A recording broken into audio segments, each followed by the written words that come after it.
Hello everyone, and welcome to a project that you have been waiting for a very long time. We are going to be building up this SpaceX informational website using an API that I found called SpaceX data. So for our homepage, we're going to have an H1, and then we're going to be getting some data which is coming from the API about SpaceX, so when it was founded and so on and so forth, with some short description on the bottom, and this is also coming from the API. And then we're going to have quite a number of pages, about 20 I think or so. And the first page is going to be the capsules page, which is going to show data about the capsules, nothing really fancy in here. And then if we go into the course page, this is going to be similar to the capsules page. We are going to have this. And I know you have noticed that when you go into a new page, before the data loads, then we have some kind of loading state that shows that the data is actually loading before it is displayed on the screen.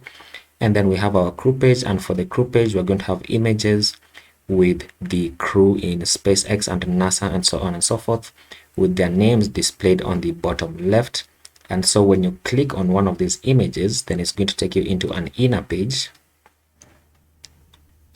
And this inner page is going to have their bigger image on the left with their name on the right and further details about them. And if you want to read their Wikipedia page, then you can go into their Wikipedia page. Okay, and then you can also go back to go to your actual crew page. And then something that I've just remembered to mention is that the background is a linear gradient. So if I go into the capsules page, you'll notice that it starts from the top left with some kind of blackish color or grayish color, and then it goes to the bottom right where it turns into blue. So we're going to be adding that. And then if we go into the dragons page, we have two items which are coming from the dragons get request. So here we have the bigger image, we have the name of the dragon, and then we have a short description, and then we have a read more button. And the reason why you have a short description is because some of these descriptions are quite long and they can overflow on the page, which I did not want. So I just limited them. And then when you click on one of these images, it takes you into an inner page, which has the bigger title, which has more details such as the first flight date, the type, the crew that it carries, the dry mass, and so on and so forth. And then it has the rest of the description here. And of course, if you want to read the Wikipedia page, you can click on this link to go into the Wikipedia page. And then on the bottom, it has even more data about the dragon, such as the payload mass and so on and so forth. And if you want to deal with imperial units, then you can just go ahead and click on this button that says toggle imperial units. And then when you click on it, it's going to turn all the kilograms into pounds and all the cubic meters into cubic feet and so on and so forth. And then on the right, we have some kind of image tabs. So we have a big image displayed on the screen. And then when it is active here, it has a white border. And then when I click on this next image, it is going to show up here. And then this is going to have this white border, which is basically some padding that I applied on it. And then when I click on this image, it's going to show up and so on and so forth. So that is going to be the dragons page. And you can go into the second dragons page and it's going to do the same thing. And then next we have the Landpads, and you can see that the Landpads is going to have a similar structure to the dragons page. So we have the image, we have the name of the landing zone, we have a description here, and then we have a read more button. And this constitutes all the landing pads that SpaceX has. And then when you click on one of them, it takes you to an inner page, which has the bigger name here, which has the initials and more information about the landing zone. And of course, it has the bigger image on the right. And you can take a look at all of these if you want. And they all look pretty nice. And then next we have our launches page, which is going to be the biggest page that we're going to have because it has quite a lot of data that you can scroll to the bottom. And then you'll notice that on the bottom, some of these images don't display. We are going to add some kind of error boundary to that so that this doesn't happen. I just didn't add it into the main project, but we're going to fix it. And then now if you click on one of these articles, then it's going to take you into a bigger page that has the image here, that has the name of the launch, and then when it was launched and whether it succeeded or failed. And then it's going to give you the reason why it failed or whether it succeeded. And then if it has a press kit, then it's going to download a PDF file for you. And if it doesn't have, then of course you can see that nothing really happens. And then if you want to read more about it, you can click on this to take you to the article about it, or you can go ahead and watch the launch on YouTube. Okay, and if you go into one that succeeded, that such as this, then you're going to see that it has the name here and it was successful and so on and so forth. And I should mention that if you go to the bottom, it has launches that have not yet happened, such as this last one, which is going to happen on December 1, 2022. So this one is also going to display as failed, okay, because it has not yet happened. But you can do something else to this, whether you can check for whether the date has passed or not. And then if the date is in the future, then you can say something like pending, and then you can change the color into yellow. Next, we have our Launchpads page. And for the Launchpads, these are going to be the Launchpads that are owned by SpaceX, starting with this one, which was the first one used by Falcon 1. And you can see that it has the bigger title on the left. It has the initials here, and then whether it is retired or active, it is going to display here. So when it is active, it's going to display in green, and then if it is retired, it's going to display in red. And let me give you another example, such as this one is still active. You can see it is displayed in green, and so on and so forth. And then one more, which is, I think it is, there's one big build, this one, the Starship one. It is still under construction, so you can see it is also displaying in red. Next, we have our Payloads page, which is just a huge page of data, just like the Capsules and calls, where we're going to be getting the name of the payload, where it's orbiting, the reference system, and the customers who bought it, I think, and the manufacturers and the countries that were involved. And then we're just going to display it in these articles. And then next we have the Roadsters page. And for this page, we're just going to be displaying the Roadster that Elon Musk launched into space in the test flight for the Falcon Heavy. And you can see that on the left, we have images. So if you click on these images, it's just going to toggle this bigger image in the middle. As you can see, that is quite a bit of functionality. And then on the bottom, we have much more data about this. So like the distance from the Earth. And by the way, I should mention that this is constantly updating. Okay. So if you go back and reload this page, then it's going to update the distance as well. And then if you want to read more about it, you can click on the Wikipedia link, or you can click on the YouTube video to see the launch of the Falcon Heavy. And then next we have our rockets, and we have the Falcon 1, Falcon 9, the Falcon Heavy, and the Starship. And these are the rockets owned by SpaceX. And the Falcon 1 is no longer active. So if it's no longer active, it's going to say inactive. And then it has this other data that is displayed that we get from the API. And once again, if you want to use imperial units, then you can toggle them right here.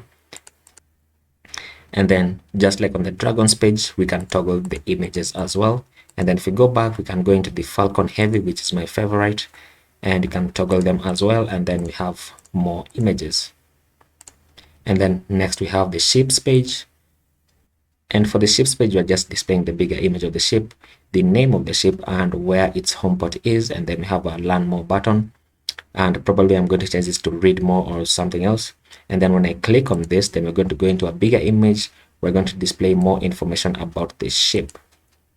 And then for other ships that don't have a date where it was built in, then we are not going to display that. So let me just find an example, such as this one. You can see that we don't have a built-in date, so we are not going to be displaying it. And then something else that I should mention is that some of these ships don't have images. So for example, this one, we're going to use a default image, which is going to show if the ship doesn't have an image from the API. And then finally, we have our Starlink page, which is just going to be a page that holds quite a bit of data. And I think this is going to be the biggest page, actually, no longer the launches page, because it shows all the Starlink satellites that have been launched into space. And then it's just a bunch of data because we don't have any images about them. And yeah, that is going to be the finished project. And I should mention that we do have an error page. So if you go into a link that doesn't exist, then it's going to show you an error page that says, sorry, the requested resource could not be found. And then it has a link to go back to the home page. So we're going to use React Router DOM for our internal routing. And then we're also going to use TaiwlindCSS to style everything out, because this is quite a huge project. So yeah, let's begin.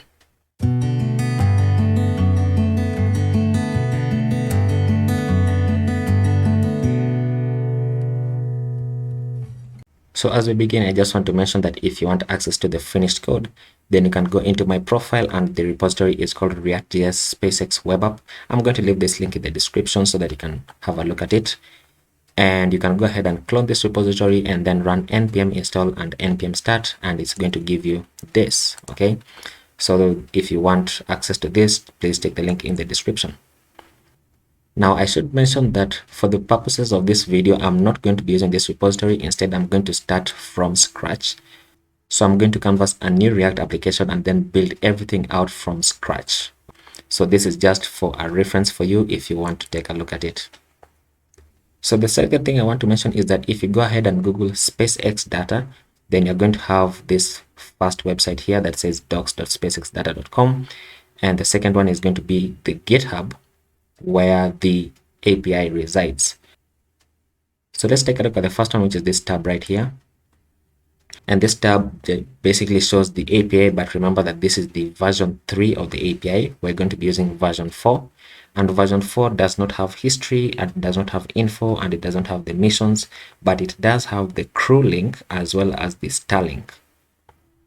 Okay, and if you want to see an example of a fetch request in JavaScript, then you can click right here, and then you can say you want to use the JavaScript fetch. Okay, and then if you go into the capsules here, then it's going to show you an example of a GET request that we're going to be sending in JavaScript.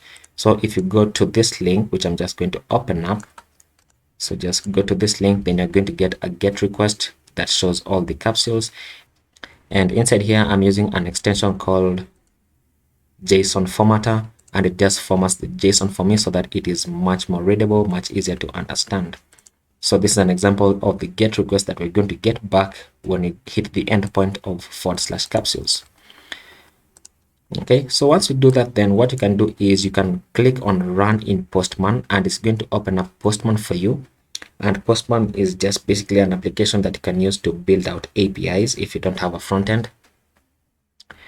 And if you click on this, then it's going to open up Postman for you. And if you don't have an account, then it's going to request you to create an account with them. And then once you do that, then it's going to create this in your workspace. So it's going to create our SpaceX API v4. And if you open this up, and you're going to get all the endpoints that you can hit, such as the capsules, the company info, and so on and so forth. And we're going to be using version 4. So for example, if I wanted to go into the crew, I can just open this up, and then I can say send a GET request to get all crew. So when I click on this, it's going to open up a new GET request for me right here. And then when I click on send, then it's going to send me a response. And the response here is going to be the name of the person, and where the current agency, where they're at, and so on and so forth, depending on all the data that we get back. That's just an example of how you can use Postman. And probably we are going to use it for some of these things, but not for all of them, because all the endpoints, I already know them. And we can just copy these links and just paste them in our browser, and we are going to get the same data returned. So once again, when you search for SpaceX data, you're also going to get the GitHub repository where the API resides. And if you click on this link, then it's going to open this page up. And this is the API where the repository resides. So you can go through this if you want as well. So yeah, that's basically what we're going to be building. And that's all the information that we need to know about before we begin. And as we begin, I just want to mention that I have canvassed a new React application by running npx create React app. And I've called this application SpaceX Informational. So you can go ahead and create a new React application, and then it's going to do all this for you. And then once that is done, then you can say cd into SpaceX Informational. Informational. And just cd into the application name that you have. Okay. And then I'm just going to say open a new instance of Visual Studio Code inside this folder.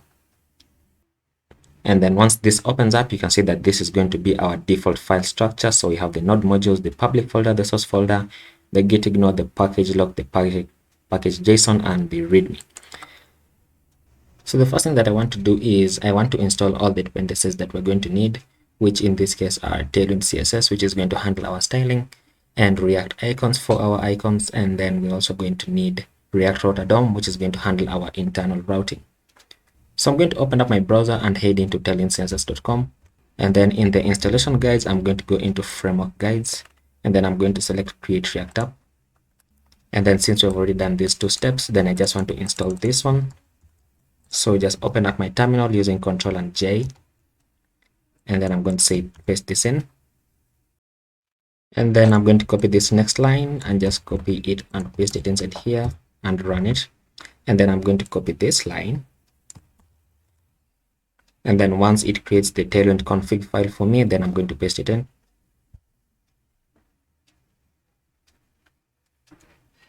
Okay, so inside this file right here, I'm going to paste it right here. So once I save this, then I'm going to import these 3 lines in my index.css file.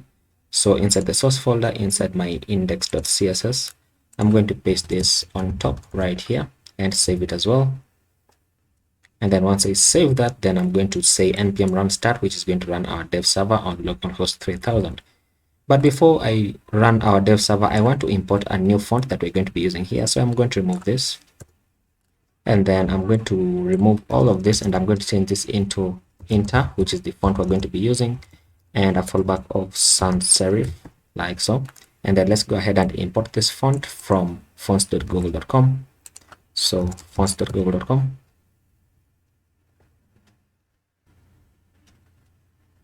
And then inside here, I'm going to search for the font called Inter. So Inter, and it's this one right here. And I'm going to grab the regular 400, which is I've already selected it, and the bold 700 right here. And then I'm going to go on the import tab, and then I'm just going to use this import, and I'm going to paste it on top of this. And then once we have that, then we can go ahead and say npm run start, which is going to open up our dev server on localhost 3000. And you know what? I've actually made a mistake. What I want to do first is install React icons and React Router DOM. So I'm going to say npm install React icons and React-Router-DOM. So let this run, and then we can begin. And then now once that finishes installing, then I'm going to say npm run start. As this opens up, I want to do a bit of cleanup. So I'm going to delete the app.css, the app.test.js, the logo, the report with vitals, and the setup tests. Just delete them. Okay, and then in my public folder, I'm going to delete the favicon, the logos, and the manifest JSON. So just delete these. And then we can clean up the index.html file. So we can remove these ones. So the manifest JSON is deleted, so we can remove it as well. And we can remove all the way up to here. And then we can change this title into SpaceX Informational Web, let's say web app. And then you can remove this comment. There we go. And then these logos don't exist, but I'm not going to remove them because I might create logos for this, and then I'm going to add them in. So I'm going to change this description into SpaceX Informational Web App. And then the meta theme color is going to remain black because black is going to be the color of the website by default. So I'm going to save this, and the favicon also doesn't exist, but once again, I might create icons for this, so I'm just going to leave it in for now. Okay, so let's close this down, and then in the app.js we can remove all of this inside here, and then you can remove this. Okay, and then you can just return an h1 that says hello world, like so. And then in the index.js we need to remove this because we have deleted this file, and then we need to remove this as well. And then once we save this, something's missing. There we go. So we can save this, and let's see what we have on the screen.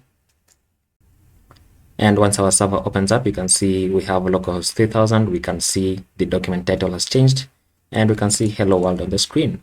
So I'm going to close these 2 tabs, and then I'm going to place this to the right, and then I'm going to place this to the left.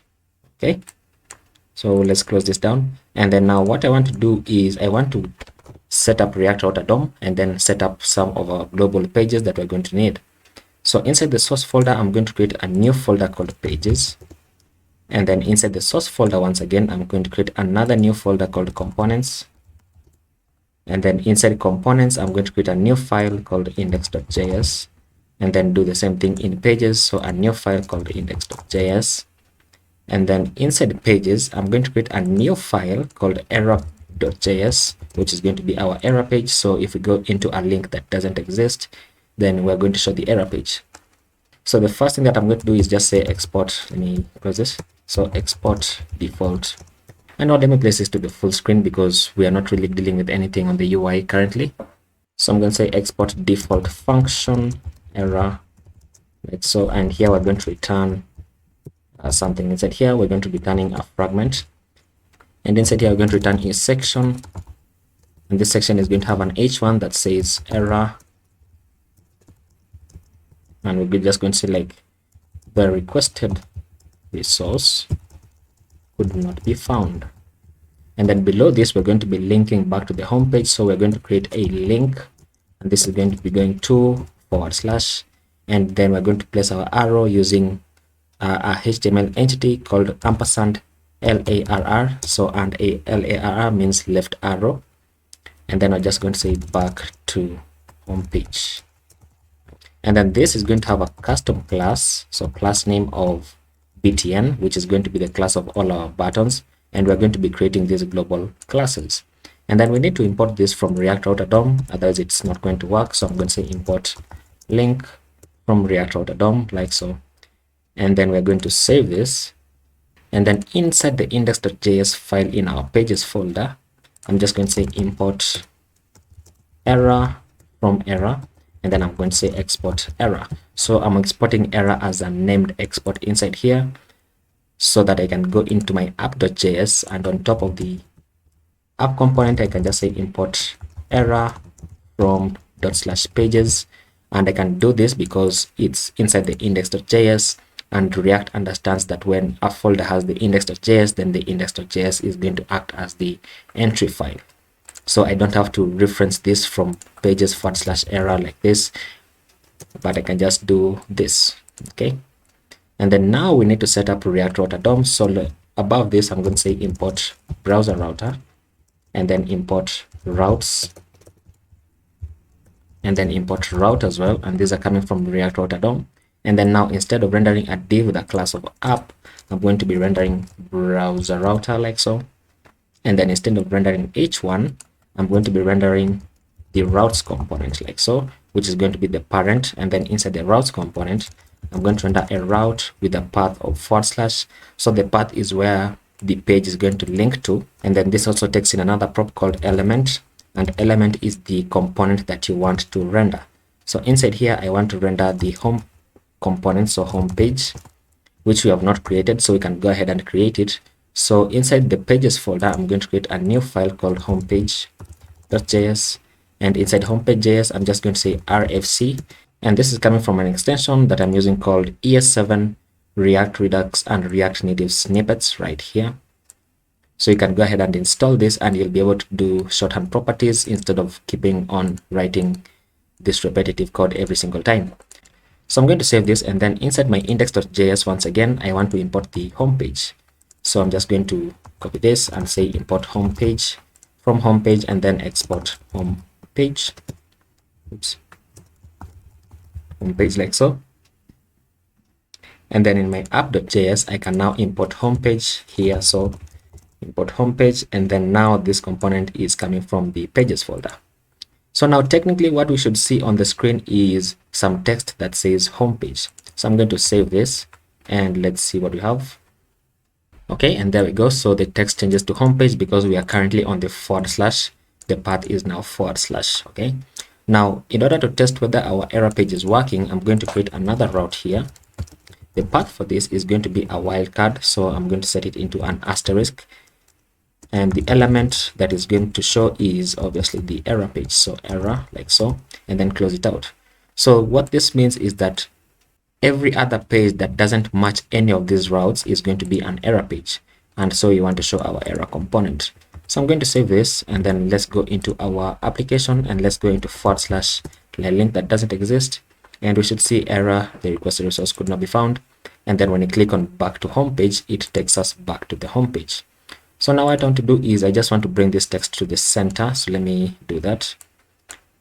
And it's quite easy. You can just do this, go into the error page. And because we have installed TaiwlindCSS, then I can just give this a class name of flex and flex-column and items-center and justify-center, and then text-center, so text-center, and then I can just say h of screen, and it's going to move it to the center. There we go.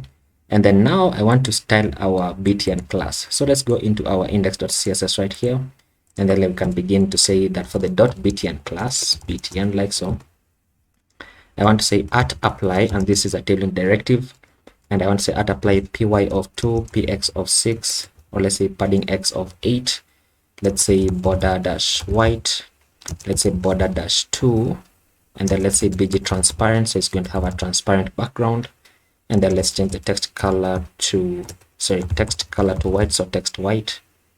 And then let's say for the hover state, we want that when you hover over it, then the opacity is going to reduce to 75 with a slight transition, so transition dash all with a duration of dash 200.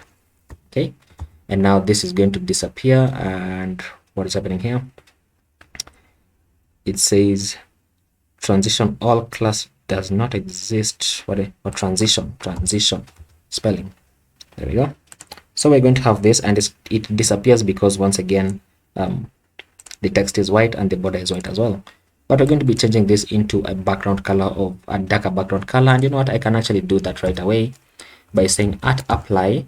And remember, we're going to be adding a linear gradient, so I'm going to say at apply bg gradient, right?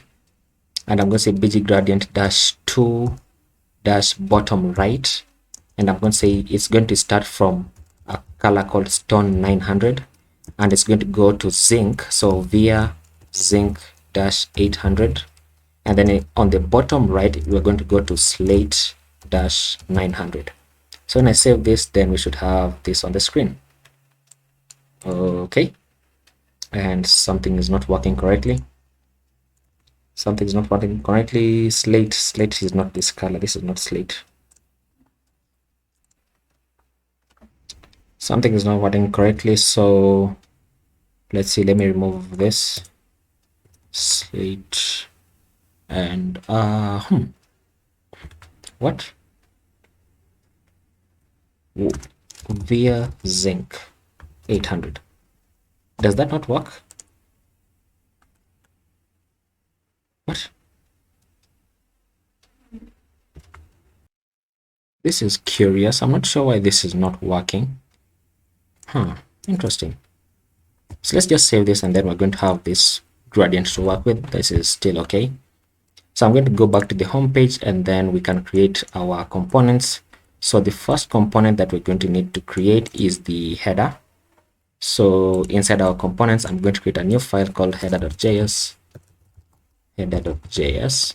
and then I'm going to export header inside the index.js, which is inside the component. So I'm going to say import header from ./header, and then we're going to say export header, and then save this, put it on a new line, and then in the app.js we're going to import header from components.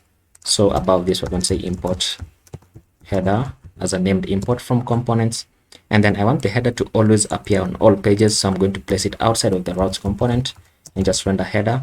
And then when I save this, it's going to break a bit because our header is empty. So let's go ahead and fill it up a bit. So I'm going to say RFC like so, and when I save this, then we should just have header on the screen right here. It's visible just a bit. And now what I want to do is I want to create a header here, a header element, and then inside here we're going to have a div, and inside here we're going to have our logo, and our logo is going to be an icon which I'm going to place inside a link. So I'm going to link this to /homepage, and then inside here I want our icon, and our icon is going to be coming from React icons. So we're going to import an icon called SpaceX from React icons /si like so, and then we're going to render it out inside here, and it's called SpaceX. I think this is what it's called. Let's save this. Let's see. Okay, so it throws an error, which means this should be a small letter, so SpaceX, small letter, and link is not defined. We need to import it here, so import link from react.dom, and we should have our icon, and it's barely visible, so we're going to be styling this out in a moment, no worries. And then below this div we're going to have our navbar, and I'm going to be very cheesy with this navbar. and you'll see why I'm saying that. So inside here, we're going to have UL with list items, and each of these list items are going to have a link. So these list items are going to be about 12 of them, and each of them are going to have a link component to this. So this first one is going to be capsules, and it's going to be linking to /capsules. Okay, now we're going to do the rest for this when we're doing the actual pages, so that I don't dwell on this too much. So once I save this, we have a blank screen, and I think it's because these links always need to have a to prop. So you know what, let me just delete all of these, and then let's save it again, and there we go. Okay, fantastic. So we're just going to be building it page by page, so there's not no worries about that.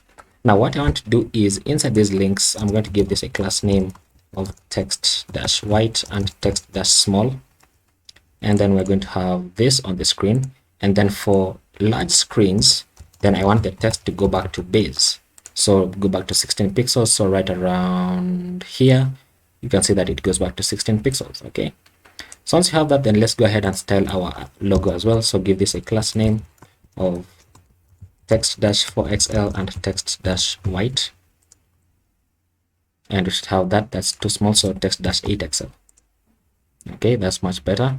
And then once we do this, then I'm going to go inside the header and give this a class name of flex and items-center and justify between to place all the content inside to be end-to-end, like so. So the logo is here, and then our first icon, and then I want to add a padding on the x-axis of 5 to push this content inwards. There we go. That is on mobile screens. And then now what I'm going to do is I'm going to go into our home page, and inside our home page, I'm now going to return a fragment inside here. And then inside here, I'm going to return a section that has a class of showcase.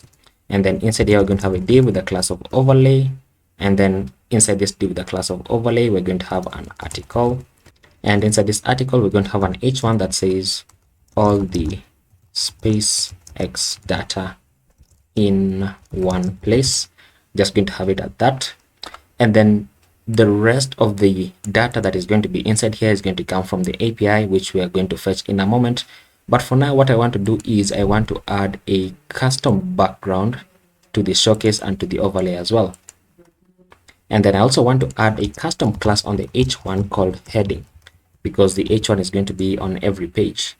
So let's go ahead and let's do this. Inside our index.css, what I want to do is let me also add a bit of more global stylings. So I'm going to say that for all the images, I want them to have a max width of 100%, so that they take up 100% of the device width or 100% of the container they are placed in. And then I'm going to say set the width to 100% as well, so that they are going to take up 100% of the container. And what am I saying? This is to make sure that the images always take up 100% of the container, and this is to make sure that they don't overflow outside of the container. And then let's go ahead and create a custom class of heading. And here I'm just going to say @apply text-white font-bold, and then I'm going to say text-4XL on mobile screens. For medium screens, I'm going to say text-5XL. For large screens, text-6XL. And you know what, let me set this to extra large screens, text-6XL, and we're going to have that.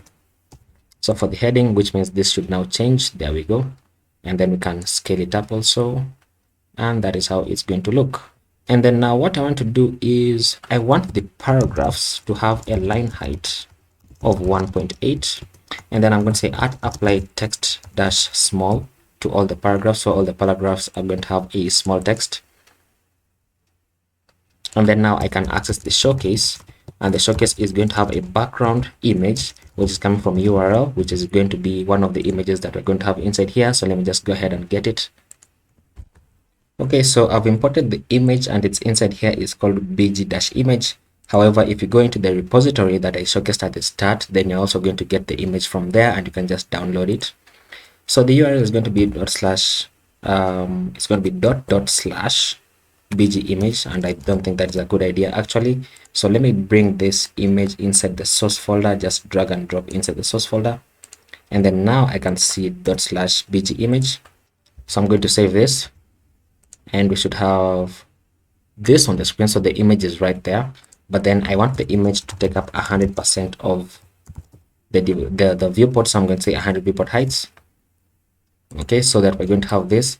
And you know what, because viewport heights are not well supported on mobile screens or on mobile devices, then I'm going to use a CSS function that is going to return the value of the height in pixels. So I'm going to say calc 100 viewport heights minus 0.1 pixels, and this returns the value of the height in pixels instead of viewport heights, because viewport heights are not well supported on mobile.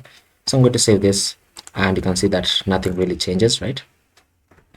And then once we have that, then I want the background to be positioned in a way such that the rocket is going to be in the middle, even on mobile screens, and then the image is not going to repeat. As you can see, the image is repeating. I've zoomed out. Okay, so what we can do here is that we can add the background repeat property and set it to no repeat, and then I can set the image to always be to the center, and then I can set an object fit of cover, which means that it is always going to be covering the entire space. So even if I zoom in or if I zoom out, then the image is always going to remain in place. Okay, so that's very good to know. Let me reset back to 100%. And then once we have this, then what we want to do is our header is going to be positioned absolute so that the image can go behind the header. So what I'm going to do is right inside here, I'm just going to add a class on the header called absolute, and then that is going to happen. So the logo is here, and then the text is here. So what I want to do is I'm also going to say the width to full so that it goes all the way to the end as well. And then now I'm going to go back into our index.css, and I'm going to target the showcase and the .overlay class, and inside here I'm just going to set the background color to a very transparent black, technically translucent, so RGBA 0000.2, just to give it a bit of a darker overlay. And I need to set the height here to the same as the showcase so that the overlay actually works. And you can see that it's very slight. So if I change it into 0.9, then it's going to be very dark, right? Let me place this properly. Okay, so 0.9 looks like that. So I just want it to be around 0.3 or even 0.2, but 0.3 works as well. And then now what I want to do is I want this to display as a flex box so that this text is going to come to the center.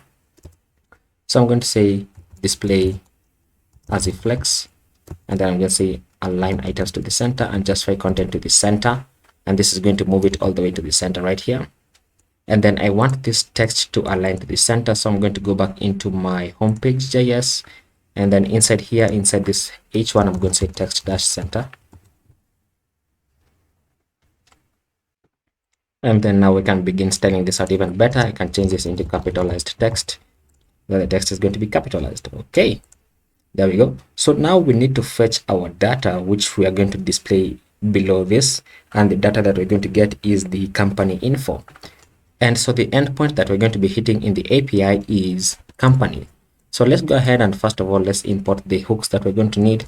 So I'm going to say import use state and use effect from React.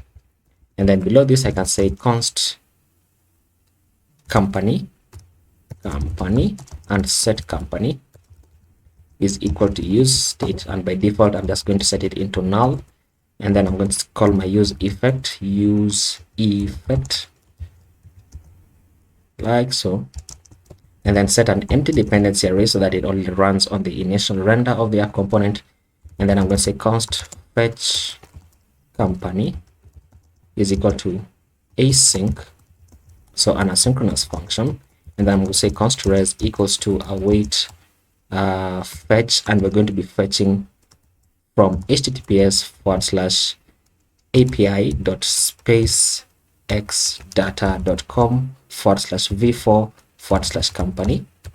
And then I'm going to say const data that we get back is equal to res.json, so convert it into JSON. And then I'm just going to say set company into the data that we get back, and doing this is going to populate our state value. And then once we do that, let's remember to call our function, so fetch company like so. Okay, so I can save this, and let's go ahead into this link so that we can see the data that we get back and we can see the data that we need. Okay, let me zoom out a bit. Okay, so the data that we get back is this one right here. I can zoom in a bit. And then what we need to do is we need to display this data in articles. So the first articles we're going to get is the headquarters, then the links, and then these others. So how we're going to do this is, let me place this a bit to the right around here. So let's go ahead and we're going to create an article here. And then this article is going to have a UL inside here. And remember that the response that we're getting back here is converted to JSON, but remember that this is an object, okay? So it's not an array. So we are not going to be mapping over any data here. So we're going to have a UL inside here with a few list items. So li times, let's say 3. And this first one is going to say, let's say company dot headquarters can spell dot address, like so. And you know what, let's remove this, and then we can just copy this downwards. And then this is going to say city, and this is going to say state, like so. And then we can add a flag on top of this called an h2, and we can call this h2, we can just say headquarters, like so. And then we can just copy this article, copy it, and then paste it downwards. And then we can change this into links, or we can call this useful links. So useful links, and this is going to go into links.website.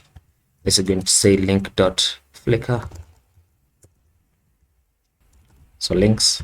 And then this is going to say links.twitter, and then this fourth one is going to say link.elon_Twitter. And you know what, I've just realized I want these to be anchor tags, so that when I click on them, then they are going to take me into the actual links. So I'm going to cut this out, and I'm going to paste them inside here. So the href is going to be this. Oops.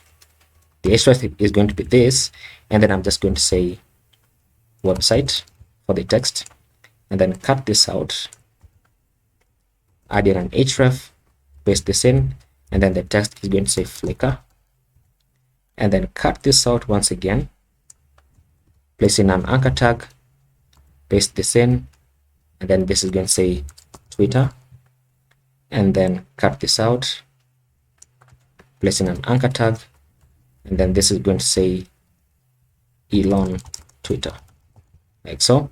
And then finally we're going to add this in. So this article, I'm just going to copy this, and you know what, I don't want to copy that article because we don't need links here. So I'm going to copy this second article, copy it, and then below this article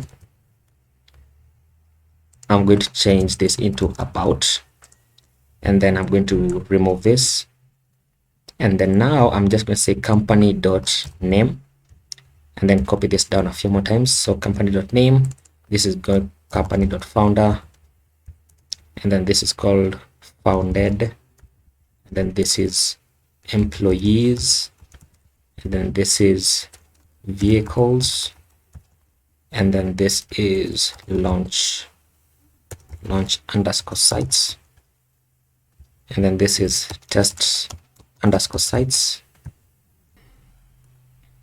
and then copy a few more times. And then this is going to be, this one is going to be CEO, this is going to be CTO, and this is going to be COO, and two more times.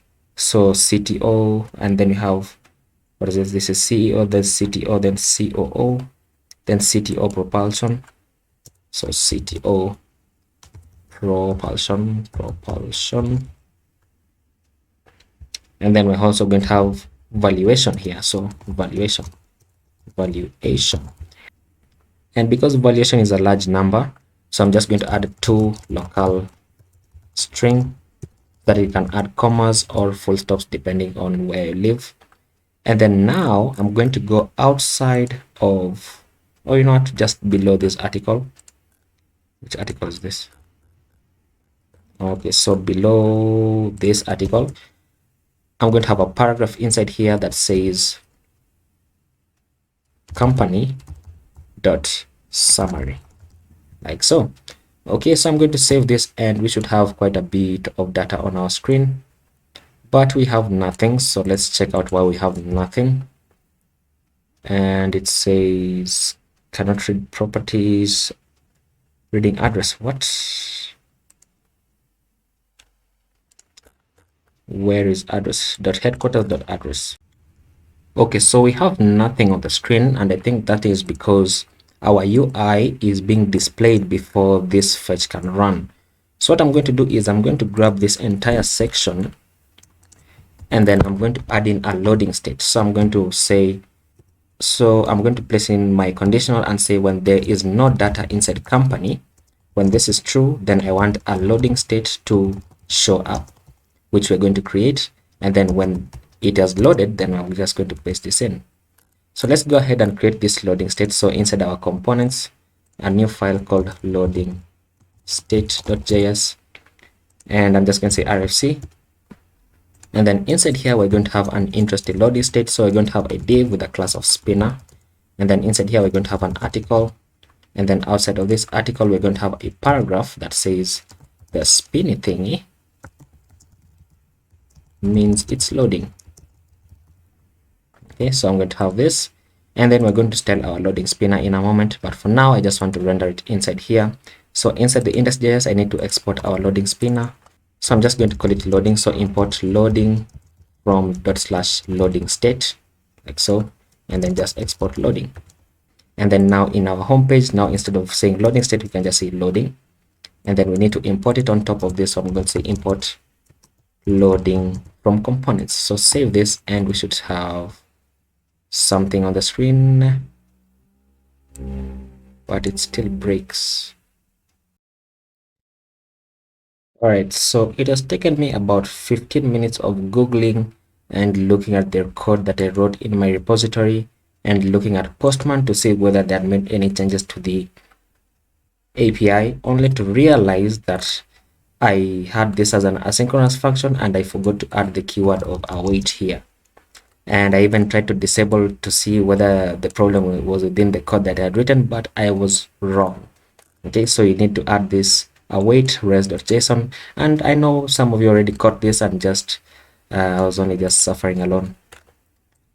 So re-enable this, and re-enable this as well. So when you re-enable this, then we're going to have this on the screen. So the text is here, as you can see, the text is right here. Okay, now let's change the text color first of all by going into this article and giving this article a class name of text-white. And we should have this. Okay, fantastic. And then now what I want to do is I want these three articles, so this first one, this second one, and this third one, to be inside a div so that I can use display grid on them. So I'm going to cut them all out, and then I'm going to place them inside a grid. So inside a div, and I'm going to say div with a class of grid and grid dash calls dash 1 with a gap of 5. And then for medium screens, I want the grid columns to be 2. And then for large screens, then I want the grid dash calls to be 3. And then I'm just going to paste this in. And what I want to do now is inside each of these ULs, so this first UL, or rather this third UL, and then this second UL, and then this first UL, I'm going to go inside each one of them, and I'm going to say class name of text dash small with an opacity of 75 so that they're just slightly opaque.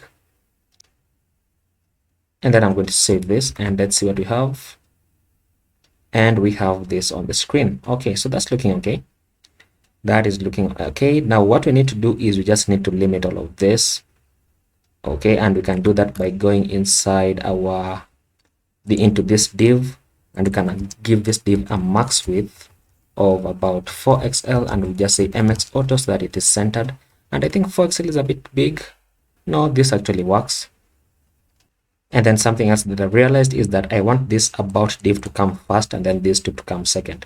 So let's grab this final div at the bottom. So this final article rather, and then let's place it on top of this one, like so.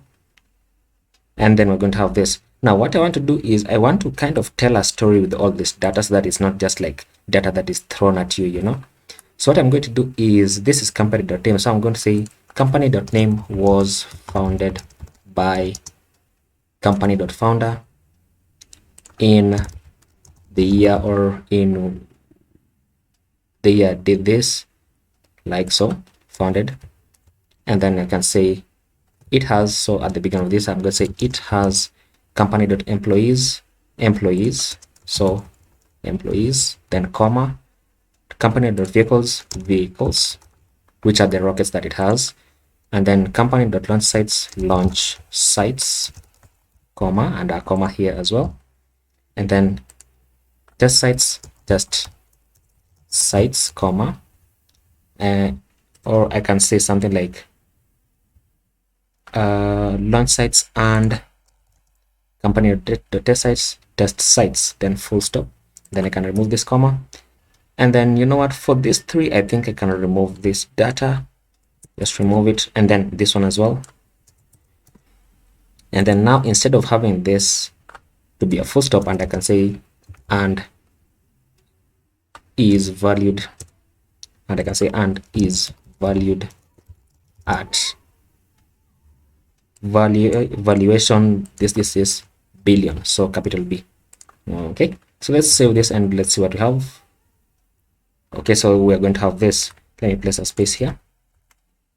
And we have this. So SpaceX was founded by Elon Musk in the year 2002. It has 9,500 employees, 4 vehicles, 3 launch sites, and 3 test sites, and is valued at 74 billion. Is this billion? 1, 2, 3, 4, 5, 6, 7, 8, 9. Yes, this is billion. 74 billion. Okay, so once we have that, then I want to also limit this text a bit. So I'm going to go into this paragraph, the class of summary, or rather the paragraph that shows the summary. Give this a class name of max width dash 3xl and mx auto to center it right around there. Okay, fantastic. And then I'm going to say text center so that it is going to be centered like so. And then I'm going to give it a margin on the top of 10 to push away from these articles. There we go. And then now I also want to go inside this div that has all these 3 articles, and then I can push away from this text. So let's go inside this div. So right here, and I'm going to say margin on the top of 10. Fantastic. And then once we have that, then I want to place an underline below each one of these H2s. And then I want to style the H2s to be just a bit bigger with a bold font. So let me go inside here, and I'm going to give this a class name of font-bold. Okay, and then I can just say border-b and border-white. Let me see how this looks. Border B. Let me say border bottom-2. Okay, and then for large screens here, what I can do is increase the grid gap to 20. There we go. And then now I'm going to increase the font size of this H2. So I'm going to say text-XL, make it bigger. And then I'm going to say margin dash, oh sorry, not margin, but MB, so margin bottom -2 or -3, pushed away from this text. There we go. Fantastic. And then if I want to push away from this border, I can use padding. So padding bottom -2, pushed away just a bit from this. There we go. And you know what? I think let me just make this uppercase so that it's going to have this. And then let me increase the letter spacing. So I can say tracking -wider to increase the letter spacing. There we go. And then we can do the same thing for this other paragraph by just copying this, for the other heading, sorry, by just copying this and pasting it inside here and pasting it inside here. And we're going to have this. Would you look at that? So now what you can do is, if you want to test it out, you can reduce the size, and you'll see that at about medium screens, then it displays as 2 grids, and then on small screens, then it has this. And I've just realized that on small screens, I want to add padding on the x-axis so that this pushes inwards. So inside this div, I'm just going to say padding on the x of 5, padding on the x of 5. Push it inwards like so. And we are going to have this. These list items are a bit close to one another, right? Yeah, they're a bit close to one another. So what I'm going to do is, inside these list items, I'm going to increase the margin by 1 or 2. So let me go inside this list item, give this a class name of margin bottom of 2. Let me see how large that is. Let me say margin bottom 1. So a bit smaller, and then I can just grab this, and using the Alt key, I'm going to click on here and then using the Alt key, click on this and this and this and this to add multiple cursors, and then just paste this in, and then do the same for these three and paste it in, and then do the same for these list items here and here, then paste it in, and they should be separated out just a bit. That's much better. Okay, so basically this is going to be our home page, and now we can go ahead and start building out our capsules page, which as you can see is going to be an error page because we don't have the capsules page yet. So let's go ahead and let me just close all of these pages down. There are too many. And then inside the source folder, I'm going to create a new page called capsules, capsules.js. And then inside here, I'm going to say RFC, which is going to return a div that says capsules. And then inside the index.js, I just want to import capsules. So import capsules right there, and then export capsules. And then inside my app.js, then I want to create a new route for the capsules. So I'm going to create a route here. The path for this is going to be /capsules. And the element that is going to be rendering is called the capsules, which is coming from /pages. As you can see, it is imported right there. And then remember to close out your route component. Okay, so I'm going to save this. And if we navigate into /capsules, then this is the page that we're going to have. And you can see that capsules is on the top right here. I don't know whether you can see it. It's a bit dark. So inside the capsules page, what we want to do is return a section inside here. And this section is going to have an h1 with a class of heading. And this heading is going to say capsules, like so. And then I'm just going to say text-center and margin bottom 5. And it should appear right there. Fantastic.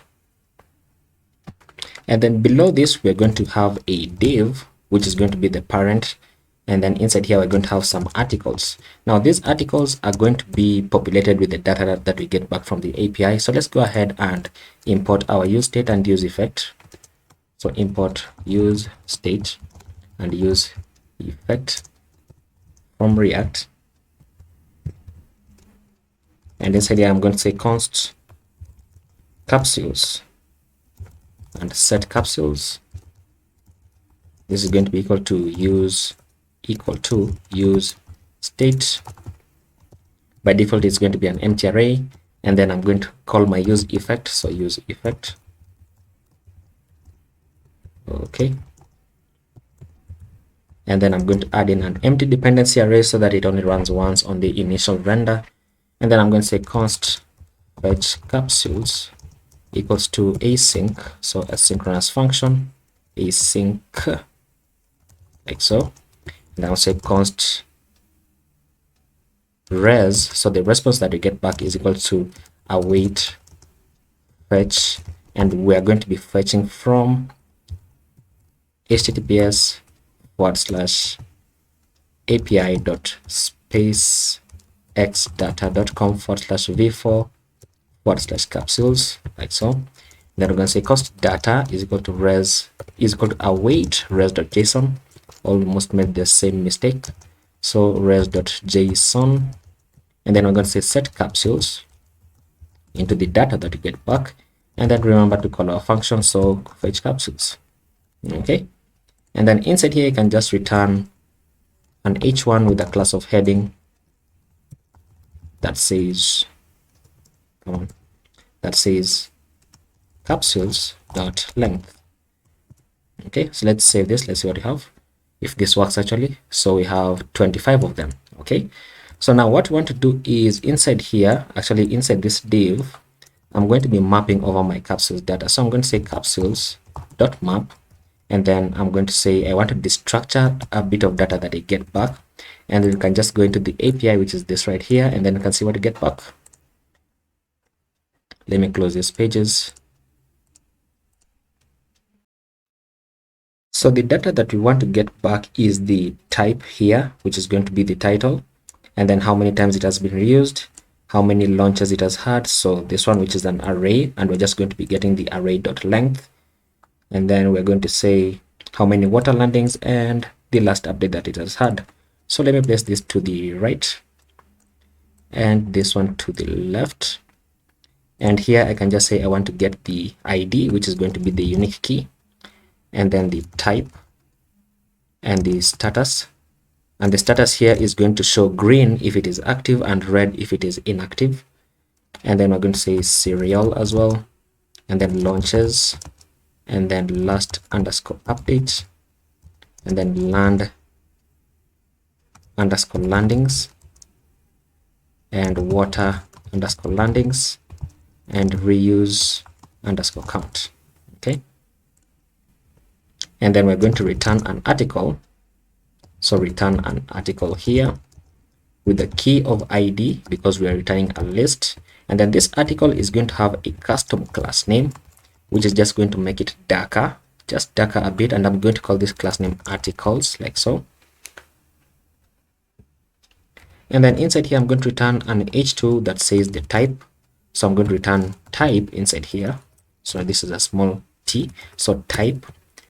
And then comma, I'm going to place this inside a span, and I'm going to be returning the serial, like so, because the span is going to be styled a bit differently from the h2 because I want it to be slightly opaque so that it comes out as if it's grayed out. And then below this, we're going to have a ul with how many list items. So let's see, 1 2 3 4 5 6, so 6 list items. And the first one is going to say launches, so the number of launches, so launches dot length, because launches is an array. Okay, so you can use array methods on it. So launches dot length returns the number of launches, and here I'm just going to say launches. And then this next one is going to say landings, because I want last update being that it is some text. In fact, it's even going to be outside of the ul, so a paragraph here that says last underscore update. Okay, and then this one is going to say land underscore landings, so how many landings. And then at the end of this text, I'm going to say landings. And then this next one is going to say water landings, so water underscore landings. And then I'm going to say water landings for the text. And then this one is going to say reuse count, so reuse count. And then you know what, I'm just going to say reused count times, so reused what number of times. There we go. And then for the status here, I want to place in a conditional, right? So inside here, I'm going to say place in a conditional and say status is equal to active. And when this is true, then I want to return a list item here, list item, come on, that says active. And then if it is false, then I want to return a list item that says retired. Okay, and then we're going to style this differently. So if it is active, I want this to have a class name of text emerald -500. And then if it is not active, so if it is retired, then I'm going to give this a class name of text-rows-500. So let's save this and let's see what we have on the screen. And so we have this, so you can see that this is retired, and whether we have active is also here. Okay, now let's go ahead and add this custom class of articles. So inside our index.css, I want to add a class of .articles inside here, and I'm going to say @apply bg, let's call it bg stone -900. Let me see how this looks actually. So bg stone 900. Okay, and then now what I want to do is go back inside my capsules, and right inside this div, I want this div to be displayed as a grid. So class name grid, and the grid columns -1 with a gap of 5. And then for medium screens, I want the grid columns to be 2, and then for large screens, I want the grid columns to be 3. But now they're going to go 1 2 3. There we go. And then when we have this, then what I want to do is, I want to limit the width of this so that it doesn't go all the way to the end. So I'm just going to have here a class of max width, which I'm going to create. So right above this, I'm going to create a class of max width, and I'm just going to say @apply max width of 6xl and mx auto, which is going to center everything. But now this is going to go up to here. Okay, fantastic. And then now we can continue styling our articles by saying padding all round of 5, rounded -large with a box shadow, and you can set the box shadow to, let's say, something like, let's say, emerald dash, let me see how 400 looks. No, let me remove that. Let's say zinc dash 400. Okay, too light, so zinc dash 800. I think we can work with that. That's okay. Okay, and then I want to change the text color to white, so text dash white. There we go. And then now what I want to do is change the text into small, and there we go. And then now what I want to do is style these h2s differently, so give this a class name of text dash, let me say text dash xl. Okay, and font dash bold, and margin bottom of 5. So this is going to happen. And then inside this span, give this a class name of text dash base and opacity dash 75 to make it just a bit grayed out, so that we don't have this. And then change the font into light, font light. There we go. Fantastic.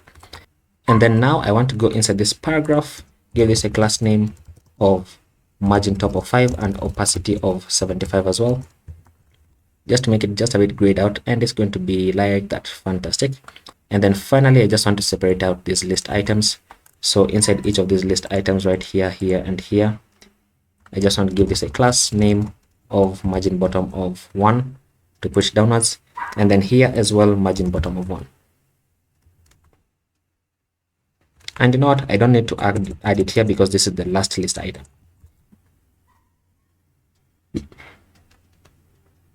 Okay, and just like that, we have our capsules page, but it is technically incomplete because you can see that this goes all the way to the top, and if I would have more links, then they would overflow, right? So what I'm going to do is I'm going to add massive padding here on this section. So padding y of 32. So padding on the top and bottom of 32. Push it downwards massively. And then now let me push this away from these articles just a bit more. So right here, let me say margin bottom of 10. And before we continue, then I want to add our loading state to this page as well. So I'm going to grab this entire section, cut it out, and I'm going to say that when there are no capsules, so when capsules has not been filled, when this is true, then I want to show our loading state, which is coming from our components right here. And then when everything is loaded in, then I want to style in I want to place in our section. So save this. And then if I try to reload, we should see something, but we don't, because I've just remembered that we haven't styled our loading state. So let's go ahead and style our loading state. So I want to access the spinner inside here, and then also want to access the spinner and the article inside the spinner. And for this article, I'm going to give this a width of 1. Let me say 2 rem, and then a height of 2 rem as well. And then I want to give this a background color of transparent. And then I want to give it a border of 2 pixels, solid, and transparent as well. And then I want to give it a border top color. So border top color of hashtag 10B581. And we should see something on the screen, but we don't, because this needs to be positive so that the loading state can always be shown right here. Okay. And then now what I'm going to do is inside our spinner here, I'm going to say display flex, alignment of center, just over the center, and set a mean height of 100 viewport height so that it's always going to be to the center right here. And then let's see. And you know what, instead of the border here being transparent, let me say hashtag 10B581, but then let's make it a bit slightly less opaque right around here. No, too small. And not, let me just make it grayed out. There we go. And then let me increase this to about 5 rem so that this loading speed is bigger. And then I can add a border dash radius of 50% to make it rounded, like so. And then change this text to white so I can go inside our loading state here and give this paragraph a class name of text dash white with an opacity dash 75, like so. And then now what I'm going to do inside here is I want to change the flex direction to column so that they go one on top of the other like so. And then inside the paragraph, once again inside here, I just want to say margin top of 5 to push it away from this just a bit. And then I want to add an animation on this, on the article. So what I'm going to do is inside my index.css, I'm going to say animation, and I want to call this animation spin, and I want it to spin for 0.3 seconds in a linear fashion, and I want it to spin forever, so infinite, like so. And then I'm going to go ahead and create my keyframes. So at keyframes, and I've called it spin, and I want it to spin to transform, rotate 360 degrees. And we should see that, but this is a bit fast, so let me say 1 second. How does 1 second look like? Okay, 1 second is much better, and we have that as our loading state. Fantastic. So now I can go back and turn this into the negative, and so the loading state shows, and then our data shows up. So next we're going to be dealing with the cause page. So for the cause page, we're going to start by going into our components and into our header and adding another link here. So just copy this list item downwards, and we're going to add this link, and this is going to go into /cause, and the text is going to say cause. And then we need to create a component that is going to render this. So inside our pages, we're going to create a new file that says cause.js, like so. And then you can just say rfc, which is going to return this text, so that you can now go into your index.js and import cause here as well. So import cause, and then export cause. And then now inside our app.js, we can go ahead and create the route for cause. So just copy this down, change this into cause. Make sure to import it right here, and then change the path into cause, so that now when you click on cause, we should have a blank page that says cause right here. And then it's going to have the same structure as our capsules page. So our capsules page right here. So what I'm going to do is I'm just going to place this to the right. And then now what I'm going to do is inside here, we're going to import. So inside here, we're going to start by importing use state and use effect. So import use state and use effect. Okay. And then we're going to have our state values. So const cause and set cause. This is going to be equal to use state. By default, it's going to be an empty array. And then we're going to call our use effect. So use effect.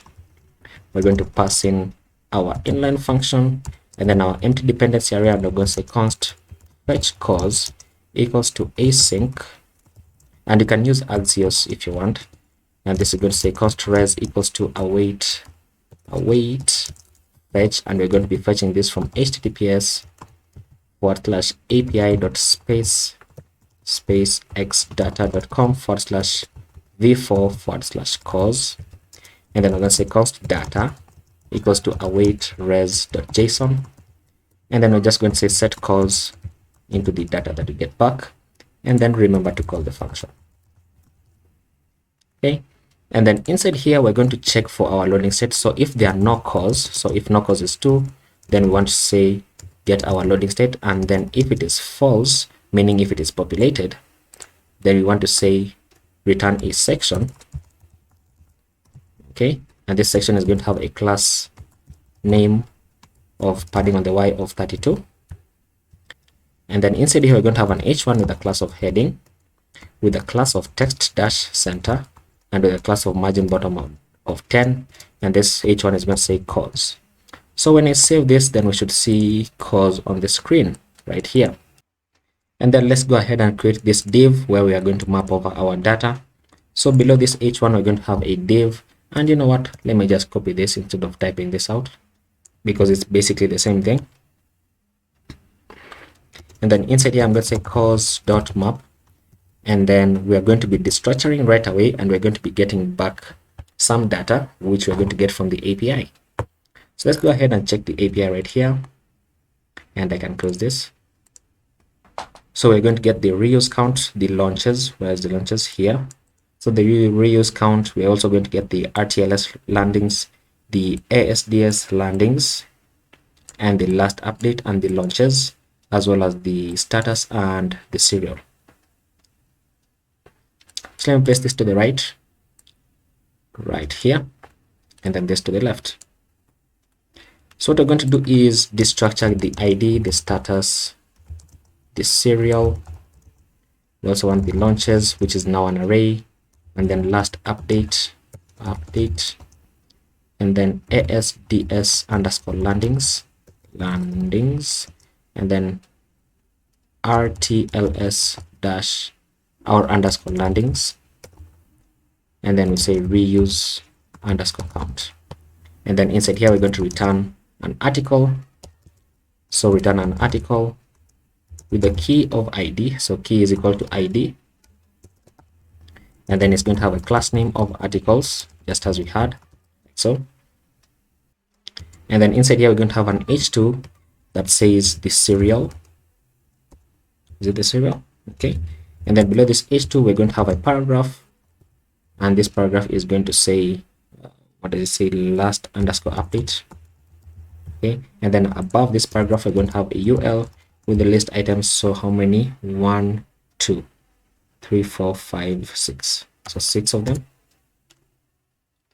Okay. And then the first one is going to say reuse underscore count. And this one is going to say reused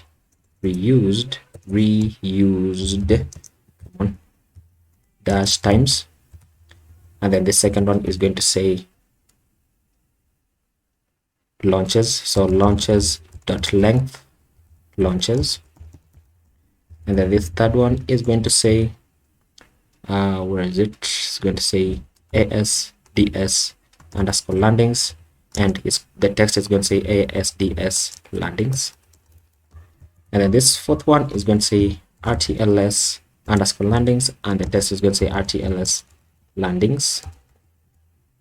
I've forgotten what these initials stand for. I googled them when I was building this out. And then this fifth one is going to say the status. Oh, the status. So we already used last update, and this should say last update. Okay. And then now for this one, we're going to do something similar that we did in the capsules page. So inside the capsules page, I'm just going to copy this one, copy this, and then inside here, I'm going to paste this in. So if status is equal to active, but then let's check what this says. This is lost. Let me check for one that is not lost so that we can actually find it. So this is expanded. Let's check. They're all inactive. Is there none that is active? Okay, so active is here.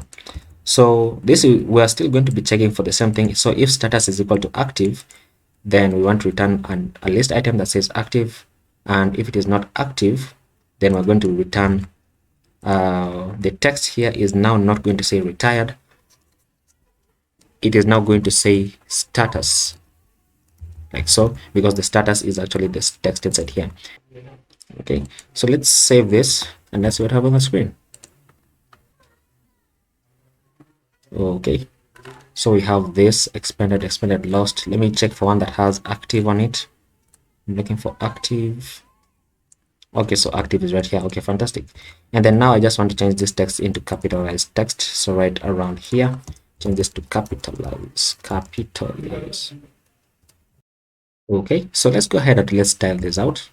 So right inside this h2, I'm going to give this a class name of font dash bold and text dash xl and margin bottom of 5. And we're going to have this, and then we can go inside each of these list items, give this a class name of margin bottom of 1. There we go. And then inside this paragraph, give this a class name margin top of 5 and opacity dash 75. And there we go. That is our course page, as easy as that. And it is responsive even on small screens, but I've just remembered that I need to add padding on the X so that this moves inwards just a bit. So let me go inside this div right here, see padding on the X of 5, push this inwards. Okay, and did I do the same for the capsules? I did not. So let's go into the capsules, and here we should say padding on the X of 5. There we go, fantastic. And there we go. So that is our course page. So you can see that these first two pages are quite easy to do, and the next page that we're going to do is called crew page, and the crew page is going to have a bit more complexity to it, and that is the reason why I'm going to take a break right here, because I'm feeling a bit tired, and probably you can hear it in my voice as well, and I don't want that. So the next page that we're going to build is the crew page, and the crew page is structured as follows. So we have the big title on top, and then we have the image here, and then we have the name of the person that is positioned absolute within this image, and it lists a number of crew members who are here. And then when I click on this, and you just load, so what happened right there was lazy loading, and when I click on one crew member here, it takes me to an inner page which has the bigger image of the person and then their name and further details about them. Now if I go into Postman and I go to send a GET request to get all the crew members, if I send this GET request, then I'm going to get a list of the crew members who are available, so an entire list of them. You can see this is the first one, and then the second one, and the third one, and so on and so forth. And you might as well just grab this and paste it in our new browser window, and you're going to get the same thing. So basically this is what we're getting from Postman. And if I want to get a single crew member, I can send a GET request right here to get one crew member, and you can see that the GET request is going to be going into the API and then / the ID of the person. So if I go back inside here and copy this ID of this person, so just copy the ID here and then go into get one crew member and then just replace it here with the ID of the person and send the GET request again, then you're going to see that I'm going to get only one item returned, which is the name of the person. So when you're building up the internal crew page, this is the GET request that we're going to be sending. And if you don't have a Postman account, what you can do is you can go into your API once you copy it on a new page, and then just copy the ID here, copy it, and then just add / and then paste in the ID. And then you're going to have this, and this is the only item that you're going to be getting because it is dependent on the ID. So if we go back into our code editor, I'm going to go into my source folder and create a new page, and I'm going to call this page crew.js. So crew.js, and then inside crew.js I'm going to say RFC, which is going to generate a React function component for me. And for now, it's just going to say crew because I want to export it. So just save this and then insert my index.js. I'm just going to say copy this downwards and then change this into crew and then comma crew as well. And then save this, and then now I can go into app.js and I can add a new route for my crew. So let me just close this, and then I can create a new right here. So route, the path for this is going to be going to / crew. The element is going to be showing the crew page that we've just created, and then close it out. And then remember to import the crew page on top as well. And then once we have this, then I can save this, and inside our application, because I'm already running it by running npm start. And so if I navigate into the / crew page, then we're going to be getting this, which has nothing because we don't have anything on the crew page except this text on the top left that says crew. Now what we need to do is just add the link for the crew page here as well. So let me go ahead and inside our header, I think it was, let me just find it, our header calls, yes. So just copy this link downwards and then change this into crew and then change the text to crew. And then we can save this, and we should have crew showing here, and there we go. So that now we can navigate each of the pages. Now I'm going to go into our crew page, and inside here, let me just place the Capsules component to the right because I've forgotten the class names that I used. And now what we're going to do is something similar. We are going to do this. We're going to say import use state, import use state, and use effect, because we're going to be fetching data from an API. These are coming from React. And then we're going to import our loading component as well from /components, from /components. And then inside here, instead of returning this text, then we're going to be saying this. We're going to return.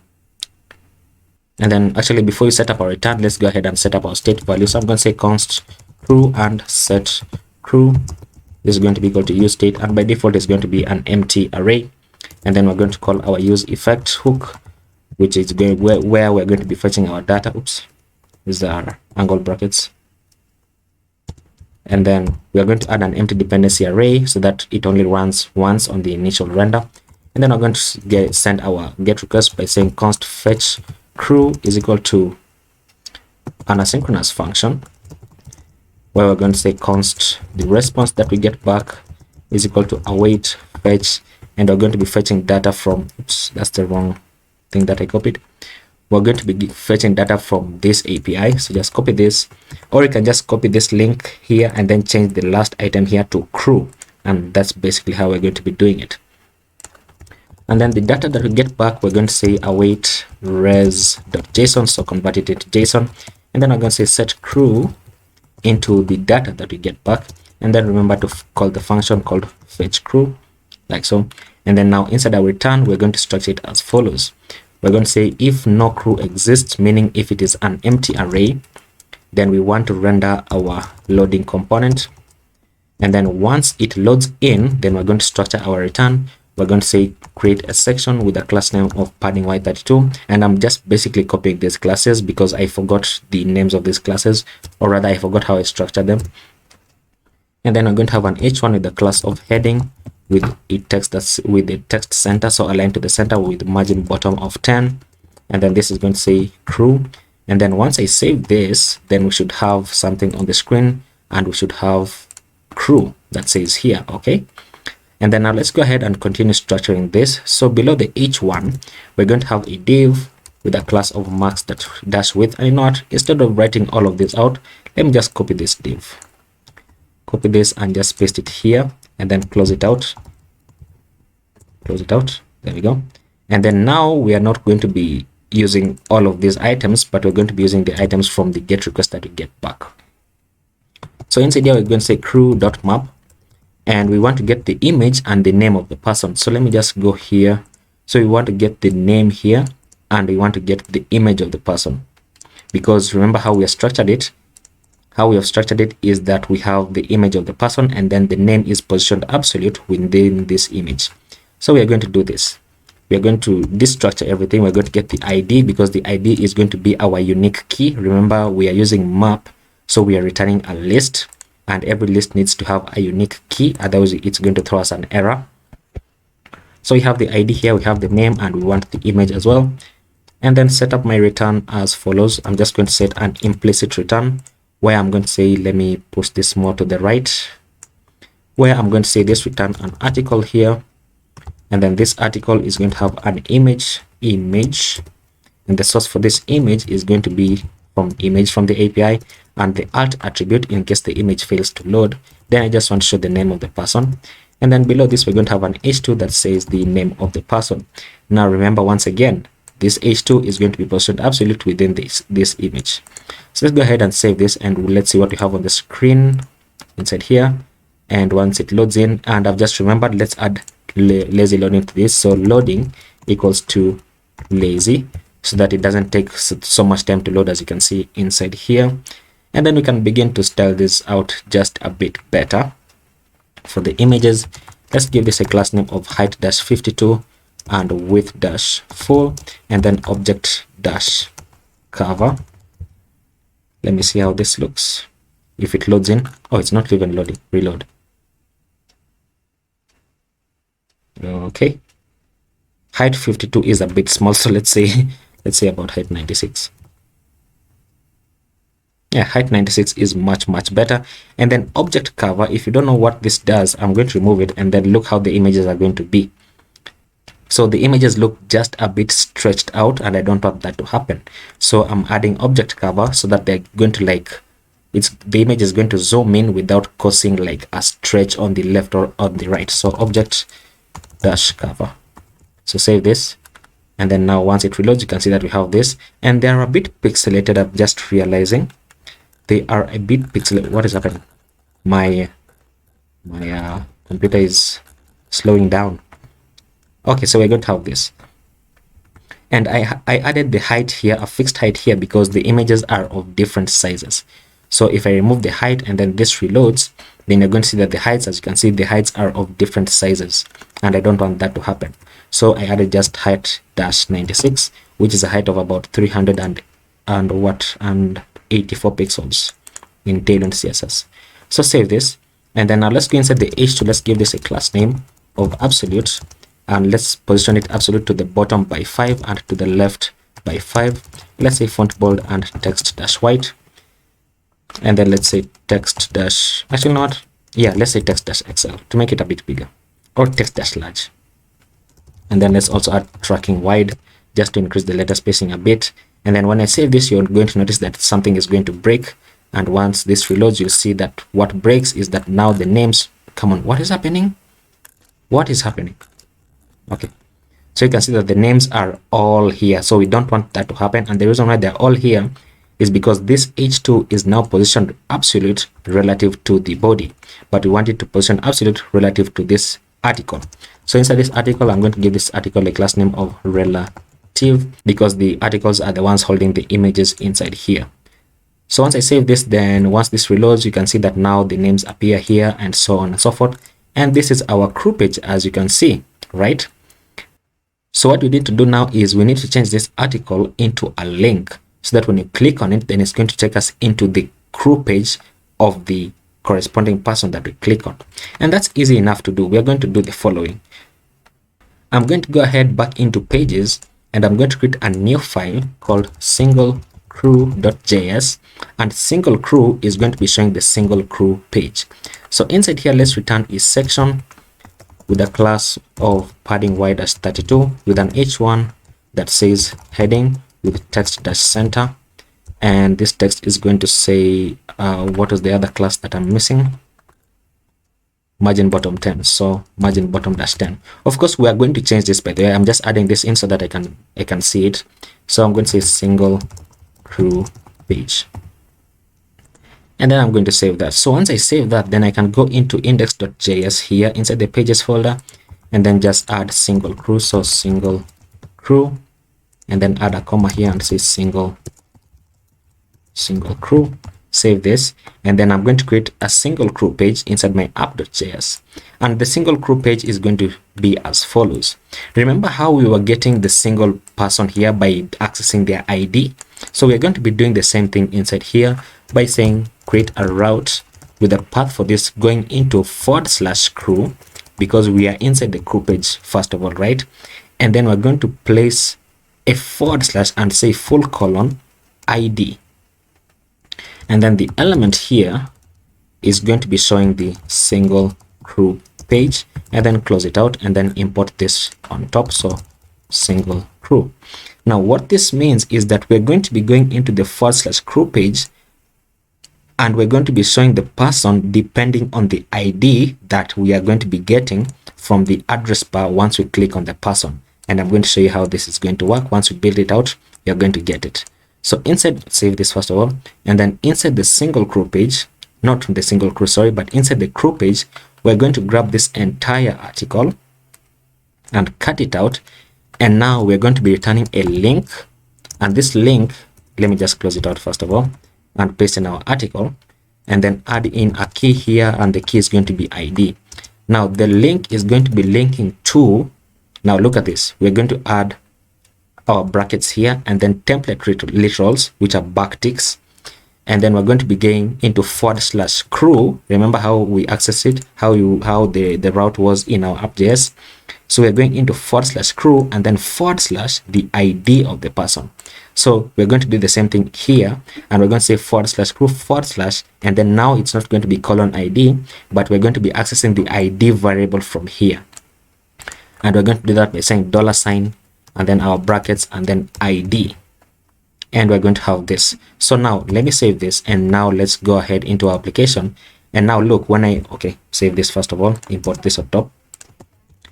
Now look at this. When I hover over this, look at the bottom left. You can see that now the entire, like, the link is showing the /crew plus the ID of the person. If I hover over another person, we get a different ID, and so on and so forth. Now if I try to click on a single person, look at this, we should see single crew on top. So click on this, and we see single crew page. And now look at the address bar. The address bar now shows the /crew and then the ID of the person that we click on. If I go into another person, click on this, look at this, the ID also changes. So we're going to be styling the single crew page depending on this ID, and let's go ahead and do that right away.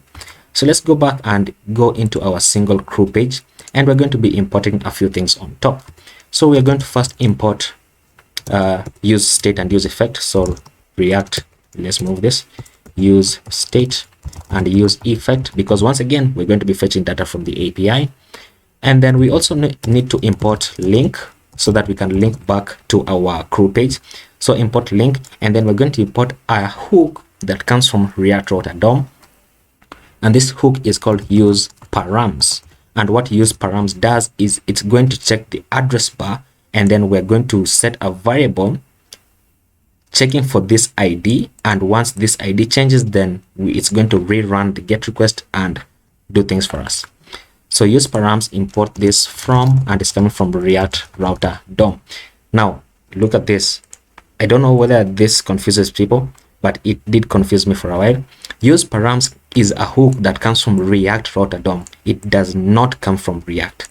Okay, so make sure that you are importing this correctly, otherwise it's going to give you issues. Now once we have this, then we're going to set up our state values. So I'm going to say const single crew and set single crew. This is going to be equal to use state. By default is going to be an empty array, and then I'm going to say const. Now look at this, we are placing ID, our angle brackets, not angle brackets, these are not angle brackets, curly brackets, and I'm going to say const ID is equal to use params. Look at this. Now let me show you something.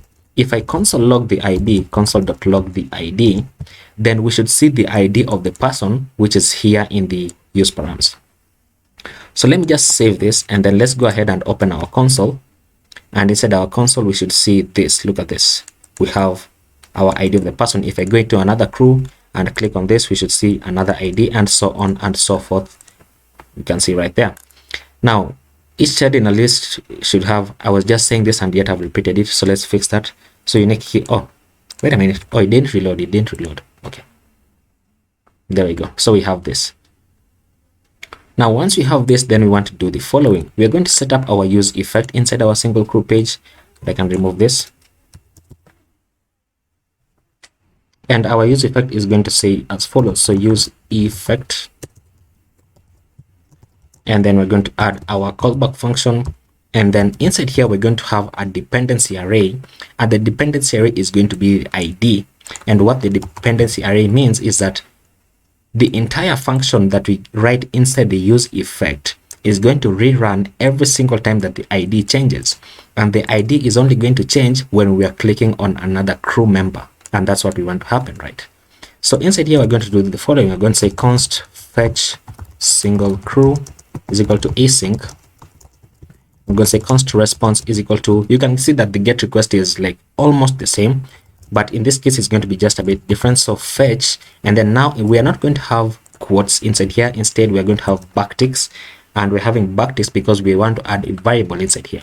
So we are sending the GET request from https://api.spacexdata.com/crew/ now $ID, and this ID is coming from here, which once again it changes every time that we click on another crew member.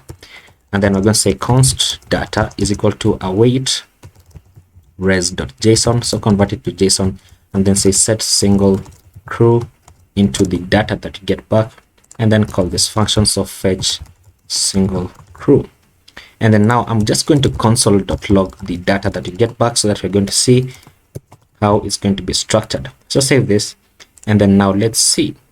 Let's save this. Let's go into our application. Let's open up our console, and we should see access to this from origin is blocked by cause, or what? By cause policy. So https api.spacexdata.com. Let me copy this, and then paste it inside here, and then /ID.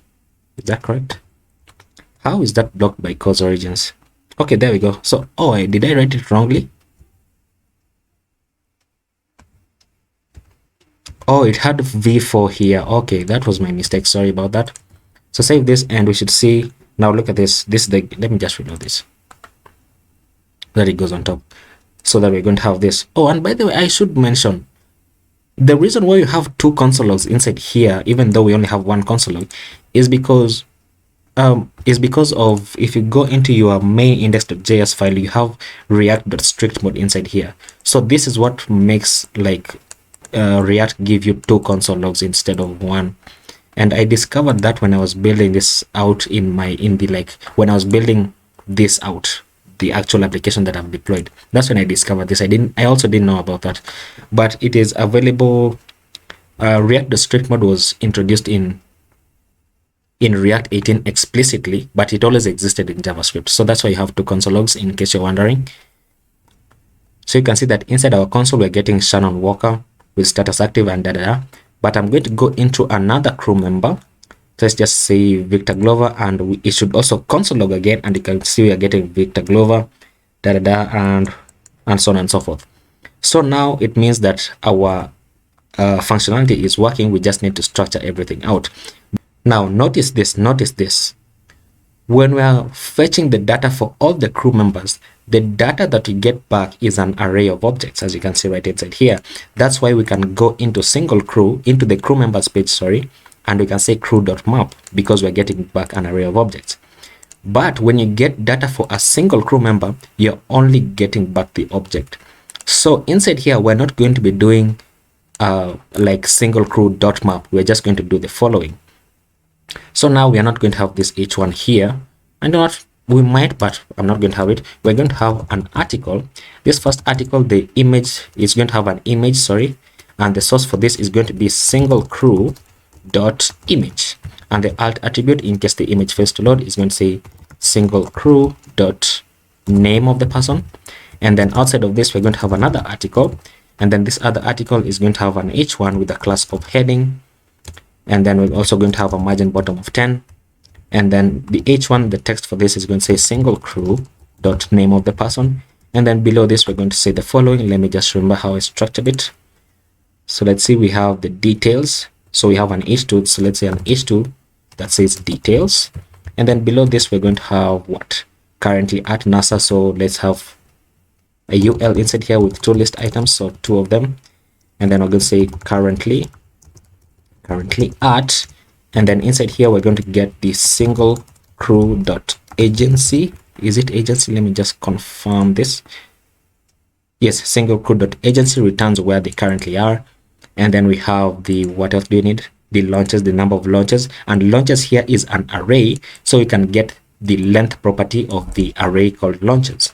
So we can do this right here. We can say launches dot length, so how many launches, and then just place in text that says launches. And then once we have that, then below this, is it below? Let me check. So we also need to have a status here of active or not. So inside here we're going to have the status, and the status is going to say what is it? Single. Oh, this should also say single crew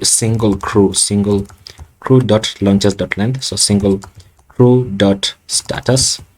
And then this, you can see that this is dependent on whether they're active or not. So it shows green when they're active and red when they're inactive. So we're going to do that as well. So let me just add these two buttons on the bottom. So outside of this UL, we're going to have another UL with two list items. So LI times 2.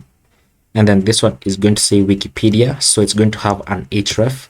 So a href, the href is going to be going into single crew dot Wikipedia, and then the target is going to be blank because I want to open it on a new page with a rel of no opener to prevent, or of no referrer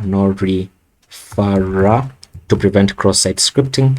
And then the text is going to say Wikipedia, so Wikipedia. And then it also has a class name, so class name of btn, I think it was. I'm not sure whether I created this class. Let me just confirm. So class name should be btn. Yes, btn. Okay, and then let's go ahead and do this. So it says Wikipedia, and then this second class name, this second list item is going to say ampersand LARR, so left arrow, and then just say back. And then we're going to give this a class name of text white, and then let's just say opacity dash 75 and text dash small. And then this is actually a link because I want it to link back to the crew page. So say link to / crew, so the crew page, and then just paste this in, and we're going to have that. So I'm going to save this, and then let's see what we have on the screen inside our application. And now look at this. Now we have Victor Glover, and so on and so forth. And if I go back into another page, so back, and I click on Shannon Walker, then we should have data concerning Shannon Walker, but something is wrong. And the something that is wrong is the image cannot read of length. Are you serious? Let me disable this. Really? Reload this just to make sure. What did I do in the here? So single crew dot launches, I thought that would be correct. Let me just confirm. Single crew dot launches is an array. Let's see, let's go back into another crew member. Let's check another crew member. So the launches is giving me an error. That's interesting, but it shows here if I'm on the same page, but if I reload it, then it doesn't show. That's interesting. Single crew dot launches dot length. Let me disable it for now, and then let's just style this out because it's a bit huge. Let's go ahead and let me grab this entire section inside the section and then just place it inside a div. And then this div is going to be a grid with grid columns -1 with a gap of 8. And then for medium screens, then the grid is going to say grid calls -2 with a gap of 10 on medium screens. And we're going to have that. And if what I've just done confuses you, I'm using emmet, so I can add class names just by like typing out the way I was typing out. And then let's save this. Let's see what we have. And we're going to have this, and then let's add a class of max width here to limit everything because we created a custom class of max width, if you remember. And we're going to have that. So Megan MacArthur and so on and so forth. But something is still wrong. Why is the launches not showing? Let's say console.log data.launches.length. Let me see what returns if I console log that. Okay, see how it's getting 1, right? Because she has only done 1 launch. I know what, I also need to have padding of 5 on the x-axis, so padding on the x of 5 to push this inward so that it doesn't go all the way to the end. So what is wrong with the launches? What is wrong with the launches? Even here is 1, so that is correct. Let me see. Even here is 1. Something is wrong. That's curious. I actually have no idea why that is happening, but that's okay. We can deal with that in a moment. Now let's do this for the status page. So for the status here, what we're going to do is I'm going to cut this out, and then I'm going to place in my conditional here, and I'm going to say that when single crew dot status is equal to active, meaning in our API we can get a status of active or inactive. I think I don't know what the other thing is. Let me just try and check. I don't know what other status you can get, but let me just check this. Active, and they're all active, okay, for now anyway. But in the other pages that we're going to be doing, you're going to see that we're going to get active or inactive and and not actually. We actually did this. We did this with the cause, like right here. This one was lost, so it was in red, and then the ones that are active are returned in green, or active or like something else, they're returned in green. So that's basically what we want to do inside here. So inside our crew page, we're going to do the same thing. So that we're going to say when this active is true. So when it is true, we want to return this list item that says the status, but this is going to have a class name of text dash. What did I use? Is it emerald, or did I use emerald or green? Let me just confirm. Emerald and rose. Okay. So we're going to say text emerald dash 500 when this is true, and then when it is false, then we want to return the status, but we want it to return in red. So class name is equal to text-rows-500. So that now we should see the status in green for Shannon Walker. There we go. And then let's just change the text to capitalize for both of them. So here and here, let's say capitalize, so that this is going to be capital letter. And then let's go inside this h2. Let's give this a class name of font-bold and text-white, and then margin bottom of 5 to push it away from this UL. And then let's save this. Let's see what we have. So let's make it larger, so text-large. And then let's go inside this bottom UL. Let's give this a class name of flex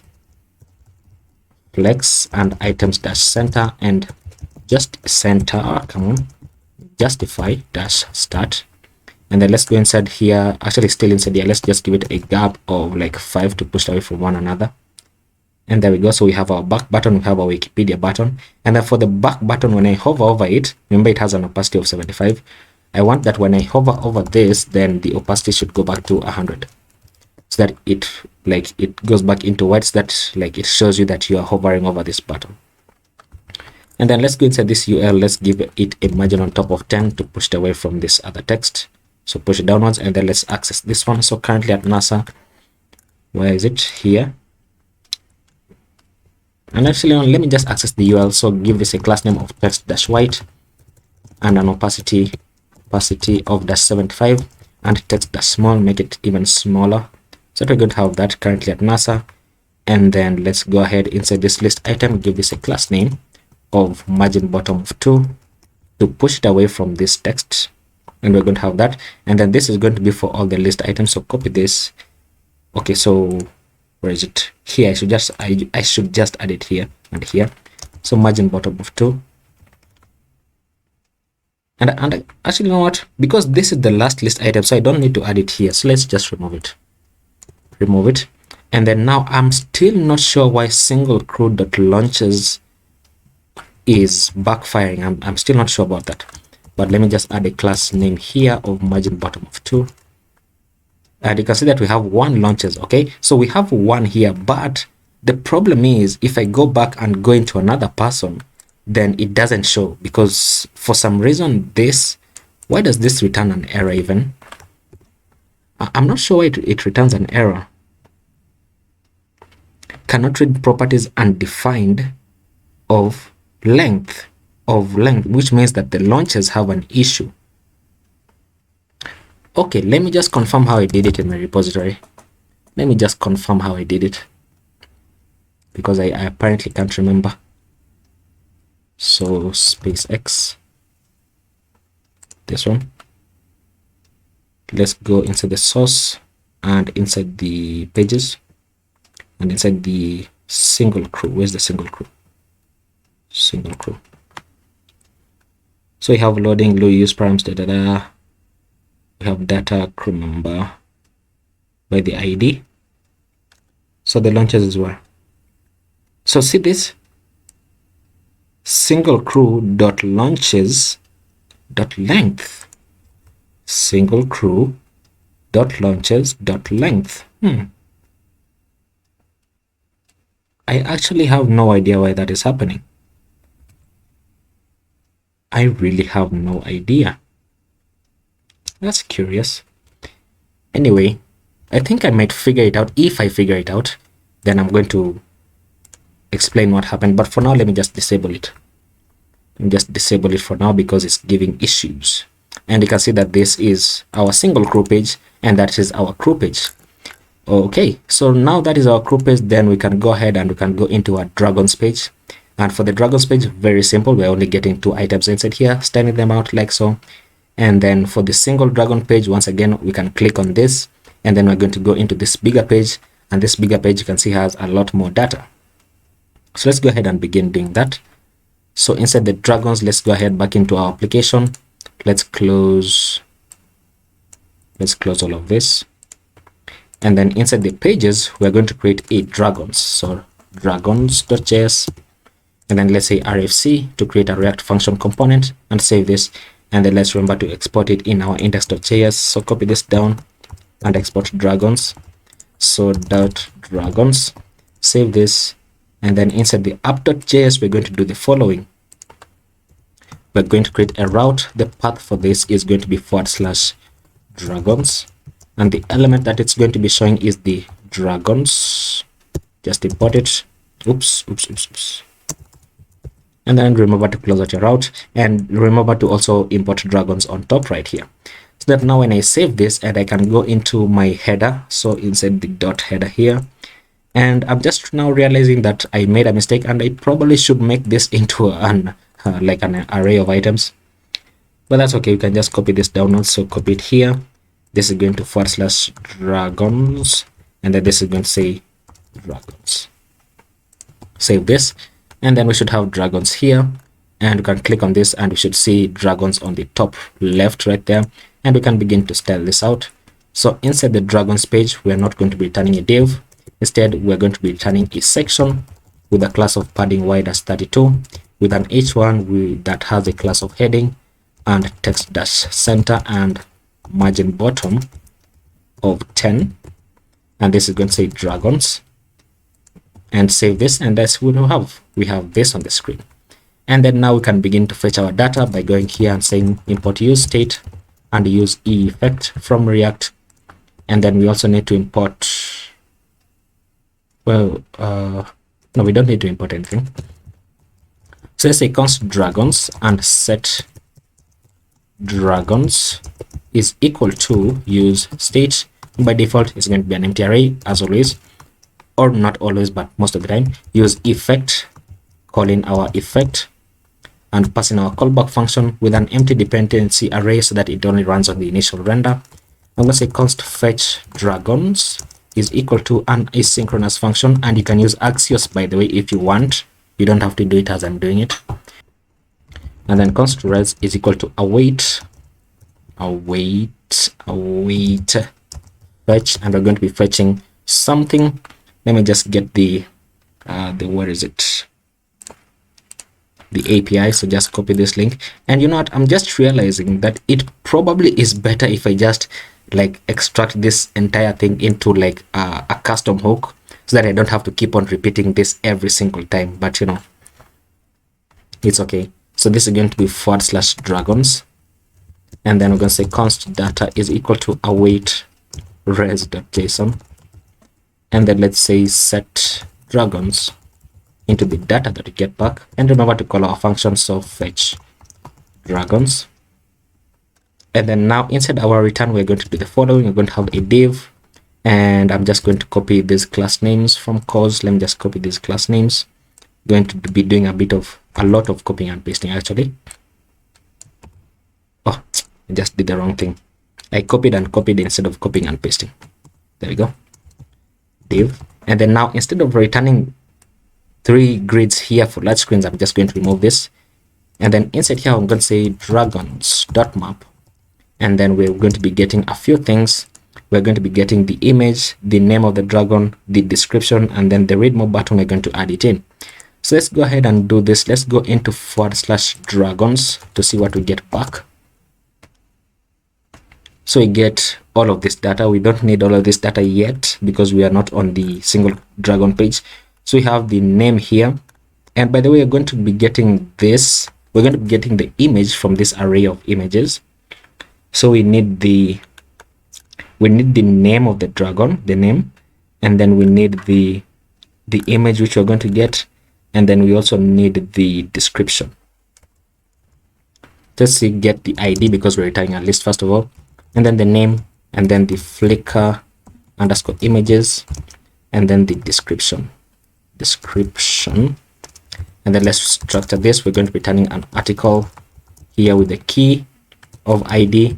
And you know what, by the way, now that you've already seen how it looks like by building the crew page, then you already know that we're going to be returning a link inside here, which is going to be linking to something inside, but for now it's just going to be empty. So link to and then we're going to have this to go to key / the key for this, sorry, is going to be the ID, and then we're going to have this. So you want the image first of all, and now let me return an article, and then the image on top. So the image is going to be the Flickr images, so Flickr underscore images, But remember that Flickr images is an array, so we only want to get the first item in this array, and we can do that by saying Flickr images, placing our brackets and saying 0, which means only get the first item in the array. And then if in case it fails to load, then we just want to show the name of the dragon. And then below this, we're going to have an h2 that says the name of the dragon. And then below this, we're going to have a paragraph that says, oops, what did I do? Here, I pressed page up. So here, we're going to say description. And then below this, we're going to have a link, which is going to be linking to the same link as this one. And the class name for this is going to be btn. And then the text for this is going to say read more. And we're going to have that. Does it have any kind of styling? Let me say this, read more, and then let's say ampersand RARR, so right arrow. And then we can go ahead and save this. I don't know whether this is going to break because it's empty, but we're going to find out in a moment. Link is not defined. Why do I always forget to import that? So import it on top. And then we should see this on the screen. There we go. Okay. So we have that. Now we can begin to style this out. We can style this out. So inside here, we are going to do the same thing that we did for the crew page. So I'm going to give this a class name of height-96 and width-full, so that it takes up the entire width of the container. Because if I don't have width-full here, notice how, look at what is going to happen. Oh, I already added width-full in our CSS, did I? Let me confirm. Yeah, width-full is the same as width 100%. So if I disable this, then look at what's going to happen once it reloads. So now it doesn't take up the entire width of the container in which it is placed. So I have width 100% so that it goes all the way to the end. And then see how it's stretched out just a bit. I don't want that to happen. So once again, we're going to add a class of object-cover. And we should see this reset. There we go. So it's much better. And then let's go ahead and access this Dragon H1. The H2, sorry, give this a class name of text-white. Let's say text-large. Let's say margin bottom of 8, and then margin bottom of 5. Let's see how this looks. We're going to have that. Let's change it to font gold. And then let's say tracking-wide. And then look at how it's structured, it's styled in our application. We have another background color here. So I'm going to add that in by grabbing this H2 and the paragraph and the read more, cut it out and then place it inside the div, and then give this div a class of beige-stone, let's say about 800. And then paste it in. And you see that stone doesn't really look good. Let's say, what's another dark color that's available? Slate-900. No, that's terrible. What is this color? Zinc. Did I use zinc? Zinc-900.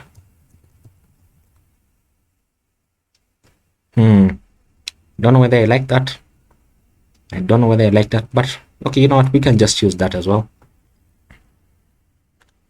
And then now the reason for this margin here is because I added the margin on top here. So let's remove it. And instead of adding it as margin, we're going to add it as padding. So padding top of 8, because padding is always added on the inside of elements and margin is added on the outside. So instead of this being margin of padding of 8, let's say padding of 5, and then margin bottom of 3 to reduce the spacing a bit.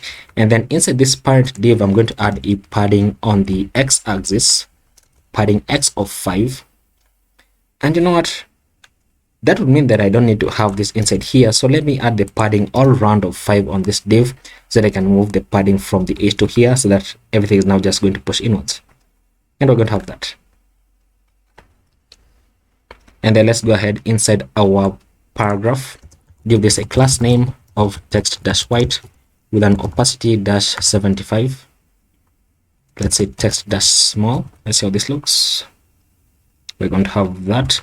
And let's say margin bottom 8 pushed away from this button.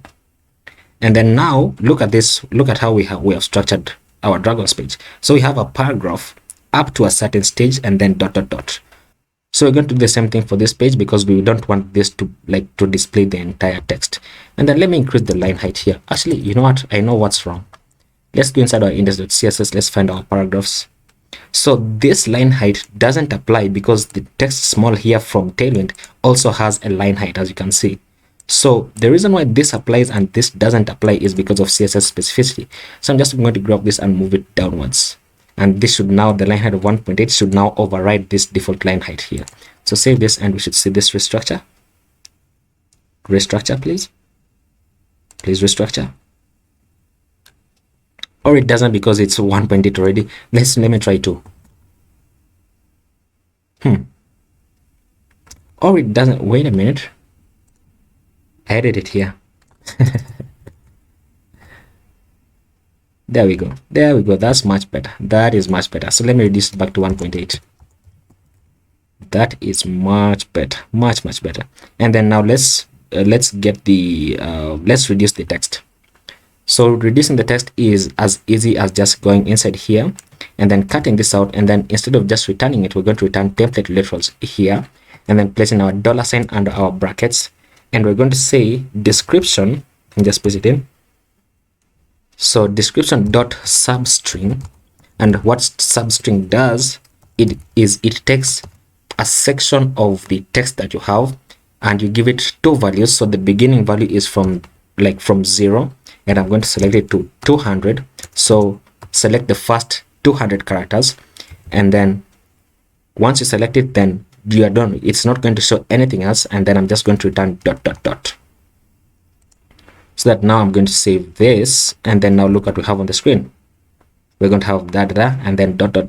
and so on and so forth, so that now all the content is structured like it has a nice layout basically. So we're going to have that, and then now when I click on this, we should see the single dragon page, sorry. And now let's go ahead and get our single dragons page. So for the single dragon, we're going to do something similar that like we did for the single crew. We're going to create a new file and call this single dragon.js, and then let's say RFC, and then inside you're going to return single dragon. Let's return a section with a padding y of 32, and then with a class of max-width, and something else. Do we need something else? I don't know. Let's return an h1 that says h1 is the class of heading that says single dragon. Save this, and then let's go inside our index.js here. Let's import single dragon, so single dragon, and then let's also export it single dragon. Save it, and then inside our app.js, let's create our single dragons page. So we're going to create a route. The path for this is going to be going to /dragons /id, like so, and then the element that is going to be showing is the single dragon from pages, and then close out your route, and then remember to import it here. And you can see that the structure for this is just the same as we did for the ID. And so once we have this, I can save this, and then inside our dragons page, now we can get these two links, so here and here. So this one is going to be going to brackets /dragons $, and then brackets ID, and it's going to be the same thing as this link on the bottom. So paste it in, and then once I save this, and once it reloads, and I click on this, we should see single dragon, and we have that. Would you look at that? Looking quite nice. And now the single dragons page is styled as follows. So we have this on the left, and then we have this on the right, and actually the entirety of this thing is on the left, and then we have this on the right. So let's begin to get our single dragon page. So inside here, we're going to go and do this. We're going to say import use state and use effect from React, and then we're going to say import link and use params from React router DOM,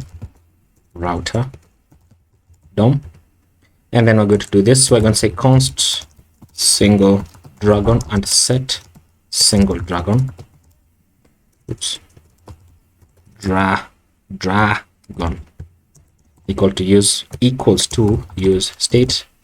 By default it's going to be an empty array, and then we're going to set up our use effect. So use effect, this is our callback function, and then our dependency array is going to be dependent on the ID that we get from use params. So const ID is equal to use params, like so.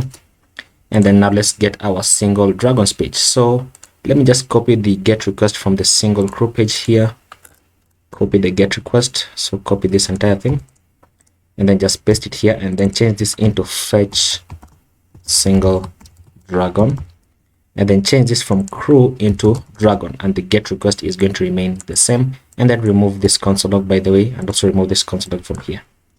We don't need many console logs. And then once we have that, then once again, if I go into a single dragons page by just copying the ID here and then going into /des and copying the ID, then you'll realize that this should say dragon, like so. Then you'll realize that we're going to be getting a few things, and we're going to be getting it in terms of an object once again. So just like we did in the single crew page, we're not going to be mapping over the get request, but we're just going to be using dot notation to get the data. And so we're going to do this. We're going to cut this out, and we're going to place it inside an article. And then this article is going to be an h1 that says single dragon.name. I think it is. Yes, single dragon.name. And then below this, let me see how this is structured. So first flight date. So first flight date, let me get this. So first flight is here. So we're going to say, give this an h2 down that says single dragon dot first underscore flight. And then the text for this is going to say first flight date, place a colon. And then below this, what do we have? We have like, these are, how do I want to do this? I'm going to place this to be one div and then this to be another div, so that I can display grid on them, so that I'm going to display side by side. So this first div is going to be still inside this article, by the way. Still inside this article, we're going to have a div. This div is going to have what? A UL with 3 list items, so 3 or 1, 2, 3, 4, 5 of them. So not 3, 5.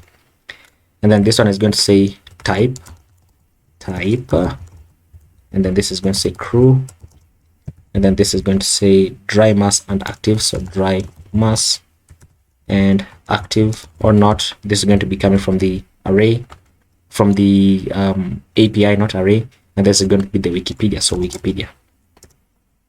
So the type for this is going to say this. So let's get the type from the API. So we have the type here actually. So type is going to say single dragon dot type, and then this is going to say single dragon dot crew, I hope, or dot crew capacity. Let me find crew. Yeah, it's only crew capacity. So single dragon dot crew dash capacity, and then this is going to say single dragon dot dry mass or dot mass dot dry mass in kilograms. So single dragon dot dry, what is it? Dry mass in kg. So dry mass underscore kg, and then we're just going to say kilograms at the end of it. And then here we're going to say single crew dot active. So single dragon, not single crew, single dragon dot active. And then once again, this is going to be dependent on whether they are active or inactive. And then here finally we're going to have the Wikipedia link, so single crew dot Wikipedia. So change this up and say single dragon, why do I keep saying single crew dot Wikipedia? And then this is going to be a link, so let me just cut this out and place it on href and paste this in. And then I want it to open up on a new page. Oops, remove these extra brackets. So open up on a new page by saying target is equal to underscore blank with a rel of no referrer to prevent cross-site scripting. And then here we're just going to say wiki or Wikipedia. And then the class name for this, so right at the end, the class name for this is going to be btn. And then once we have that, then let's see, we need this other side that contains the heat shield details. So we're going to do all this. We're going to create another div, and no, not even another div, we're just going to create another UL, because then I can go inside this div and then display this div as flexbox or as grid, and they're going to display it side by side. So let's go ahead and do this.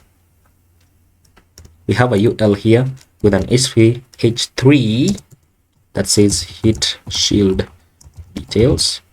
And then below this we have a list items. How many of them do you have? 1, 2, 3, 4. So we have 4 of them.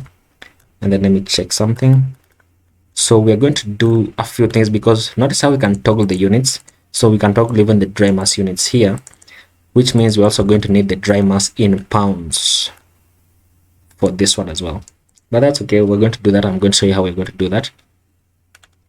So here we have the heat shield details, and we have the material is here, and then we have the size, and then we have the temperature and development partner. So temperature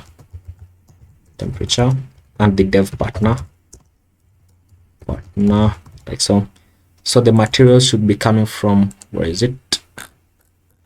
Materials should be this also, single dragon.heatshield.material. So should say, come on, single dragon.material, what?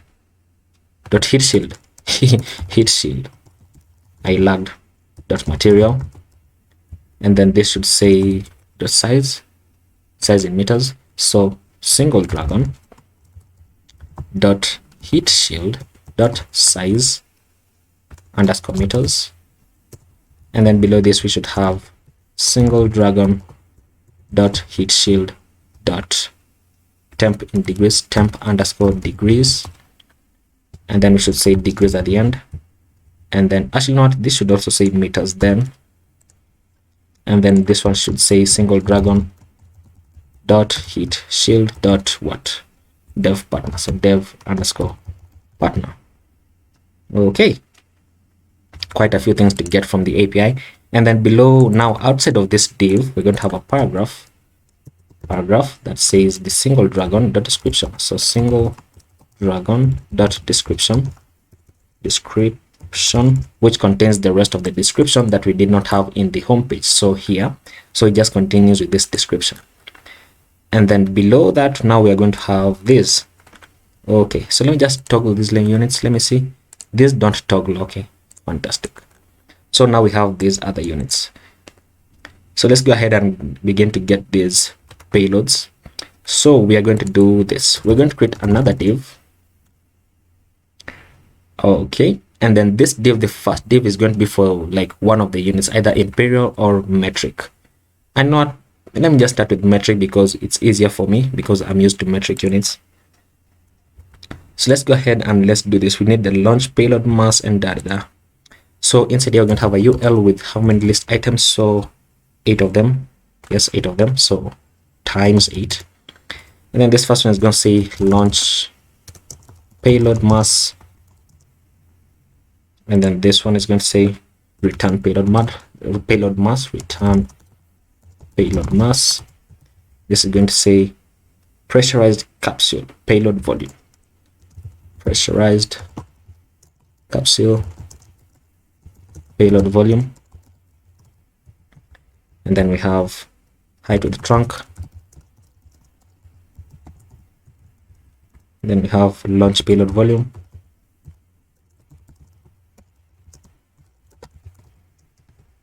And then we have return payload volume.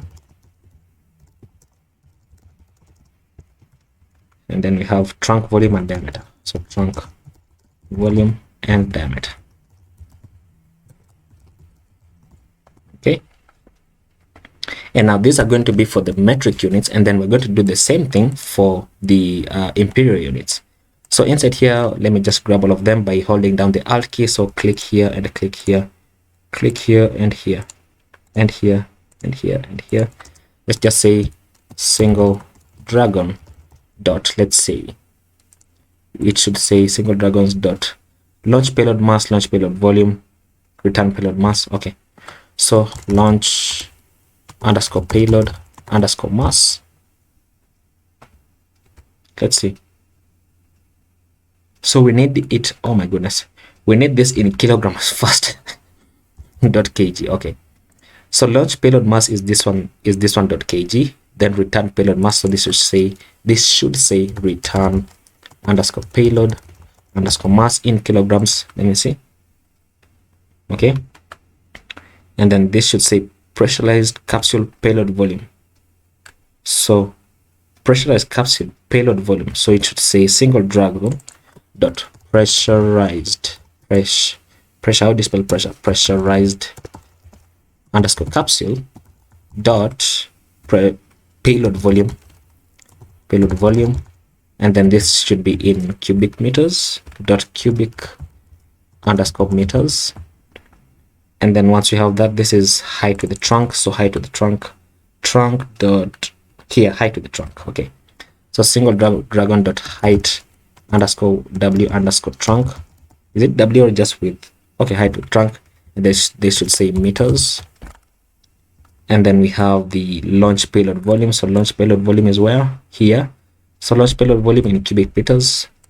So launch underscore payload underscore volume, and then cubic underscore meters.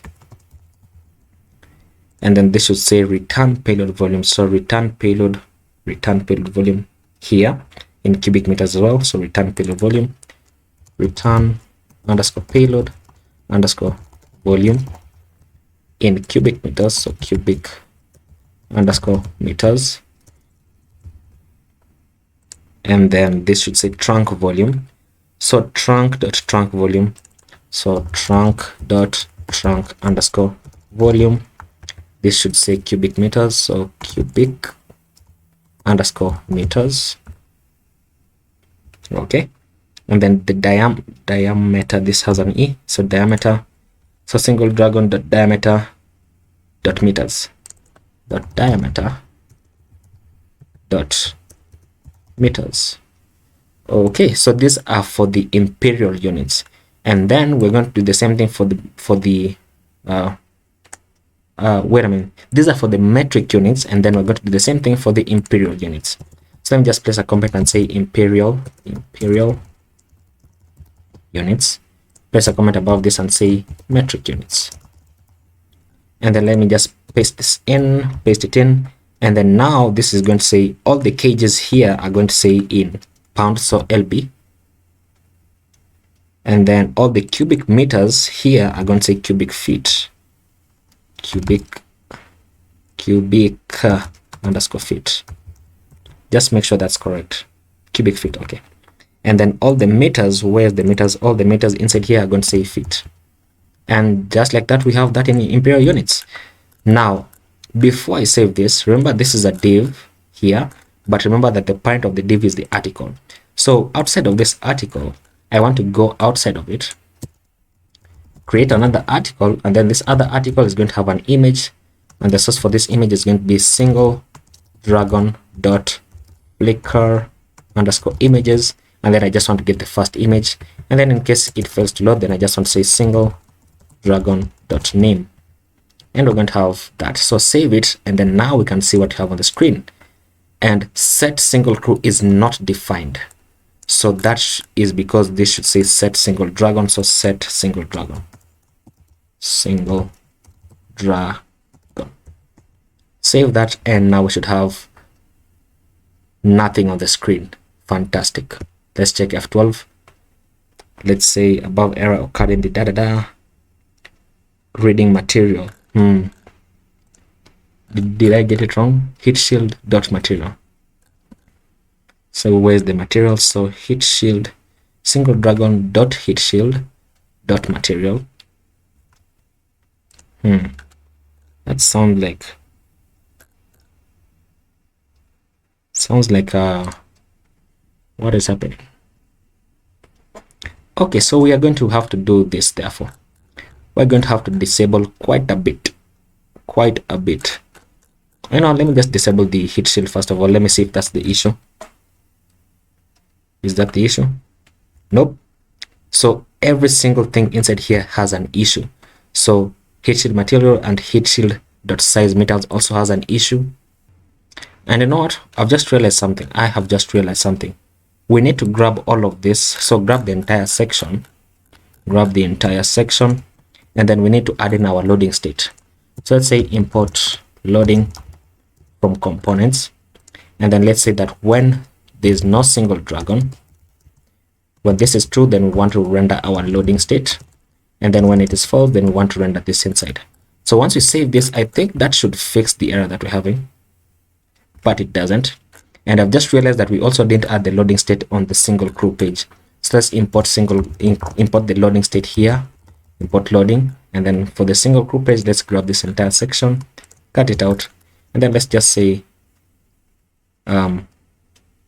when there's no single crew, when this is true, then we want to say loading, and then when it is false, then we want to paste this in. That's much better.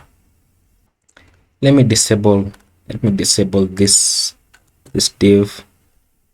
Let me disable it up to here. And we're still getting errors reading kg. What is happening? So disable this as well, disable this ul, and disable this ul as well, and we should only have our image on, but we can't even get our. What is happening? What is happening?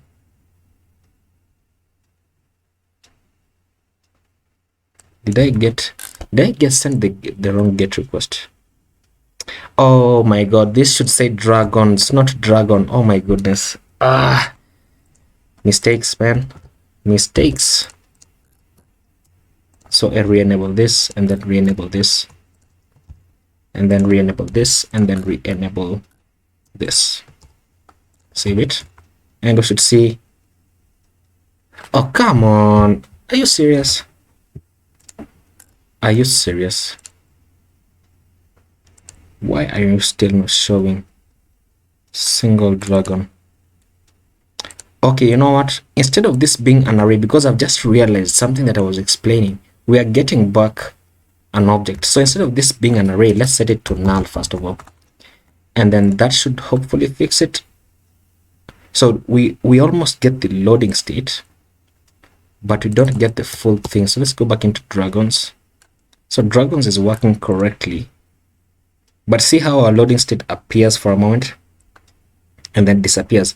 So this says canary properties reading cubic meters. Where is cubic meters? Cubic meters here. Where does it say? Single line JS74. So it doesn't know, doesn't find where this is. Payload volume. Single dragon.launch payload volume. Launch payload oh, this is not volume, this is vol.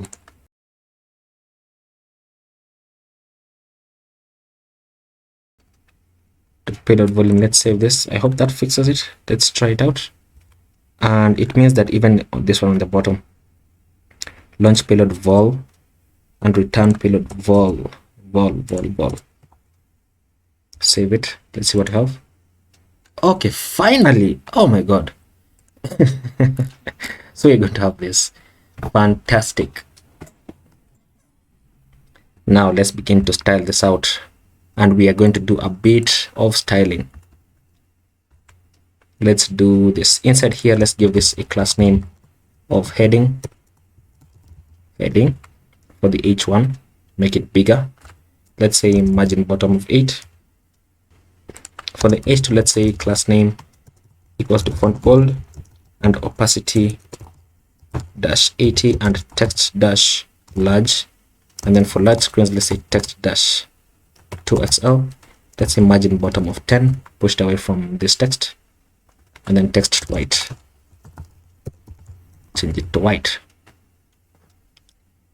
And then let's go ahead inside this type of capsule and so on and so forth. So inside here, so inside this URL, just say give this a class name of text dash small and text dash white with an opacity of dash 75. You don't have that.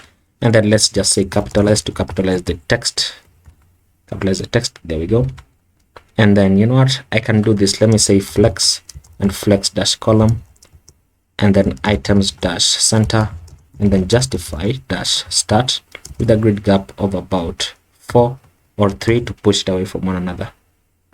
Of course, not justify, not item center, but item start to push it, to bring it back to the start here. And then let's say active. So the active So what is active? Is active a boolean? Let me just check. Active. So active here, in this case, active is a boolean. So we're going to do this. We're going to do this. We are going to do this. Let me cut this out. And I'm going to place a conditional here. And now let me just paste it in. And I'm going to say that when this is true, wait a minute, that when this is true, yes, when this is true, then I want to return the word active. And then when it is false, then I want to return the word inactive. And you know what, I've just realized that probably I should return a list item so that I can tell this to be green. So let me cut it out. Let me remove this from the ends. And then inside here, let me return a list item with a class of list item, close it out. And then give this a class name of text-emerald-500. And then paste it in. Paste in active like so. And then let me just copy this entire list item and paste it here. And change this to rows. And change this to inactive. And there we go. So let's see what we have on the screen. We have active here. And then let's go inside our Wikipedia button. So inside this list item, give this a class name of margin top of, what did I have for the gap? 3. So let me say margin top of 3. Let me see what it does. So pushed away just a bit. And then for the Wikipedia, it opens on a new page. Yes, it opens on a new page for our Wikipedia button. Okay, fantastic. And then let's go inside this second UL, give this a class name of BG. What did I do for this, for the dragons page? Did I add zinc? Oh, I added at zinc. So I'm going to use zinc. So BG zinc-900. Let's see how it looks. So it's almost invisible, but we're going to be placing it somewhere here, so it's going to be visible a bit. Let's change the text into white. Let's change the text into small. And then let's say opacity-75. Let's see what we have. We have that. Okay. And then let's add a padding all around of about 3. Add a rounded border, a very slight rounded border. For this one, it's barely visible, but you can see the box goes even to this end. And you know what, because it's barely visible, let me try and look for a darker color. Let me see if there's a darker color. BG neutral. How is neutral? I think neutral, like it has, it appears to be much better. Appears. And then let's go inside this HC, give this a class name of, let me see if it's going to restyle it. Let's say font-bold and opacity-100. Don't know whether that's going to work. It doesn't work, so the opacity remains to be like this one. So I'm just going to leave it at that. And then let's say text-about XL, make it bigger. And then let's make it uppercase, so uppercase. And instead of XL, let's say large. And then let me place a margin bottom of 3. And then for this second class name and this one, list item, sorry, not class name. Let me just say class name of margin bottom of 3 to push away from one another. And then let me move this one for the last one because it's the last one. So we're going to, there we go. And then let me go inside this parent div. So this parent div is going to be like this. Give this a class name of grid and grid columns -1 and a gap of 5 for small screens. And then when we get to larger screens, so for medium screens, I'm going to say grid -calls -2. And then let's see what we have. It should appear here. There we go. Now it's going to appear here, but when we display this image to the right, then it's going to be like squeezed even more. So this is looking fine. And then let's access this paragraph. Let's go to the paragraph with that has the description here. Give this a class name of text-small. Let's say opacity-75 and text-white and margin bottom of 10 to push it away from this next one. So we're going to have this. Fantastic. You know what? Let's say margin Y of 10. Actually, what? Let's say margin top of 5 and margin bottom of 8. Margin, not padding. And I think it's because of text small that it appears to be squeezed a bit. Is it? Yeah, there we go. So increase the line height because we increase the line height here. And then let's say for the single dragon, what we need to do, we need to do this for these ULs. So for this div, let me see if I just go inside this div and say class name text white. Let me see if that's going to change. There we go, because this div houses both the metric units and the imperial units. So text white, and then let's say opacity -75 and text small. And we're going to have that. And then let's do this. Inside this UL, I'm going to give this a class name of flex and flex-call and items-start and justify-start, and then give this a gap of 3. And then the reason why I'm doing this is because I don't want to manually add margin bottom of each of these list items. So I can just do this and then add a grid gap here. And then for the UL on the bottom as well, I'm just going to paste this in, and it's going to separate out just a bit. That's looking much better. And then I'm going to go inside this div. No, sorry, not inside this div, but you know what? I should make this into a grid. So let me just select this, and using Control and D, it's going to select the bottom ones as well. So that I'm going to say grid and grid columns dash, let me say grid columns -2 with a gap of 8, which is going to separate them out. So launch payload, return the road, We're going to see how this is going to work in a moment. So this is the metric units. This is the metric units. Where are the imperial units? Oh, and I did add the units. I did not add the units. So launch payload mass, this should say kg. This should say kg. And then this should say cubic meters. So meters, and then add a superscript. So sup, and then cubed. And then this should say meters here. Meters. This should say cubic meters. So meters, and then superscript, so sup cubed, and then remove this space. I should also remove this space here. There we go. So meters cubed, and then this should say cubic meters again. So it says m, and then sup superscript, say cubed, and then let's say this one. You know what am I doing? I can just copy and paste. Come on. And then this is say meters. And then for this one is going to say what? Launch payload mass in pounds, so LB. Let me write it as LB. And then this says LB. Then cubic feet, just paste this in, and then change this to feet, FT. Then copy this. Then this should say feet, so FT. This is cubic feet, so paste this in. This is cubic feet, paste it in. This is cubic feet, paste it in. This is feet, so feet. And then now let's see what we have. The units should now appear. That's much better. And so now we have our image at the bottom. Now for mobile screens, I want this image to appear first, and we can do that very easily by just going inside this article. Is it? Let me check. Now inside this section, we can go inside this section and we can display it as a flex box, and then look what happens. Now the first article appears here, and then the second article, which is the image, appears here. So for mobile screens, I just want to say flex call reverse. So reverse the direction of the column, which means the image is going to appear on top. There we go. And then this is going to appear on the bottom. And then what I'm going to do is I'm going to give this article a class name of margin top of 8, because by default, since it's the second one, it is this one. So add the margin here. And then for medium screens, when we're displaying them side by side, I know, let me just say that for large screens, when we're displaying them side by side, actually, you know what, I used medium, so let me just continue using medium because of uniformity. So for medium screens, I'm going to say margin top of 0, and then for medium screens, I'm going to say, actually no, that's actually just it. So that now this is going to reset. Okay, and then now we can go back inside here. So flex column reverse, and then you can see that for medium screens, I want this to display as a grid, and then for medium screens, let's say grid dash calls dash 2. For medium screens, let's say gap, add a grid gap here of about 10, and then let's see how it looks. And you can see that now we have this, and then our image, and we have all of that. Now we need to do something.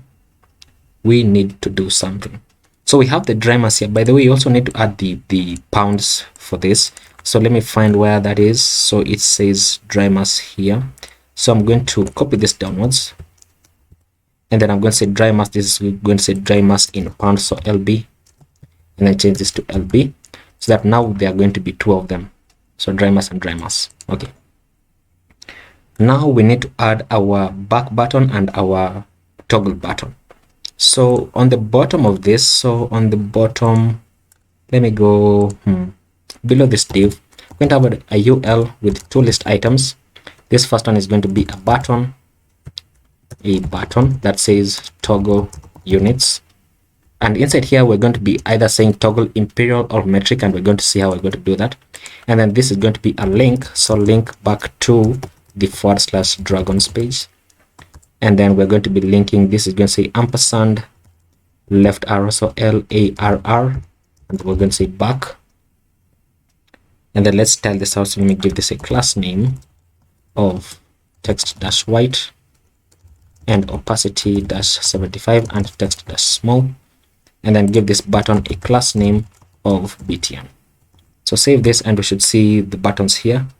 So toggle units and back, and then let's go inside this UL, give this a class name of margin top of 8, and then flex and then items dash start, and then justify dash start, and then add a grid gap here of about 4 to push it away from one another. And there we go. And then I should say item center, not item start, that this pushes downwards. There we go. And then when I hover over the back button, I want the color to change to white. So right inside here, I'm going to say that when I hover over this, change the opacity to 100. So now look at this, and there we go.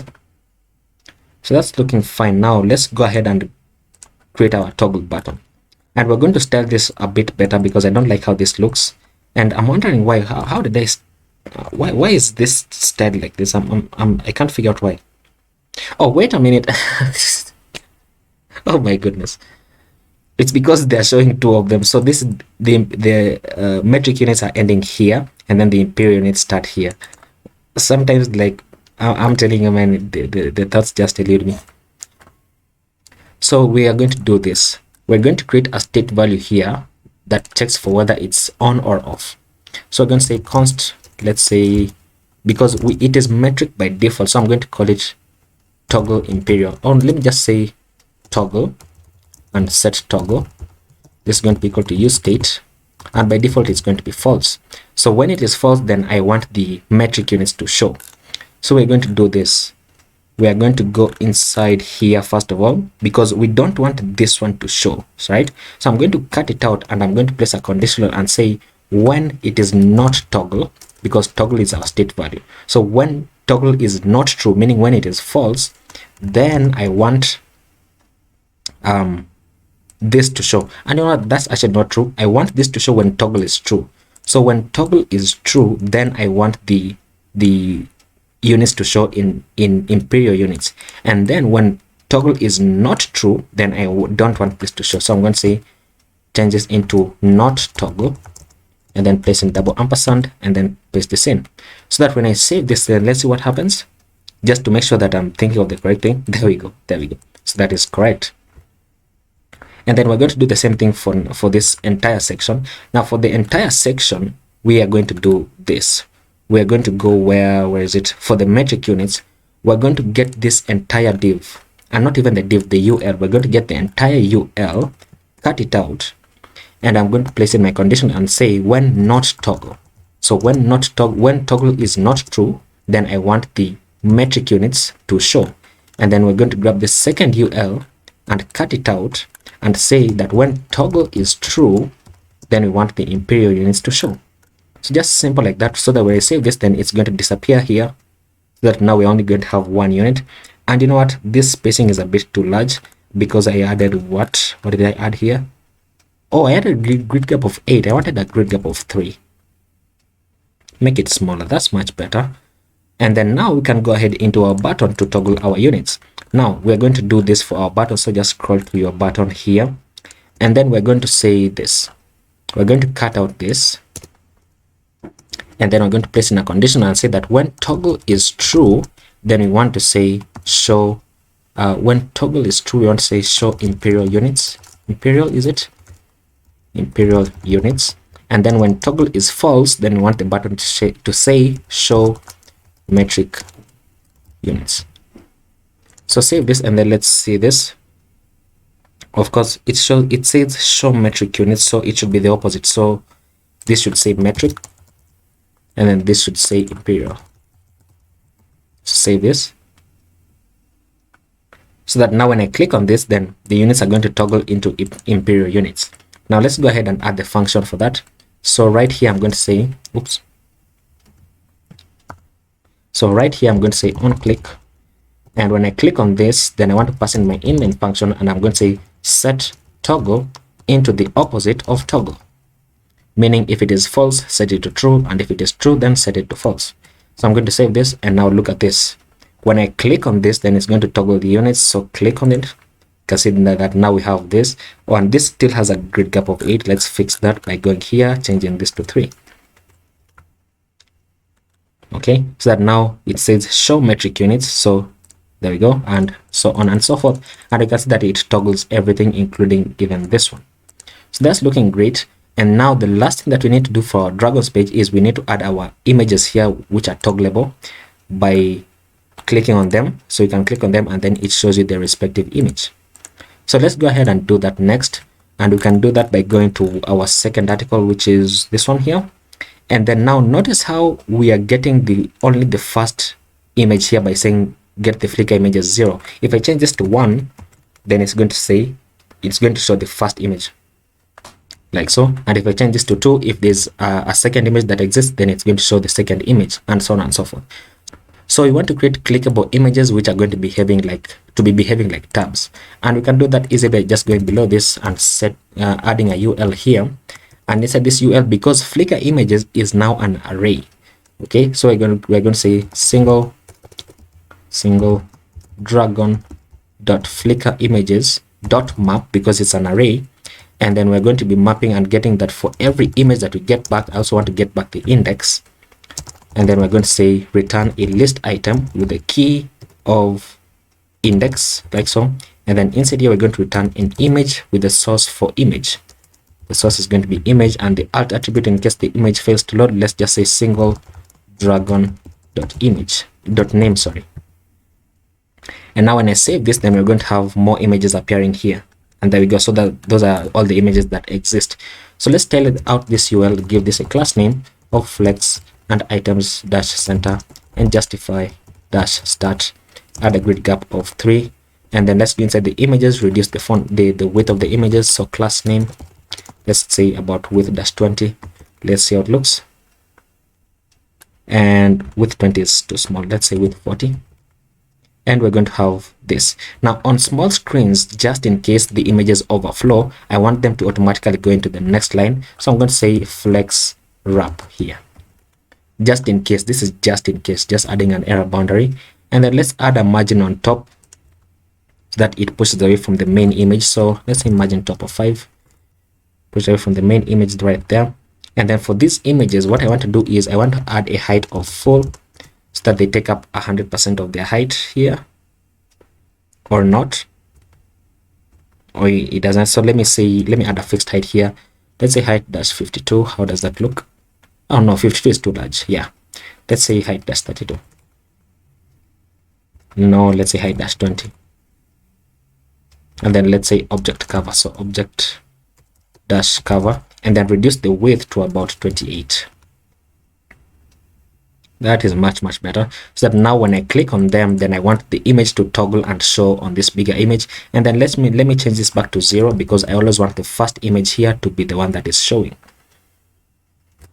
And then now here on the images, once again, I'm just going to add a cursor of pointer. So cursor dash pointer, so that now when I hover over it, then it's going to show a cursor of pointer, meaning it's going to be clickable, just showing like visual cues to your users. Now let's go ahead and do this. We want that every time we click the image, then the index here is toggled, right? So for toggle from 0, from 1, from 2, till the end of the images. So we're going to need to set up a new state value, which we're going to call value. So const value and set value, and this is going to be initialized to use state, and it's going to be 0 by default. And 0 because we want to go into our image here and access the state value of value, which by default is 0, meaning is going to access the first item in this array called Flickr images, so that when I save this, then nothing is going to change on the screen. But if I go into our state value called value and change this into 1, for example, then this image is the one that is going to show. You can see, meaning the functionality is already working, but we just need to change it by clicking on it. We just need to add the functionality to click on the images to change it. So change this back to 0, and then we can go into our images, and not even the image, but inside the list item, and I can say that when we click on this on click, then pass in our inline function and say set value set value into the index, meaning set the value here which toggles this. Remember, this is our state value, and then this is the function that controls how we change the state value. So if you want to change the state value using the function, then you access this function. So you can say that set value into 1 or 2 or 3, and it's going to change your initial state value. So that now, look at this. The logic here is that every time that I click on this list item, we are going to be getting the index of the list item. And the index, we are getting the index because this is an array.map. We can get the index and as well get the object that we get back, right? And then now when you click on it, we are saying set the value into the index of the item that we click on. And because now we are changing this function, it's going to change our initial state value called value, and that is going to cause the image that is displayed on the screen to also change. So we're going to save this, and then now look at this. When I click on the second one, then the second image shows, and the third one, the third image shows. And you can as well try it out for the other dragon. So inside here, let's go to the first one. You can see our loading state is working quite nice. And now look at this. I can click on the second one, the second image shows, and the third one, that image shows, and the fourth one, and so on and so forth. Now let me just try and style these images so that like they take up the same height, so that they don't keep on resizing like so. So let me just try it out. I don't know whether it's going to work. So I'll give this a class name of height-96 and width-full. I know need to add width-full because all the images take up 100% of their width by default as I specified in the CSS.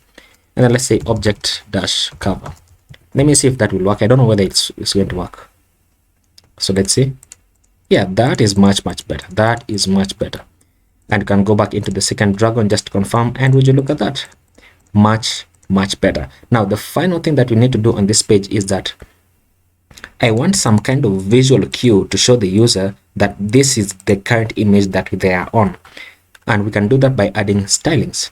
So I'm going to do this. I'm going to say inside the list item, give this a class name, and this class name is going to be dynamic. So I'm going to place it inside my curly brackets and inside template literals, which are backticks. And then I'm going to say this, that check for when the index is equal to the value, because this means that this is the current image that is displayed on the screen. And when this is true, then I want to add a padding all around on the image of about 3, and then give this image a BG of white, so that now when I save this, now look at this, the default image, the image that is currently displayed, has a background color of white with a padding of 3, but this is a bit overkill, so let me say padding of 1, so that we're going to have this. Now I can click on the second image. Now look at that. Now it has some kind of visual cue that, hey, you are currently on this image. So that is looking quite nice, and that is how we build the single dragons page with the toggles and so on and so forth. So the next page that we're going to build is now the Landpads, and the Landpads are going to be like almost the same thing as the single dragons page, and we're going to do that next. Okay, so next we're going to build our Landpads page, which has the same structure as our dragons page. So we have the image on top, we have an h2, and then we have a short description, and then we have a read more button. So back inside our code editor, I'm going to create a new file in the pages folder, and this new file is going to be called landpads.js. And then we're also going to create single landpads.js, and then inside here I'm just going to say RFC, which is going to create a React function component for me using the extension of ES7 React Redux. And you can go ahead and install it. I don't know whether I talked about it, but if you're going into your extensions, something is wrong. So if you go into your extensions, then search for this extension. It's called ES7 plus React Redux React Native Snippets, and it allows you to do shorthand properties like so, and it generates a React function component for you. And then inside the landpads.js, I'm also going to say RFC to generate this boilerplate. And then I'm going to go inside the index.js in my pages, and I'm going to export both pages. So this first one is called landpads capital landpads, and then this other one is called single landpad, and then export them. So landpads and single landpad, like so. And then inside our app.js, we're going to create both routes right now. So the route for this, the path for this is going into landpads, and then the element that I want to show is the landpads from /pages. As you can see, it imports it automatically for me, and then close it out. And then the second route that we're going to create is the path to /landpads, and then once again we're going to be getting the single landpad by the ID, and then the element that we want to show, the component, is called single landpad. So single landpad, like so, and then close it out, and then close out your route component. So once I save this, then let me see, it's imported. So once I save this, then I'm going to go into my landpads.js, and then on top we're going to import use state and use effect from React, and then we are going to structure our return here. So we're going to be returning a section with a class of padding y of -32, with a class of max width to limit it, and then below this we're going to have an h1 with a class of heading and text center, so to move to the center, with a margin on the bottom of 10. And then the text for this is going to say landpads.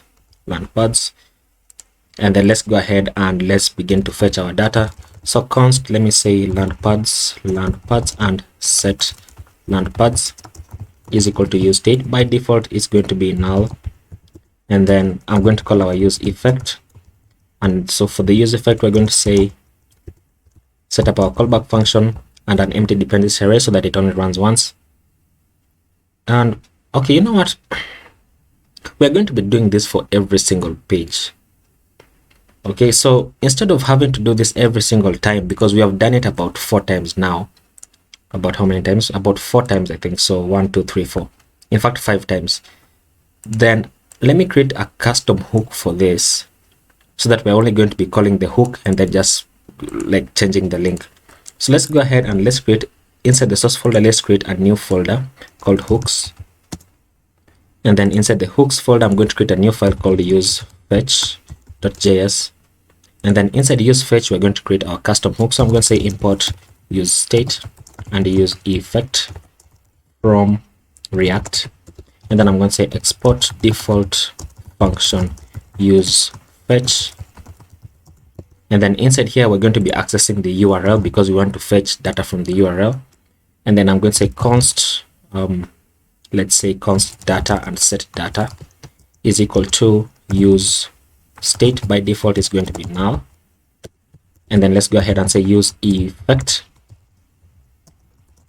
place our callback function with an empty dependency array. And in fact, it's not even an empty dependency array, it's going to be dependent on the URL, so that every time that the URL changes, then the get request is going to run. So I'm going to say const fetch data is equal to in asynchronous function, and inside here we're going to say const the response that we get back is going to say await fetch, and we're going to be fetching the URL that we pass in. And then I'm going to say const data is equal to await res.json, and then just say set data into the data that we get back. So set data into the data that we get back, and then call the function called fetch data. And then below this, we're just going to say return. We're going to be returning what we want to return, this data. So return data. Okay, everything seems to be correct inside here. So let me save this, and then let's go into the landpads and let's say import use fetch from hooks use fetch. And then now I'm going to say this. I'm going to say const data is equal to use fetch, and then we're going to pass in our URL inside here, and the URL is going to https api.spacexdata.com/v4/landpads. And then below this, let me have a div inside here. And this div is just going to say data.length, just to see if we are going to be getting back anything. So that now I can remove this from the top. So let's save this and let's see inside our Landpads. So export single what in app.js. Where is app.js? Single landpads, single landpads. Export it was not found in /pages. So let's check our index.js here. Single landpads and single landpad from /single landpad. What? This is not available. Where is the single landpad? Oh, it's single landpads. Let me rename this to not have the s at the end, so single landpad. There we go. So now if I check the index.js, there we go, fantastic. So save this and then it should reload. And then of course, let me go into my header and add the Landpads page. So copy this link downwards, change this into Landpads, and then change this into Landpads. So save this and we should see Landpads here. And then I can click on it and it says the requested resource could not be found. So there is something wrong in the app.js. So for the /landpads,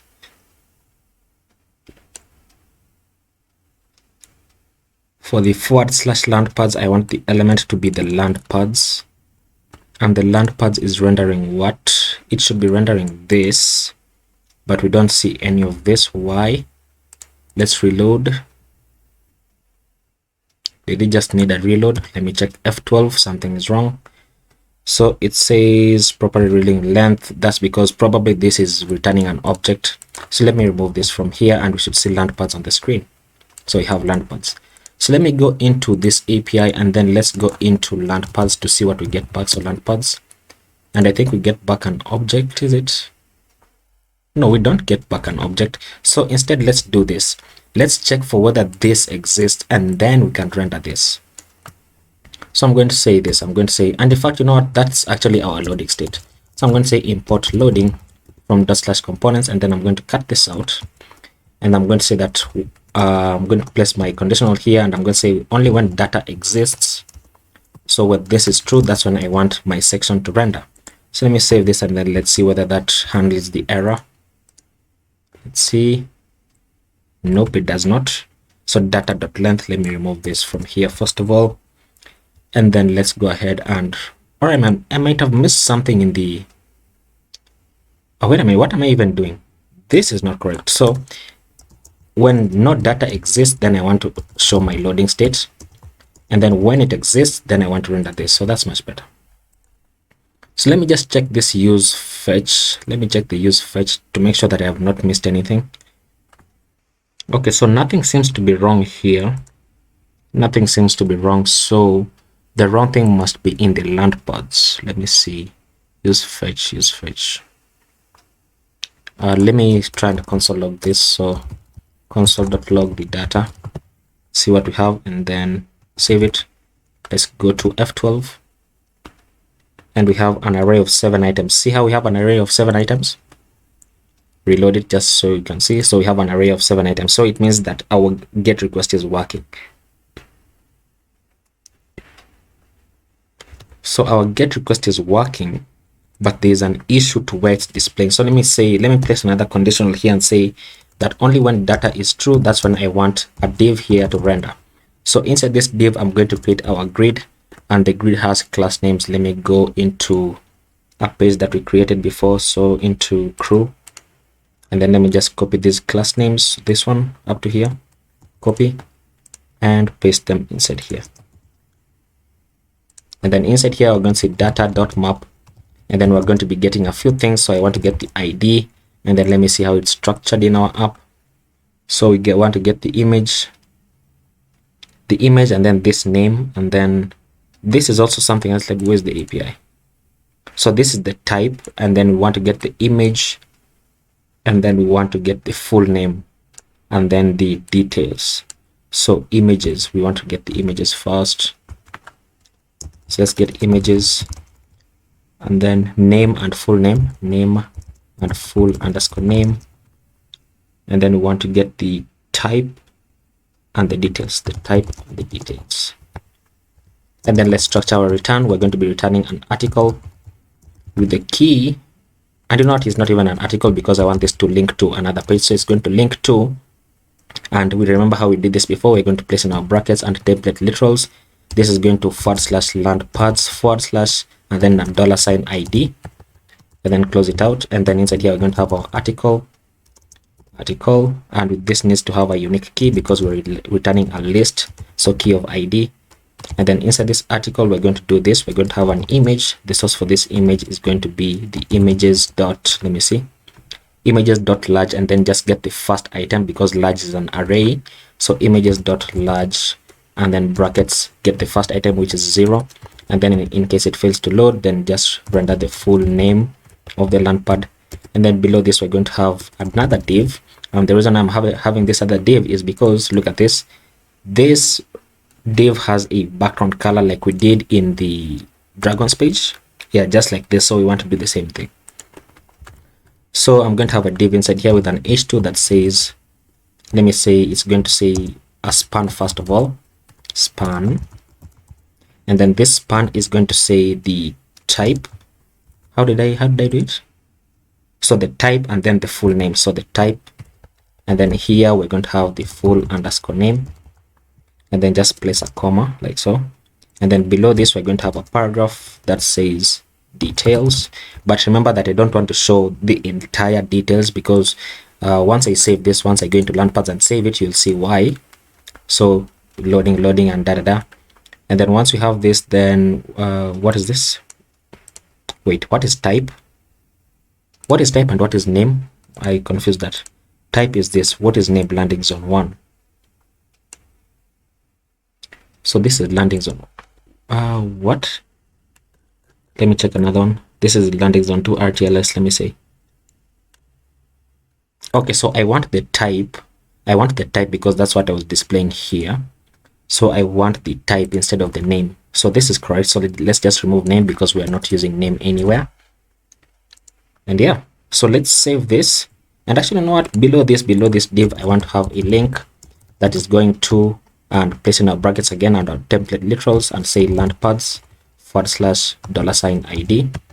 And then this is going to have a class name of btn, and then close it out. And then this is just going to say read more. And then at the end of it, I'm going to say ampersand RARR, so right arrow, so read more. And then save this, and then we should see. I always forget. How do I always forget to import this? Okay, let's do that. And we have this on the screen, so that's looking nice. So this is the reason why I did not want to render the entire text, because you can see that the text, like, it's not consistent, as you can see even here. Like, you don't want to show all of this on the screen. I mean, maybe you do because it's part of your design or something, but for this particular design, how I want to do it is I don't want to show this entire thing on the screen. So what I'm going to do is inside the details here, I'm going to cut it out and place in template literals and then $, and then my brackets again. And I'm going to say details dot substring. And then I'm going to select the first character to the 200th character, so 200, and then ... like so. And then save it, and we should have ... on the screen. And then let's begin to style this out. So inside here, let me see.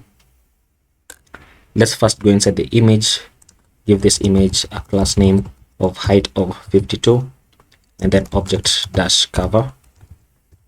Let's see how that looks. So that all the images are now going to have a fixed height, a similar height rather. So instead of height 52, it's a bit squeezed for me. Let me say height, where is it? Let me say here height dash 64. And then let's go inside this div, give this div a class name of bgzinc-900. Let's say padding all round of 5. And then inside this h2, let's say give this a class name of text-white and font-bold and text-xl, and then margin bottom of 5. Then let's see, we are going to go inside this span, give this span a class name of opacity-75 to make it slightly opaque compared to the actual text of the h2. And then inside this paragraph, I'm going to give this a class name of text-white and opacity-75. And then we're going to say margin bottom of 10 to push it away from this button. So I'm going to save this, and we should see the changes on the screen, and we have that. That's looking quite nice. And something is wrong, something is wrong, something is wrong. Why are these images overflowing outside? Let's remove the margin bottom 10 here. Why are the images overflowing outside? Oh, you know what? I want this to be inside this div, because I want it to also have like to be inside the background color of zinc. So let's do that, and then now it should be inside, and then push to, and then now we can add the margin bottom of 10 to push away from the paragraph. That's much better. And then now we need to deal with our single Landpads page. Remember how we already added this to the /landpads/id, and then in the app.js we also did the same thing here to show the single landpad.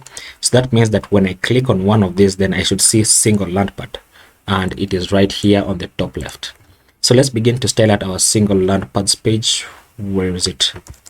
Single landpad, there. And on top we're going to do this. I don't know whether our custom hook is going to work for it, because our custom hook doesn't really change according to the ID. So let me do this. We're going to import use state and use effect. I mean, I could create another custom hook to solve this, but maybe I'll do it, maybe I'll not. And then here we need to import link and use params. This is going to be coming from React router DOM, and then we also need to import our loading state. So import loading, and then inside here we're going to say const single landpad and set single landpad. This is going to be equal to use state, and by default it's just going to be null. And then we're going to call our use effect, calling our function here like so, and then it's going to be dependent on the ID, and the ID is coming from use params. So let's specify it and say const ID, destructure it, is equal to use params like so. And then inside here we're going to say const fetch single landpad is equal to an asynchronous function, and then inside here we're going to say const res is equal to await fetch, and then we're going to be fetching from template literals, now no longer single quotes or double quotes, from https://api.spacexdata.com/v4/landpads/ and then $ID, and then I'm going to say const data is equal to await res.json, and then we're going to say set single landpad into the data that we get back, and then of course call our function called fetch single landpad. And then inside here, let's structure our return. We're going to be returning a section with a padding y of 32 with a custom class called max width. And then inside here we're going to have a div, and not even a div but a h1 with a class of heading with a text that says text. Do I need text center? I do not need text center. And you know what, I'm even structuring this wrong because I want an article first, and then I'm also going to have another article, and this other article is going to have the image, and the source for this image is going to be coming from single landpad dot, let me see, single landpad dot images dot large dot images dot large, and then I will just want to get the first image. And in case this fails to load, then I just want to say single landpad dot full underscore name. And then inside here, inside our return, inside our first article, we're going to do this. We're going to have an h1 that says single landpad dot full underscore name. And then let me just see how I structure this. Click on this. So dot full name is here, and then this is the name of the landing zone. So below this, we're going to have an h2 that says single landpad. You know what, let me just copy this.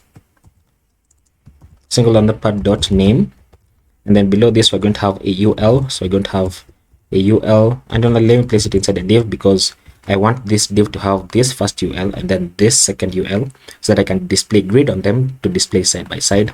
So inside this div we're going to have a ul here with the list items. How many? 1 2 3. So they're going to be 3 of them.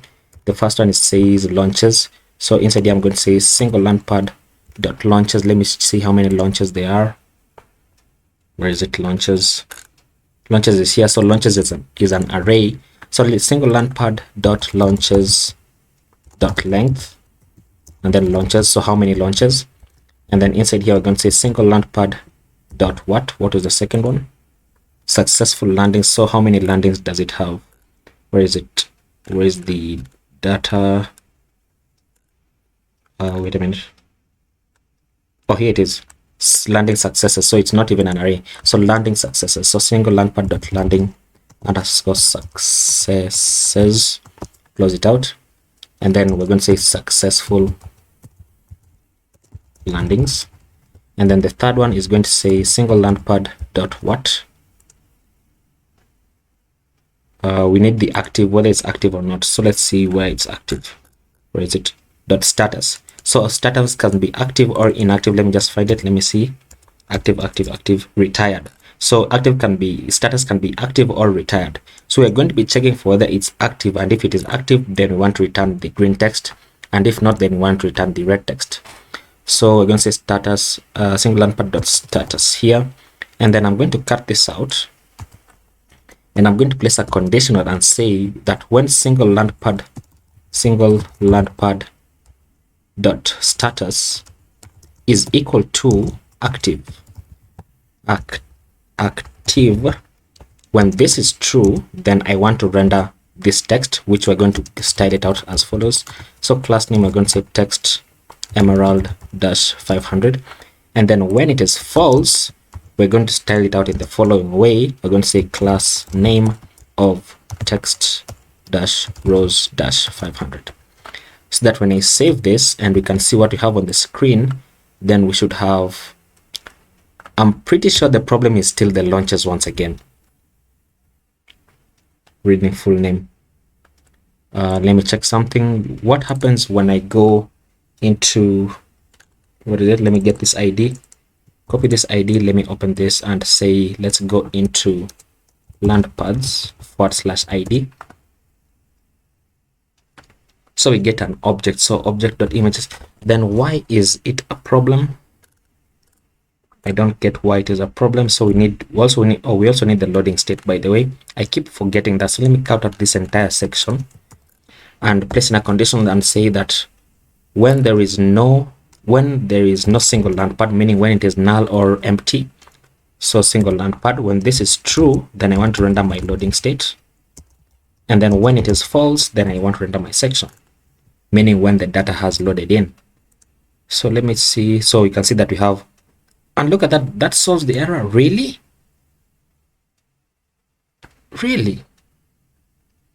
Then that would mean that the reason why it wasn't displaying is that the data was loading like faster than it could interpret it or something.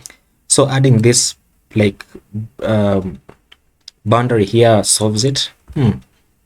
Curious. And so you can see that we're going to have this, and this one says active. So let me look for one that says retired, and the one that says retired is just read the instruction v1. So let's go back into Landpads and we can go into just read the instructions. Where is it? Here. And we should see, wait, this is not v1. Let me see. Where is it? This one should say retired. There we go, in red. Okay, so let's tell this out. Let's go inside this UL. Let's give this a class name of flex and flex dash call and items dash start and justify dash start. And then let's give it a grid gap of 3 or a gap of 3. And then let me say text dash white with an opacity of dash 75 to make it slightly opaque. Let's see that, and we're going to have that. And then let's also say text dash small. So text dash small, reduce the font size to that. And then let's go ahead into this UL. So these two ULs here and here, I'm adding multiple cursors by clicking here and then holding down the Alt key and then clicking here. And then I'm just going to say capitalize, which is going to capitalize this text. And then let's go ahead and style this h1. So give this h1 a class name of heading, and then give this h2 a class name of text dash white and font dash bold. And then let's say text dash 3XL. Let me see how that looks. How did I style it for the dragons page? Oh, I don't need to check it. I can just go into my code editor. Into my code editor. So the single dragon, how did I style this h2? Just so that like I can have like some uniformity. So copy this, and then let's go back into single landpad and then paste it inside here. So save this. Let's see what we have. So the landpads and then the single landpads. Okay, and then let's add some bit of margin on top. So margin top of 2 to push away a bit from this text. And then we need to add our second UL. So our second UL is going to be as follows. It's going to have an h3 that says what? It says what does it say? Location. So location. And then below here we're going to have a list item. So 2 list items. The first one says locality, and then the second one says region. So locality, and then this one says region. So it should say single landpad dot locality. Let me see, dot locality and then dot region. So here we should say here and here, say single landpad dot locality, and then this second one should say region. And then save this, and then add a space here, and then let's go inside this UL, give this a class name of text dash small and text dash white.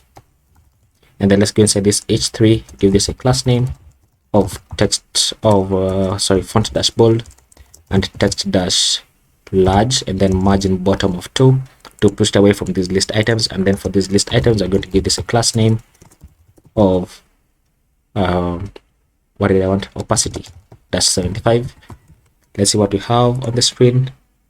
We should have that. And then let me just go inside this first list item and then say margin bottom of 3 to push away from this second one. And then now let me go into the parent div of these 2 ULs. So inside here, let's say give this a class name of grid and grid columns dash 1 with a gap of, let's say, about 8. And then for medium screens, I'm going to say grid dash columns dash 2, which are going to display them side by side. There we go. And then let's go inside this div once again, and then I'm going to say that for small screens, first of all, I'm going to say margin bottom of 10. And then for medium screens and above, I'm going to say margin bottom of 0. So pushed away from this article a bit. And it's actually won't show because we have added the media query already. So pushed away from this. And you know what? This is not even what I want, because I want the margin on top, because by default, the image is going to come on top for mobile screens. So let's actually do that. So inside this section, we're going to say this. We're going to say display this as a flex with a flex call of reverse, which is going to place the image on top. Like so. So that now I'm going to go on this div here, and I'm going to place a margin on top. Where is it? That's actually even the wrong place. It should be on this article. So I'll give this article a class name of margin top of 10.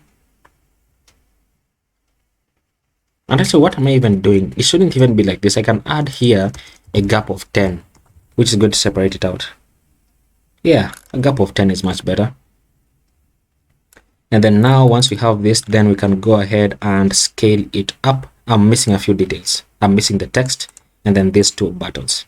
So once we have this div, then I'm going to go outside of this div, and I'm going to say add this paragraph inside here, and the paragraph is going to say single landpad dot details, and then let's style it out by giving it a class name of text dash white and opacity dash 75. And then below this paragraph, we're going to have a UL with 2 list items. And the first one is going to be a button. Is it really a button? No, it's a Wikipedia button. So we're going to say, give this an href. And this href is going to be going into single landpad.wikipedia. I think it is. Let me check. So single landpad.wikipedia is the link. And then inside here, we're going to say open on a new page. So target equals to underscore blank, with a rel of no referrer to prevent cross-site scripting. And then inside here, we're going to say Wikipedia. So Wikipedia. And then let's give this a class name of btn. And then for the second one, we're going to say this is going to be a link. It's going to be linking back into the /landpads. And then let's say that for the text, we want this text to say, we want this text to say ampersand LARR, so left arrow and back. And then let's style it out. So let me give this a class name of text dash white and text dash small and opacity dash 75, and then when I hover over it, let the opacity go back to 100. So save this, and then let's see what we have on the screen. In our application, we should have this. So we have that working correctly. And then let's tell this UL, give this a class name of flex and items dash center and justify dash start.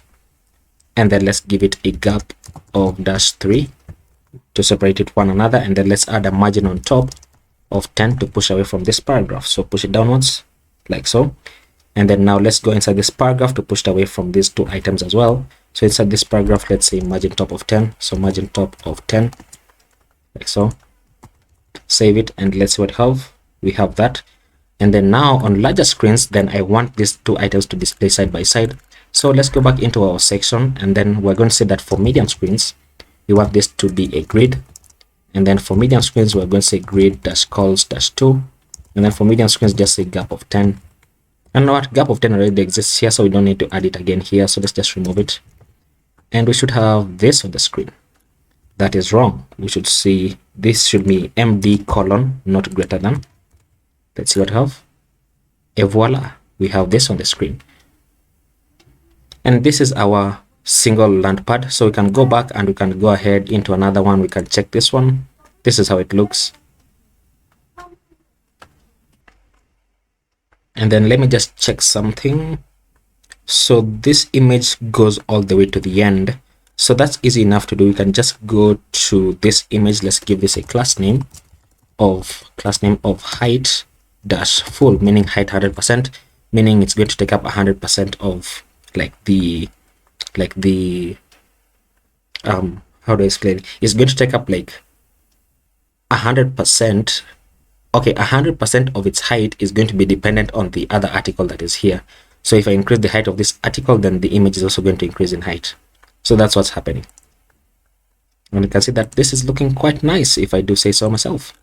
So let me check for one that had a really long description, and you can see that it takes up 100% of the height, which is really quite nice, if I do say so myself. And then now for the next page, we're going to be doing the launches page. And the launches page is going to be easy enough to do. We can see that we know we're not getting a lot of data, and we just need to, when we click on this, then we go into a bigger image that shows this. So let's go back and then let's deal with our launches page. So we're going to go into launches. Let me close all of these files. Let me close all of these.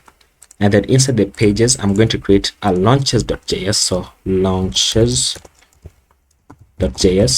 And then I'm also going to create single launches.js. So right click and say new file and say single launch. So single launch.js. And then let's say RFC inside here to do that. And then RFC once again to do that. And then let's inside the index.js, let's export both files. So launches and single launch. So single launch. And then let's export launches, and then let's export single launch.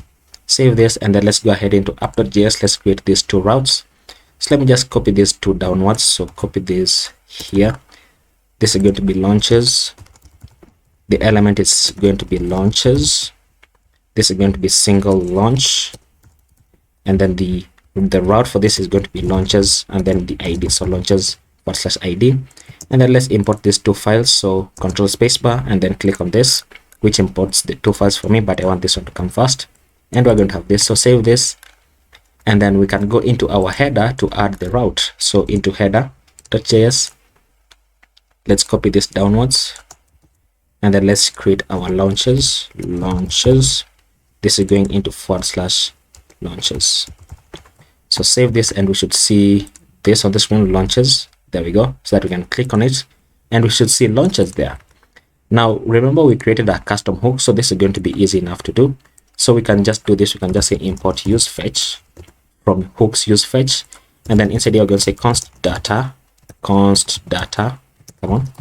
is equal to useFetch, and we're fetching from the API, and the API is going to be as follows. Just copy this link inside here and then change this into launches. And then we also need to import our loading state. So import loading from /components as a named import. And then inside here, we're going to say this. We're going to be returning a section once again with a padding y of 32 with a class of max-width. And then below this, we're going to say return an h1 that says, an h1 that has a class of heading with text-center with a margin bottom of 10 that says launches. And then below this, we're going to place a conditional, and now let's add our loading state first of all. And we're going to say that when no data exists, when this is true, then render the loading state. And then when it exists, then render our section. And then inside here, we're going to have a div, and this div has a bit of class names that I keep on forgetting. So let me go into the crew page. Let me just copy these class names here, copy, and then just paste them inside here. And then we can begin to map over our data. So we can say data.map, and then we want to get a few things. So what do we want to get for the launches? We want to get the image, the name, and then this description. So let me just check. So let's go into /launches. Loading, still loading. There are quite a few launches, that's why it takes a while to load. Okay, so we have this. So you want to get the image, and the image I think is going to be the links, the patch, and then the large image. Then let's see. We also want to get the name. Where's the name? I can find the name. The details is here. The name is this one. There we go. So we want to get the name, the details, and then what else? So the name, the details, and then the image. So where's the image once again? So the name, where is it? Okay, so the name, the links, and the links is an object that contains another object that contains another object. So let's say we want to get the ID. Of course, the ID is going to be our unique key because we are mapping over it. So the ID is going to be the unique key. So the ID, the name, the links, and the details. And then we're going to do this. We're going to return an article. So an article, and I keep on forgetting, not an article, but a link first, which is going to be linking to template literals /launches / and then $ID, like so. And then inside here, we're going to have an image. The image, the source for this is going to be the links.patch.large, links.patch.large. And then in case the image fails to load, then I just want to display the name of the patch. And then below this, we're going to have this. Oh, let me remember to import this because it's showing me the underline. So if you have not imported it, what I've been doing actually, and I didn't explain, is I just click here and say Control Spacebar, and then it brings me a drop down list of the possible imports or like the possible solution in case it's a problem. So inside here, I'm just going to click on this, and you can see that it imports it automatically for me. And then below this, we're going to do this. Let me see how this is styled. So this entire thing is now like blacked out, right? So what we're going to do is this. We're going to have an h2, come on, h2 that says name. And then below this, we're going to have a paragraph. Oops, a paragraph. Come on. And then this paragraph is going to say template literals, and then $, and then our brackets. And then I'm going to say details.substring. We're going to select 0 to 50, and then ... And then below this, we're going to say read more. Does it have read more? It doesn't. Okay, so that we're going to have this, and of course other items don't have details, so that's why it doesn't show for some of them. And then once I save this, then let's see what we have on the screen. We should have launches, but let me check something. Since other items don't have a description, yeah, that's why it doesn't read substring. So we're going to do this. I'm going to cut this out, place in a conditional, and say that when only when details is true, that's when I want this paragraph to render. Otherwise, when it is not true, then it's going to render nothing. So save this, and now it should render on the screen, and there we go. So for the items that don't have some details underneath, then it's just going to render a blank slate. And now let's go inside this link. Let's give this link a class name, and it needs a key as well. So key is equal to ID, and then it needs a class name of padding all round of 5 and pgzinc-900, and then let's give it a rounded border. Actually, wait a minute, is this the only thing that I gave a rounded border, it doesn't have a rounded border. So let me remove it just to be uniform with the rest of the design. Let's see what we have.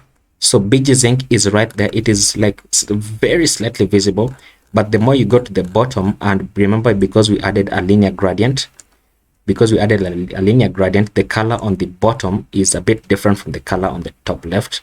That's why like you can view this color, you can see this color like becoming more pronounced as you scroll down, because the more you scroll down, the more you go to the slate color. So let's style this out. Let's go inside this H2. Let's give this a class name of font dash bold and text dash white and margin top of 5 and margin bottom of 3. Here let's say text dash XL, and then inside this paragraph, let's give this a class name of text dash white with an opacity of dash 75. Okay, and that is our launches page, and you can scroll all the way to the bottom. Some of them don't have images, by the way. Some of them do not have images. So this is what I'm going to do. Let me show you something interesting. I'm going to copy the link to this image, and the link to this image, this is our first launch, which is this one. So this is our first launch here. So what I'm going to do is we're going to be checking for whether an image exists, and when an image does not exist, then we're going to pass in a source for this image to act as the default image. So we're going to do this. I'm going to cut this out, and I'm going to say that if if links dot links.patch.large, when this exists, then I want my image to show. But if it doesn't exist, then I want another image to show, and this image, the source for this image is going to be this link that I've just copied. So copy this inside here, then remove this, and then the alt attribute for this is going to be just empty because it doesn't exist really. And then we're going to have that, so it's a conditional, so that now if we scroll to the bottom, the ones that don't have images, they are going to have this default image. Okay, so that every item at least has an image of sorts, okay.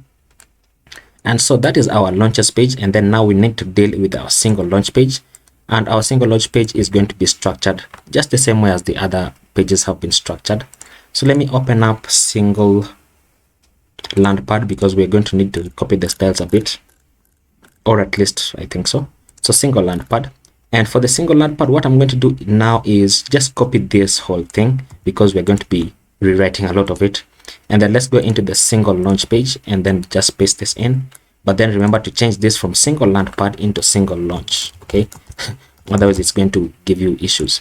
And then change all of this single Landpad into single launch, so single launch, then grab this and Control and D and say set set single launch, and then this is going to say fetch single launch. I'm just doing that because I don't want to keep on doing the same thing over and over again. And then here it's going to go into /launches, and we're going to have that. So you can see that this remains the same, and all of this just changes just a bit. And then now what am I missing here? I am missing what is this? So we need to have a return, so let's structure our return, and I'm missing a bracket, closing bracket here. So let's structure our return, and inside here we're going to do this, that when launches exist or when they are not launches. So when there are no launches, when this is true, then I want to render our loading state, and then when it is false, then I want to render a section here. So a section with a class name of padding y-32 and max-width, then close it out. And then inside you're going to have an article, which is going to be the first item, and the first item inside this article is going to be an image, and this image is going to be coming from single launch dot links dot patch dot large. I think that was how we accessed it. And then in case it fails to load, then we are going to say single launch dot links, single launch dot name, the name of the launch. And then below this, and notice how for this particular page the image comes first and then the text comes second. Okay, so take note of that. And then this one is going to be an h1 with a class of heading, and then this h1 is going to say single launch.name, so single launch.name. And then below this we're going to have what, let me just check the structure. So single launch.name, and then we need the launch date and then whether it failed or succeeded. So let's grab this. So the launch date is coming from here. Let's say, oh wait, this is not the launches. I was wondering why it looks so different. So let's get this ID, copy this, and then let's go here, change this into launches. So launches / this, and we should see the single launches. So single launches is saying as follows. We need to get the launch date. The launch date is, oh wait a minute, do I need to pass this using, oh my goodness. Okay, so that means that we need to install date fns to pass this into an actual date that you can read. So let's do this. Let's go ahead into our terminal using Ctrl and J. Let's add a new terminal here, and then we are going to install date fns, which is going to help us to pass this date into a manner that is readable by human beings. So I'm going to say npm install date-fns. Then as that installs, then we're going to do this. We're going to say import format from date-fns once it finishes installing. And then below this, we're going to do this. We're going to have an h2, and this h2 is going to say the following. Let me just confirm this. So launch date, and then it says, this is capitalized, and then here it says single launch dot, and spell dot what was it, dot date underscore local. Do I use the date local or the date UTC? Let me use the date local. Single launch dot date underscore local. So that is going to give us the date, and then once we have the date, then we want to get whether it failed or not. So whether it failed or not, let me see. Let's see. Success here. So success is false. Okay, so if it is false, so we're accessing the success, and we're going to do something interesting here. So we're going to say this. We're going to say that when single launch, come on, can't type, single launch dot success is equal to true. Oh, sorry, wait a minute. Sorry, when single, because this is Boolean. What is it? Yes, this is a Boolean value. So when single launch dot success is true, then you want to render a span, and then this span is going to say successful,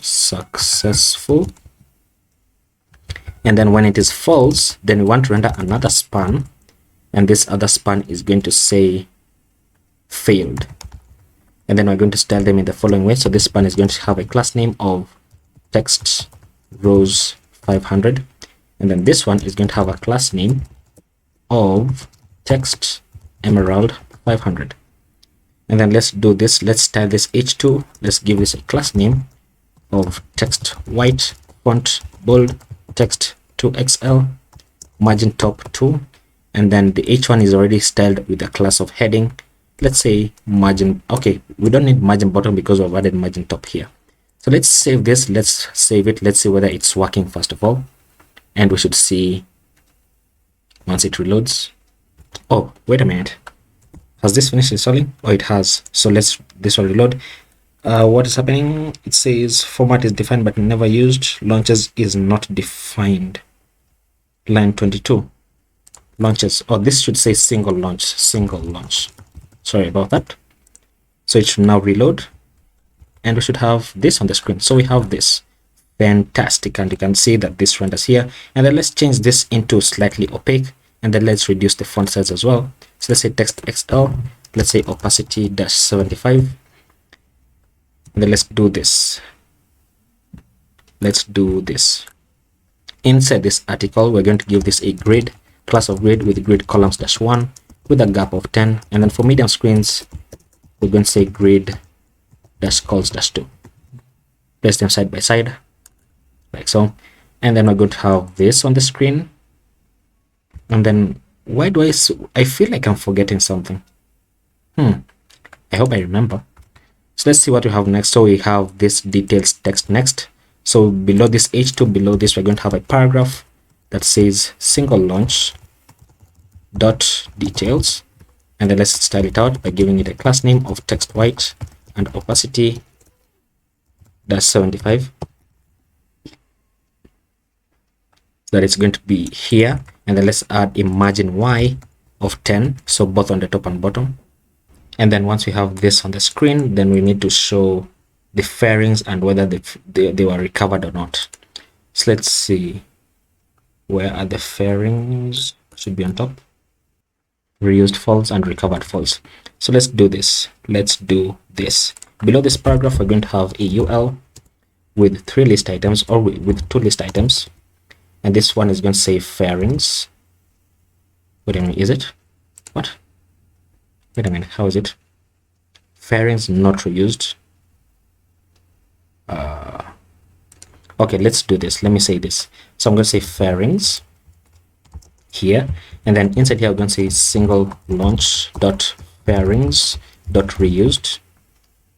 And now this is good. This is a boolean, so it's not even going to show on the screen. So we're going to do this instead.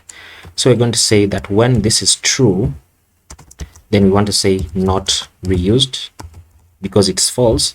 And then when it is false, now when this is negated, meaning it is true, then we are going to say reused.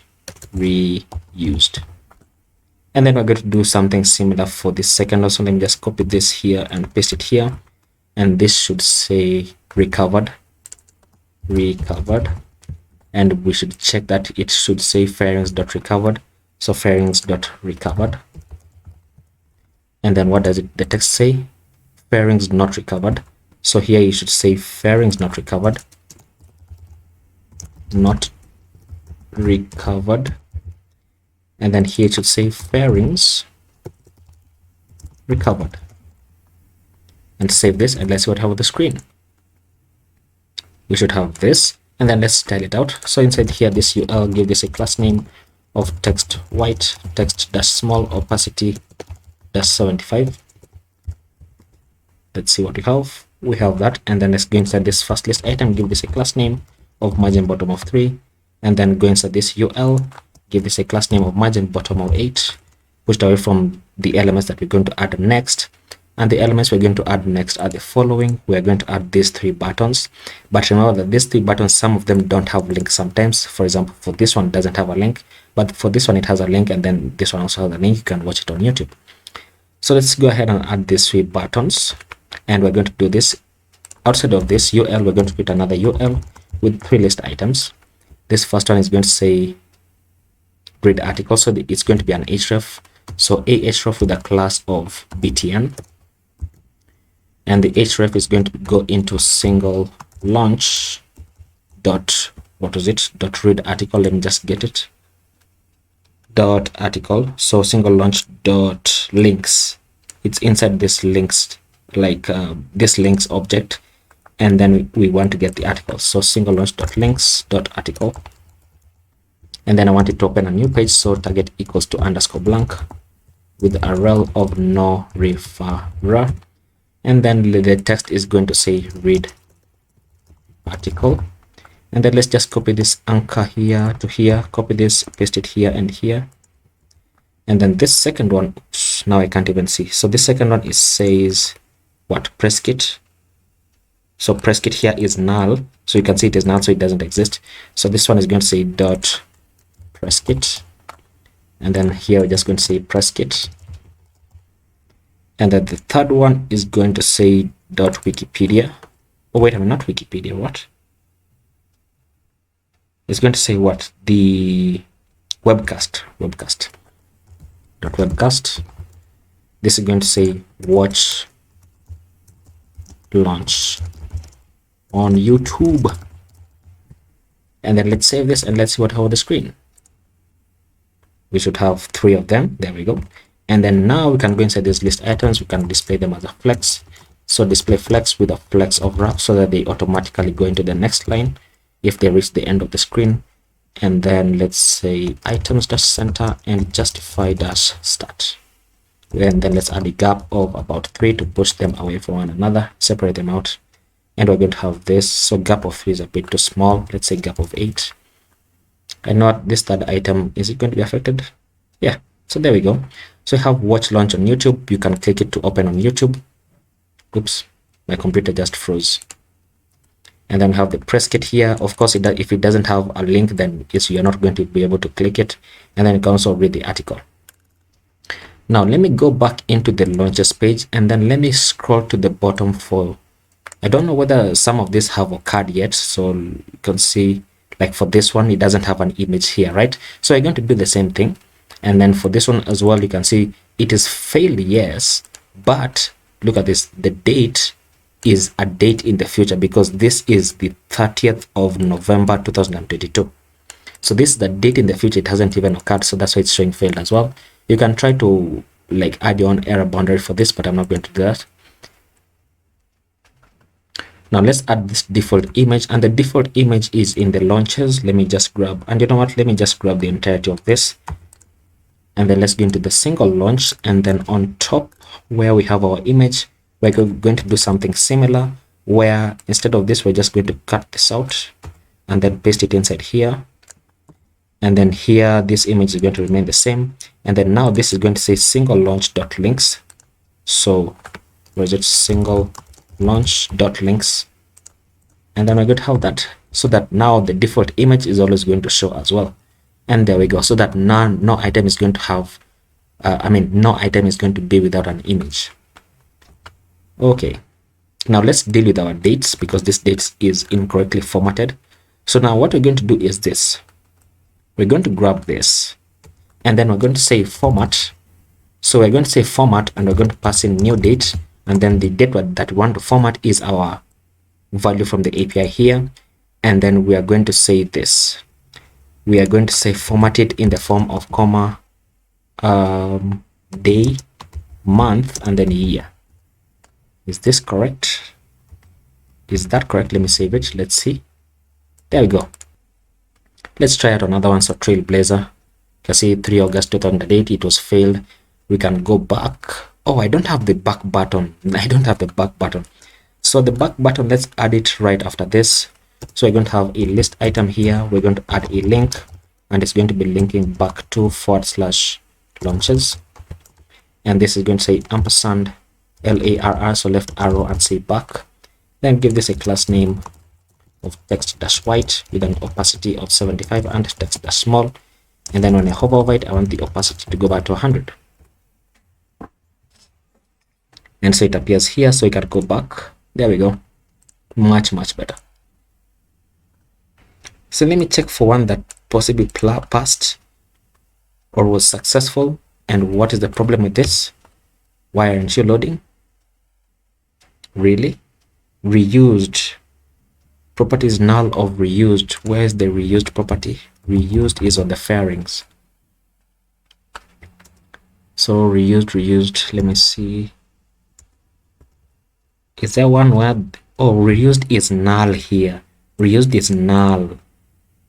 So it's not always a boolean. It's not always a boolean. So we need to add better error boundaries.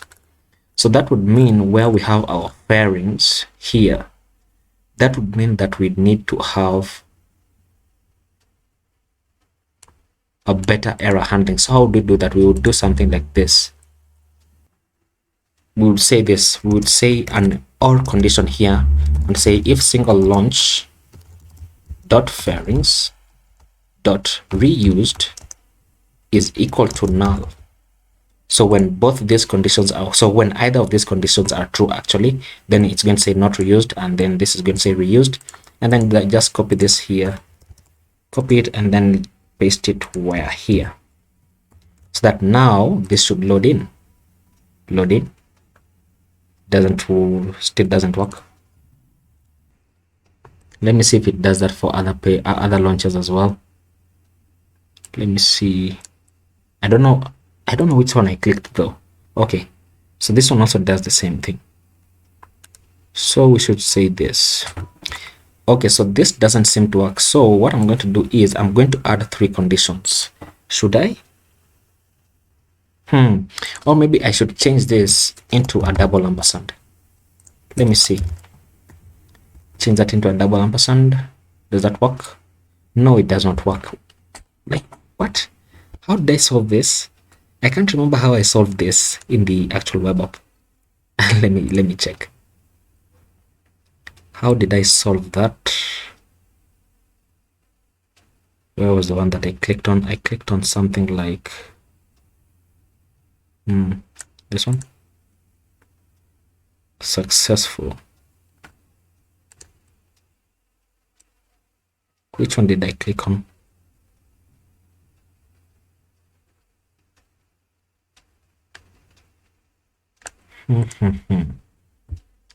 Starlink VO9. Let me try that.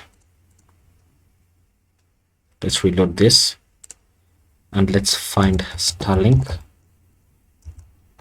Starlink VO9, this one. Let me see if this one works.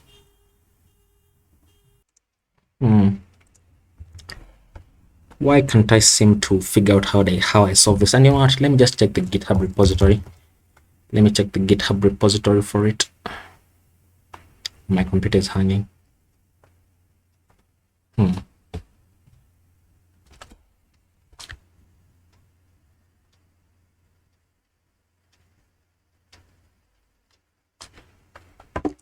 Let's check the repositories. Let's check SpaceX.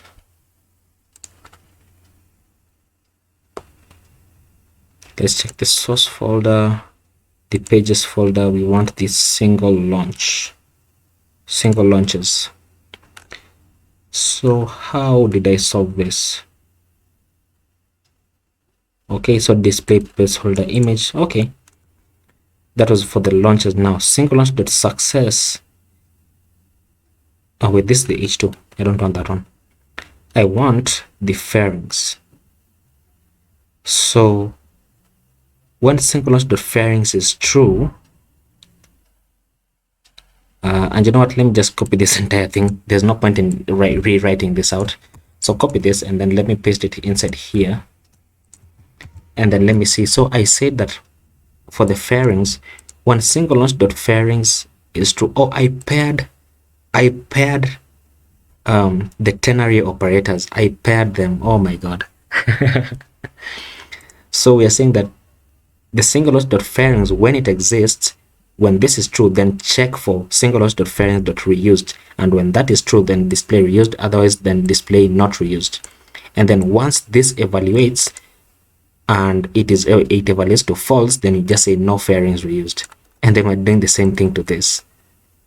How did I think of pairing ternary operators? Because I haven't thought about that right now, and that's you wouldn't even believe that I'm the one who wrote like both pieces of code. So let me add this class name here of margin bottom 3, and let me do the same for, does this one really? I don't think it needs it. So let me just what was I saying? So let me just check another image here. So fair is not reused, and let's see. Yeah, everything seems to be working now. And if you do get a bug, then please please report it on GitHub, not on the comment section. Interesting. So that is our launches page and our single launch page as well. And then now next we are going to do our launchpads.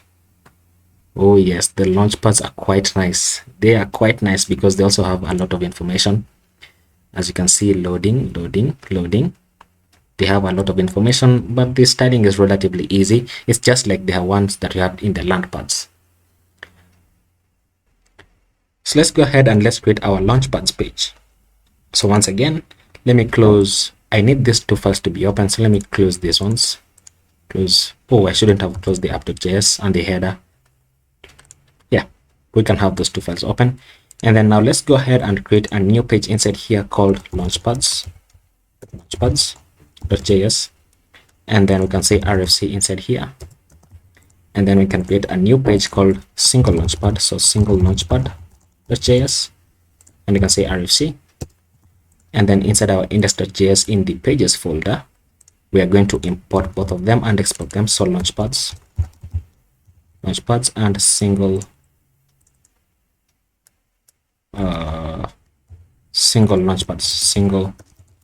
launchpads. Seeing single launch here and single launch here was confusing me a bit, but then I realized it was for the other page. So here, single launchpad. Is it pads? This is the same mistake that I made the last time. So this is single launchpad and single launchpad. And then this is single launchpad. There we go. So launchpads. So this should say launchpads, small p. There we go. And then inside the app.js, we are going to create both routes. So just copy this downwards twice. This is going to be going into launchpads, and then the element is going to be showing is the launchpads. So launchpads, and then import it right there. And then this is going to say single launchpad, and then import it. And then this should say go into launchpads /id, and single launchpad is here. Wait, why doesn't it import from index.js? Single launchpad. Let's correct that. So single launchpad, and then let's go into our header.js. Let's add the new link. So add this new link, so copy it downwards. This should go into launchpads, and this should say launchpads. Save this, and then let's see what we have on the screen. And it says single launchpad does not match the corresponding single launchpad capital P small p. What is the problem? In the index.js, this should say single launchpad capital P. What error is this in app.js? Single launchpad capital P. Single launchpad capital P. Save it, and we should have what on the screen? Are you serious? Imported as single. What? How are imports the thing that are slowing me down? Single launchpad. Let me open this file. Single launchpad. Oh, you know what? Oh my goodness. Let me change this to capital P, and then let me change this to capital P as well. So rename into capital P. There we go. Save it, and now it's going to show. So launchpads here, and we should see requested repos source could not be found. Why? It should say launchpads. Okay, there we go. Now it says launchpads. So let's begin to style this out. So launchpads here, we are going to do the following. We are going to say we're going to create a section with a class of padding y32, with a class of max-width. Then below this, we're going to have an h1 with a class of heading with text center and margin bottom of 10. You can see that this is basically the same thing that we've been doing. So launchpads, and then below this, we're going to have a div, and then inside this div, we're going to be mapping over our data. So let me copy the classes of the div. The classes of the div are these ones right here. So copy these and paste them here. And then inside here, we're going to say this. We need to import use fetch. So import use fetch, which is our custom hook. And then we also need to import loading states. So the loading state. And then inside here, we're going to say this. We're going to cut this out and say that when there is no data being returned, then we want to render our loading state. And then once the data is being returned, then we want to render our section. So let's go ahead and get this data. So this is going to say const data. Const data is equal to use fetch, meaning coming from our custom hook. And we're going to pass in a URL here, and the URL is going to be going into /launchpads. So / oops. What?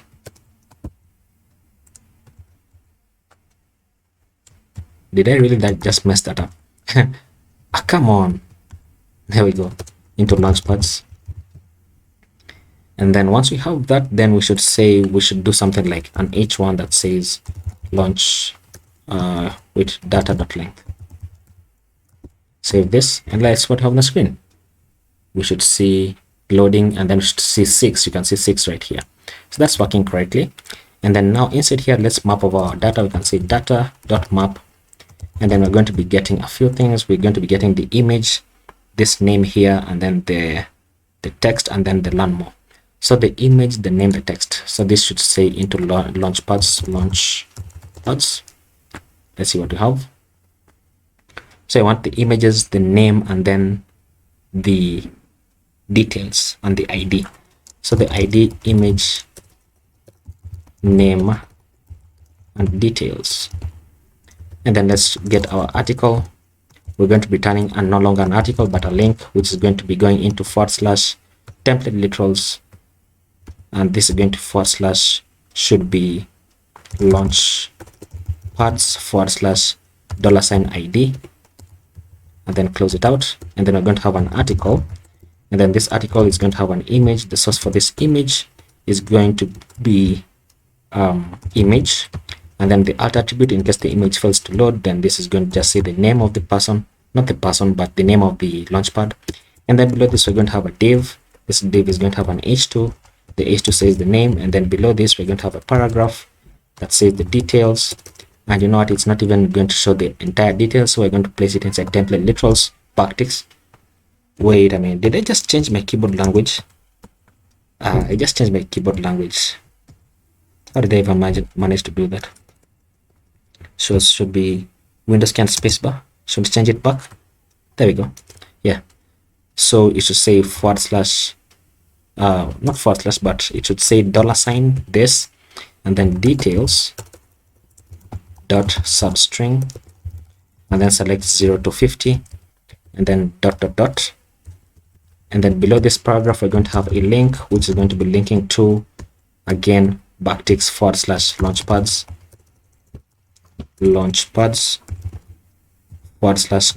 $ID, and then close it out. And then the text is going to say read more, and then ampersand right arrow, so RARR, like so.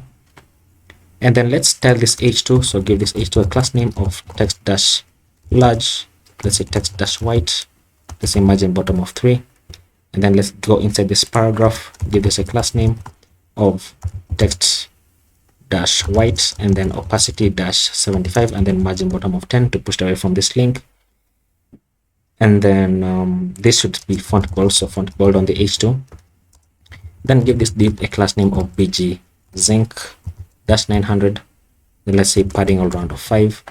And then let's go inside this image, give this a class name of height-64 and object cover. And yeah, that should be it. So let's save this. Let's see what we have on the Launchpads page. Link is not defined. Every single time I always forget to import it. So we should have this on the screen. Something's wrong. Oh wait, images is an array, not an array but an object. So images.large, and then get the first image. So this should say images. Oh, it's images. So images.large, and then get the first item. Let's see. Much better. Much better. And then let's give this a class name of btn. So inside this link, let's give this a class name of btn.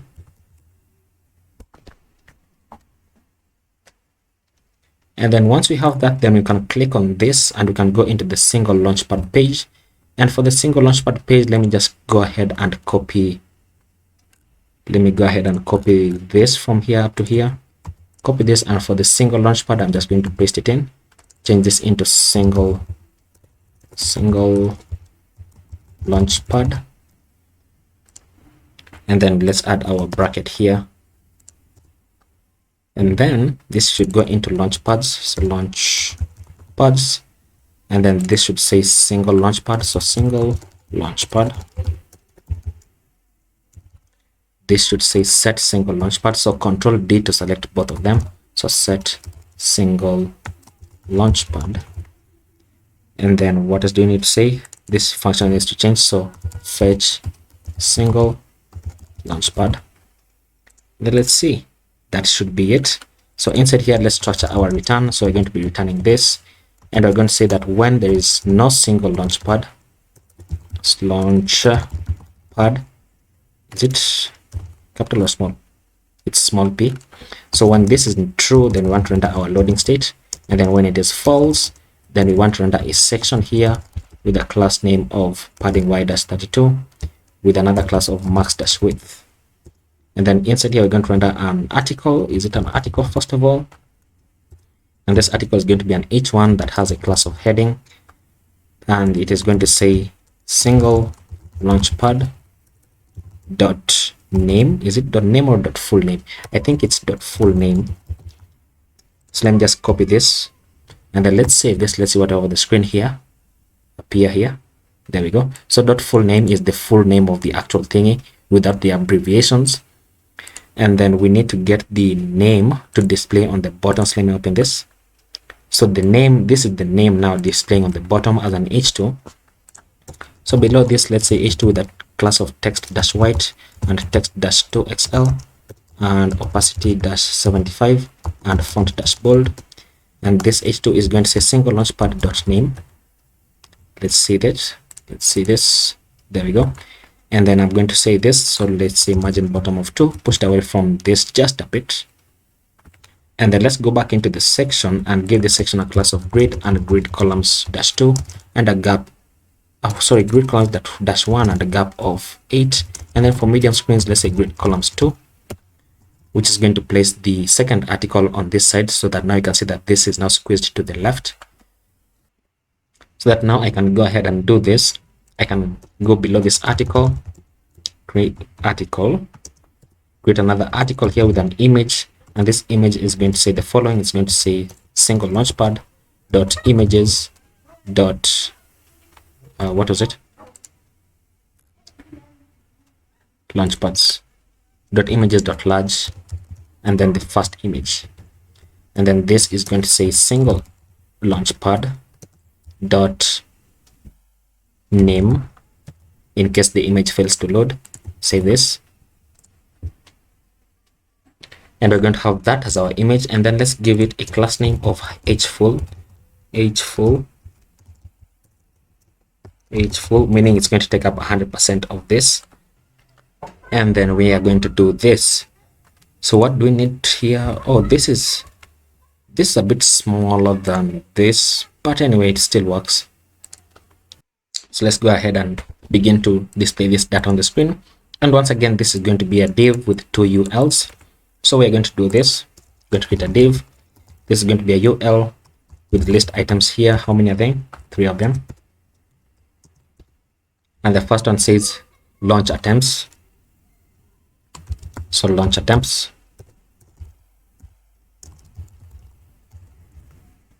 And this second one says successful launches. And then we're going to do this. Let me just check what the API is saying. So the API here says launchpads. So launch successes and launch attempts. So single for both of them. So single launchpad dot launch the underscore attempts. And then the second one says launch successes. Save this, and we should have something on the screen here. And then on the bottom, we're going to be checking for whether it is active or not. So where is active? Oh, status. So status is going to be active or retired. So we're going to do this. So we're going to be checking for whether it's active or inactive or retired, or I think the one that is the Starship one is still under construction. So we're going to do this. I'm going to cut this out, and I'm going to place in my conditional, and I'm going to say that when single launchpad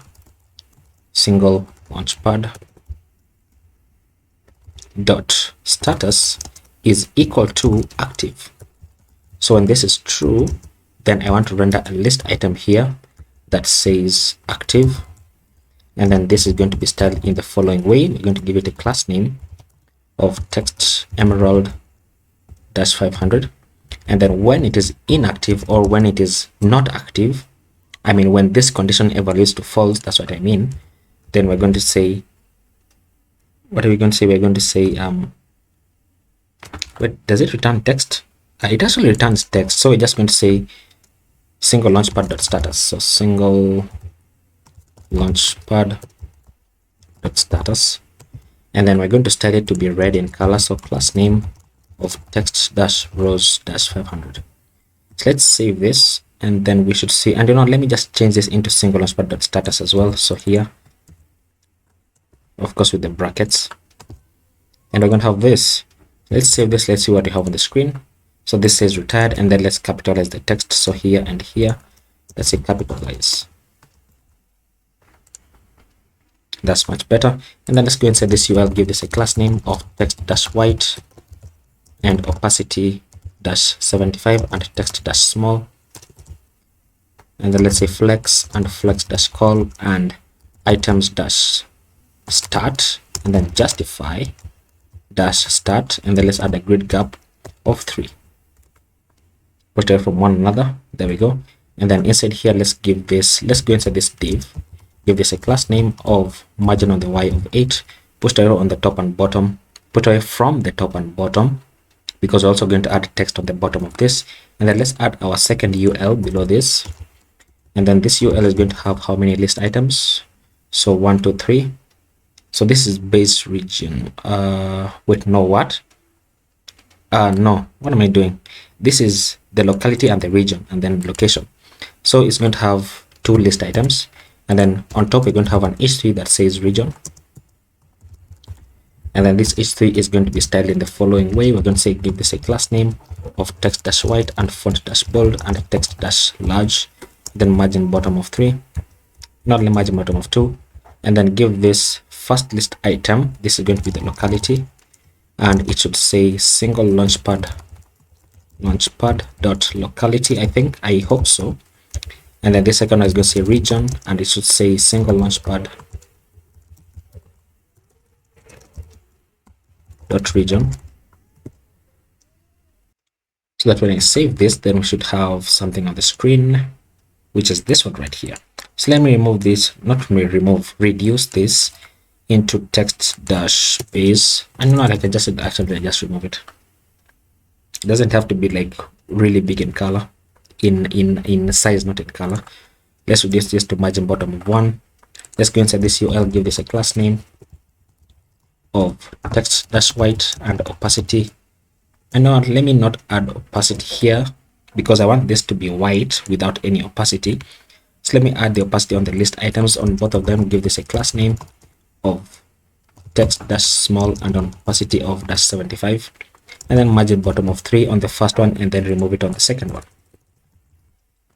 Let's see, that is much better. Let's say margin bottom of 2. Okay, and then we can go ahead and do this inside this div. So inside this div, we're going to say this, display this as a grid with the grid columns -1 and a gap of 8. And then for medium screens, display this as a grid columns of 2, which is going to place it to the side here. There we go. And then below this, let's add our paragraph with the text. So outside of this div, which ends here, we're going to have a paragraph with a class of text-white and an opacity of -75, which is going to say single launchpad.details. Let's see that. There we go. And then below this paragraph, let's say margin bottom of 10, we're going to have a UL with 2 list items. So 2 of them.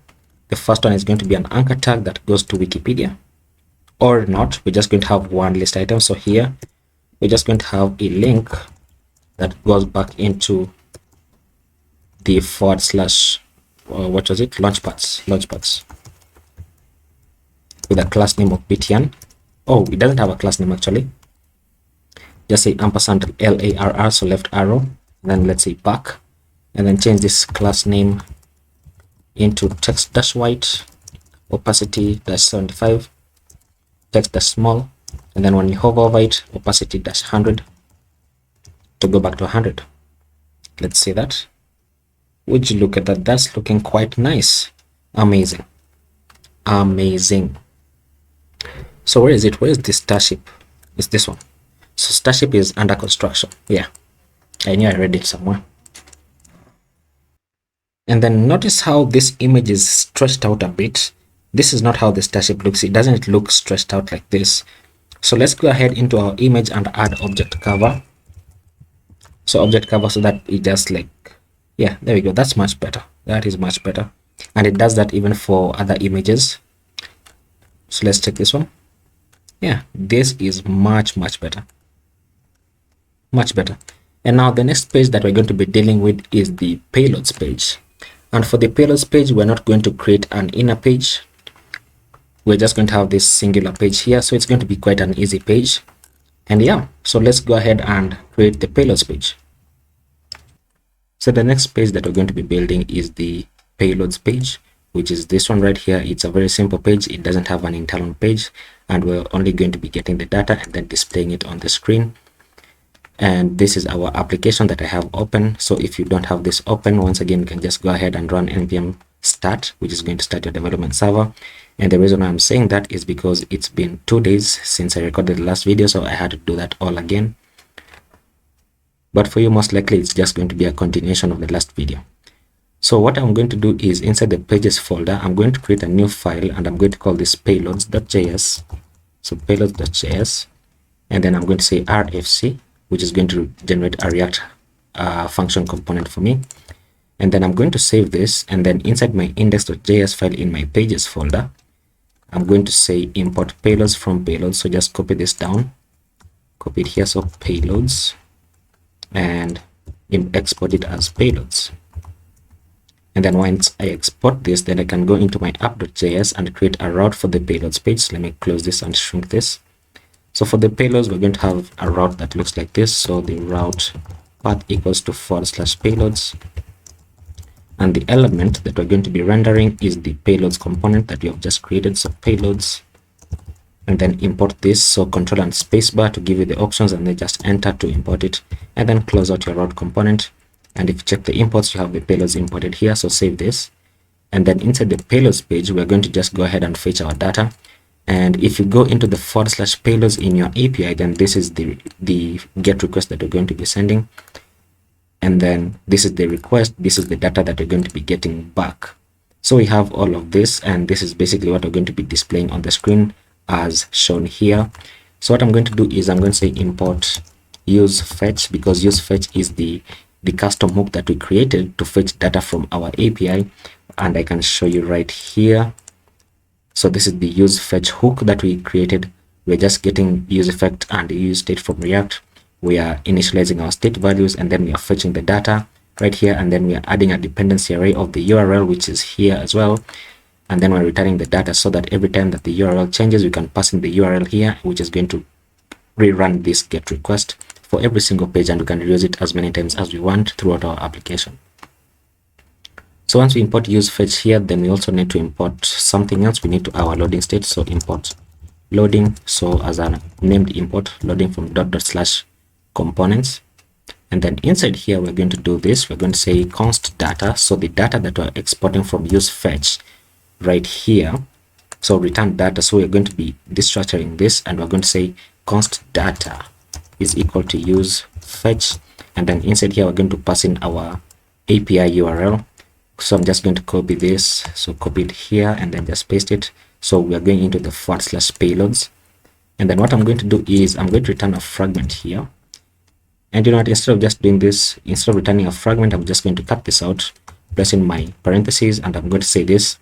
I'm going to place in my conditional and set and say that when there is no data, meaning when this GET request has not yet run, then I want to say return my loading state. And then once it returns my loading state, then I just want to say paste in my return. And something is wrong. I'm trying to figure out what is wrong here. That's why I paused for a moment. So let me see what is happening. You take a 2-day break and you forget how to code. Oh, and you know what? The reason is the reason is because of this. So we are not supposed to do this inside here. So let me just remove it. Place in my brackets, and then I'm going to place in my fragment. And then I'm going to say that when no data is true, then I want to render my loading state. And then when it is false, then I just want to render a section here. So section, which we're going to style out. So inside this section, we're going to have a class name of padding y of 32 with a class of max width to limit everything. And then below this section, we're going to have an h1 with a class of heading with another class of text dash center and margin bottom dash 10. And then this heading is going to say payloads. And then outside of this h1, we're going to have a div, which is going to be a div, not a data grid, a div. And then this div is going to be our 3 grids right here. So let me go ahead and just get these classes from the Launchpads page. So just copy these class names here because we're just reusing the styles. So just paste them inside here, and then we can now map over our data. So I'm just going to say data.map, and then let me just destructure right away because we're going to be getting a few things, and I want to get the ID, obviously, because that's the single ID for the for every single payload that we get back. And then once we get the ID, we need this name, and then we need the satellite type. So let me check what it is in the API. So we did the name and the type. Okay, so name type, name, comma, type. And then we also need the orbit, the reference system, and the customers and countries. We need the orbit. Where's the orbit? The orbit here. We need the reference system. We need the manufacturers. Yes, we need the manufacturers here. And then we also need the customers. Okay, so let's go ahead and do that. So we need the orbit, the reference underscore system. We need the manufacturers and the customers. And notice how manufacturers and customers with it. Manufacturers here and customers is an array. So we're going to be mapping over this and then displaying the data on the screen, on the UI, not on the screen. I mean, technically on the screen. So let's structure our article here. So we're going to be having an article. This time we don't have a link. So the article is going to have a key of ID. Then below this, we're going to have an h2 that says this. We're going to say the name and then comma, and then we're going to place it inside a span to say the type. So the reason why I'm doing that is because the name is here, which is in white, and then the span, which is the type, is in slightly opaque but still white. So that's how we're going to style this. And then we have the orbit, the da. So let's go ahead and do that. So below this, we're going to have a div. And then, you know what, let me not do the div. Let me do this because orbit is not an array, right? Yeah, orbit and reference system is not an array. So let me have a UL with 2 list items. The first one is going to say orbit, and it's going to say this, so the orbit. And then the second one is going to say reference system. And then we're just going to say reference underscore system. And then outside of this UL, we're going to have another UL. And then now we're going to be mapping over the manufacturers and then the customers next. So let's start with the manufacturers. First of all, I'm going to have an history that says manufacturers. Manufacture. Let me just, what? I even spelled this one wrong. Manufacturers, copy this. Spelling is hard. So manufacturers right there. And then we're going to map over the manufacturers data. So I'm going to say manufacturers.map. And then inside here, we're going to get every item. So the object that we get back, I'm calling it an item. And then also going to get the index of that item. And then we're going to be returning a list item with the key of index. And the indices are numbered from 0. And then inside each list item, I just want to return the item, which is going to be the name of the item, which in this case is going to be the manufacturer. So here is SSTL, for example. And then we're going to do the same thing for the customers. So just copy this downwards and then change this into customers. And we can just have this as it is, and then change this into customers as well. So here we're mapping over the manufacturers array, and then here we're mapping over the customers array, which we have both destructured inside here.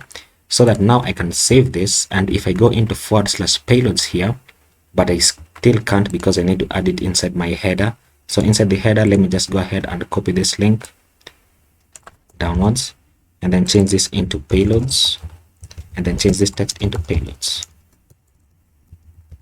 Save this, and then let's see what you have on the screen. So once it reloads there, And when I click on payloads, we should see payloads after the loading thingy. There we go.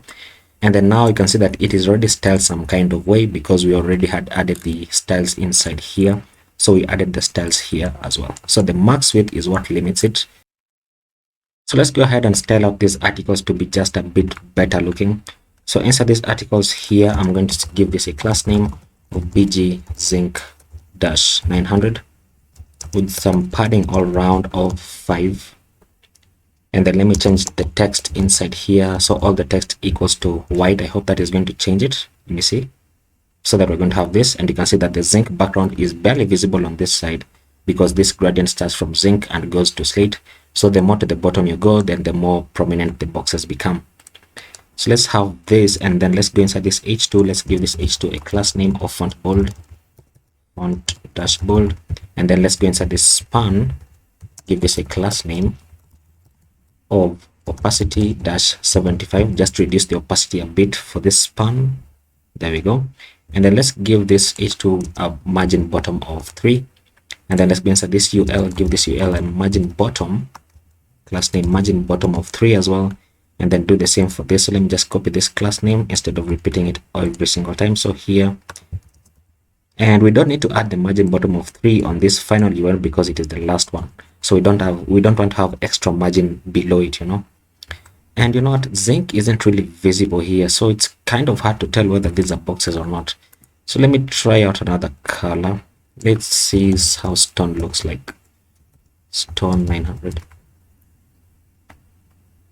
I think this one would work much better. And probably I used like different colors for the other pages, but you can change those if you want. I'm just going to work with this one. And then let's do this. Let's go inside these spans. How did I style this? Okay, so we have this. So this is opacity about 75 as well. And then these h3s are white, and then the rest of the text is slightly opaque. So let's go ahead and do this inside this h3 and then inside this h3 as well. So give this a class name of what am I doing? Font bold. And then let's go inside this ul and this ul. And actually, you know what, this ul and this ul first because we already have the class names here. And we're going to say opacity 75. See how this looks? There we go. And then I'm just realizing something. If I have opacity 75 here and I set this to opacity 100, it's not going to work. So let me show you. If I set this to opacity 100, then the h3 here is not going to have an opacity of 100. So I'm going to remove this from here, and then I'm going to remove this from here as well. Remove it. And then I'm going to go inside this list item and give this list item a class name of opacity dash 75, which means now the list item is going to be slightly opaque, and then the heading is going to be white. Okay, so let me give this heading a margin bottom of about 1 or 2 just to push it away a bit from this text. And then let's go and do the same thing for this h3. So we're going to do this. I'm going to copy this, copy it and paste it here. And then let's see, we're going to say margin bottom of 1 on this h3, save it, and we should see that right there. And then let me just make these list items to be smaller in size. So here and here, I'm just going to say text dash small, and then I'm going to go here and here as well, give this a class name of text dash small. And once again, I'm adding multiple cursors by just clicking on where I want the first cursor to be, and then holding down the Alt key, and then clicking where I want the second cursor to be, and so on and so forth. And that's just how you add multiple cursors. Okay, so save this, and then let's see what we have on the screen. So it's going to reduce in size, and yeah. And now that we have this, this is basically our payloads page, and we are really just done with the payloads page like that. And then the next page that we're going to build is the Roadster page, which is this page here, right here. So we have the title, we have this big image, and then we can scroll through the images here, and then we have some text describing what it is about, and then some further details. So let's go ahead and do that. So we can go into /Roadster, and we're going to get this as the GET request. So once you have that, then let me go ahead and let me just close all of these pages. Oops, what did I do? Let me close all of these pages and then close this. And then inside the source folder and inside my pages folder, I'm going to create a new file, and this new file is going to be called roadster.js. So roadster.js, and then I'm just going to say rfc. And then once this component is saved, then I'm going to go inside my index.js inside my pages folder, and then I'm going to create a new import here, and we're going to be importing Roadster. So Roadster, and then let's also export Roadster, save it, and then we can go inside our app.js, and then we can create our Roadster's route. So let me import it here. So Roadster, let's import it, and then let's create the route. So the route for this is going to be /path Roadster, and the element that it's going to be showing is the Roadster component or the Roadster page, however you want to call it. And then close out our route component, and then we can save this. And then let's go inside the header, our header component, and inside our header we're just going to copy this link downwards, and then we're just going to say this is going to /Roadster, and then the text for this is going to say Roadster. And then we can save this, and we should see Roadster on the screen right here, so that when we click on it, then we should see Roadster on the top left, and then we can begin to style this out. So inside the Roadster page, we're going to do this. We're going to cut this out, and then we're going to be returning a section here with a class name of padding y32 and a class of max width. Close this out, and then below this we're going to have an h1 that has a class of heading and text-center and margin bottom -10. And then the text for it is going to say Elon Musk's Tesla Roadster. And I'm just realizing that this is going to be a problem, because like this character, JavaScript doesn't recognize this character to be part of Emmet. So let me remove this, and then we can have this, and then we can just continue Elon Musk's Tesla Roadster. Okay, and then below this we're going to have a div, and then we're going to be styling this div a bit differently, but for now it's just going to be empty.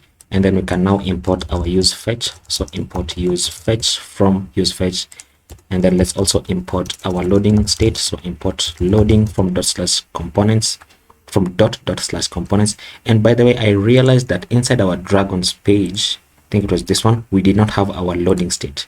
So if you go into dragons.js, you can just import loading here as well. So importing loading from /components, and then just grab the entirety of this section, cut it out, and then say that when there is no dragons data, so no dragons is true, then we just want to render our loading state. And then once it is false, then we just want to paste in our section and render our section. So that is the only change that we are going to make here.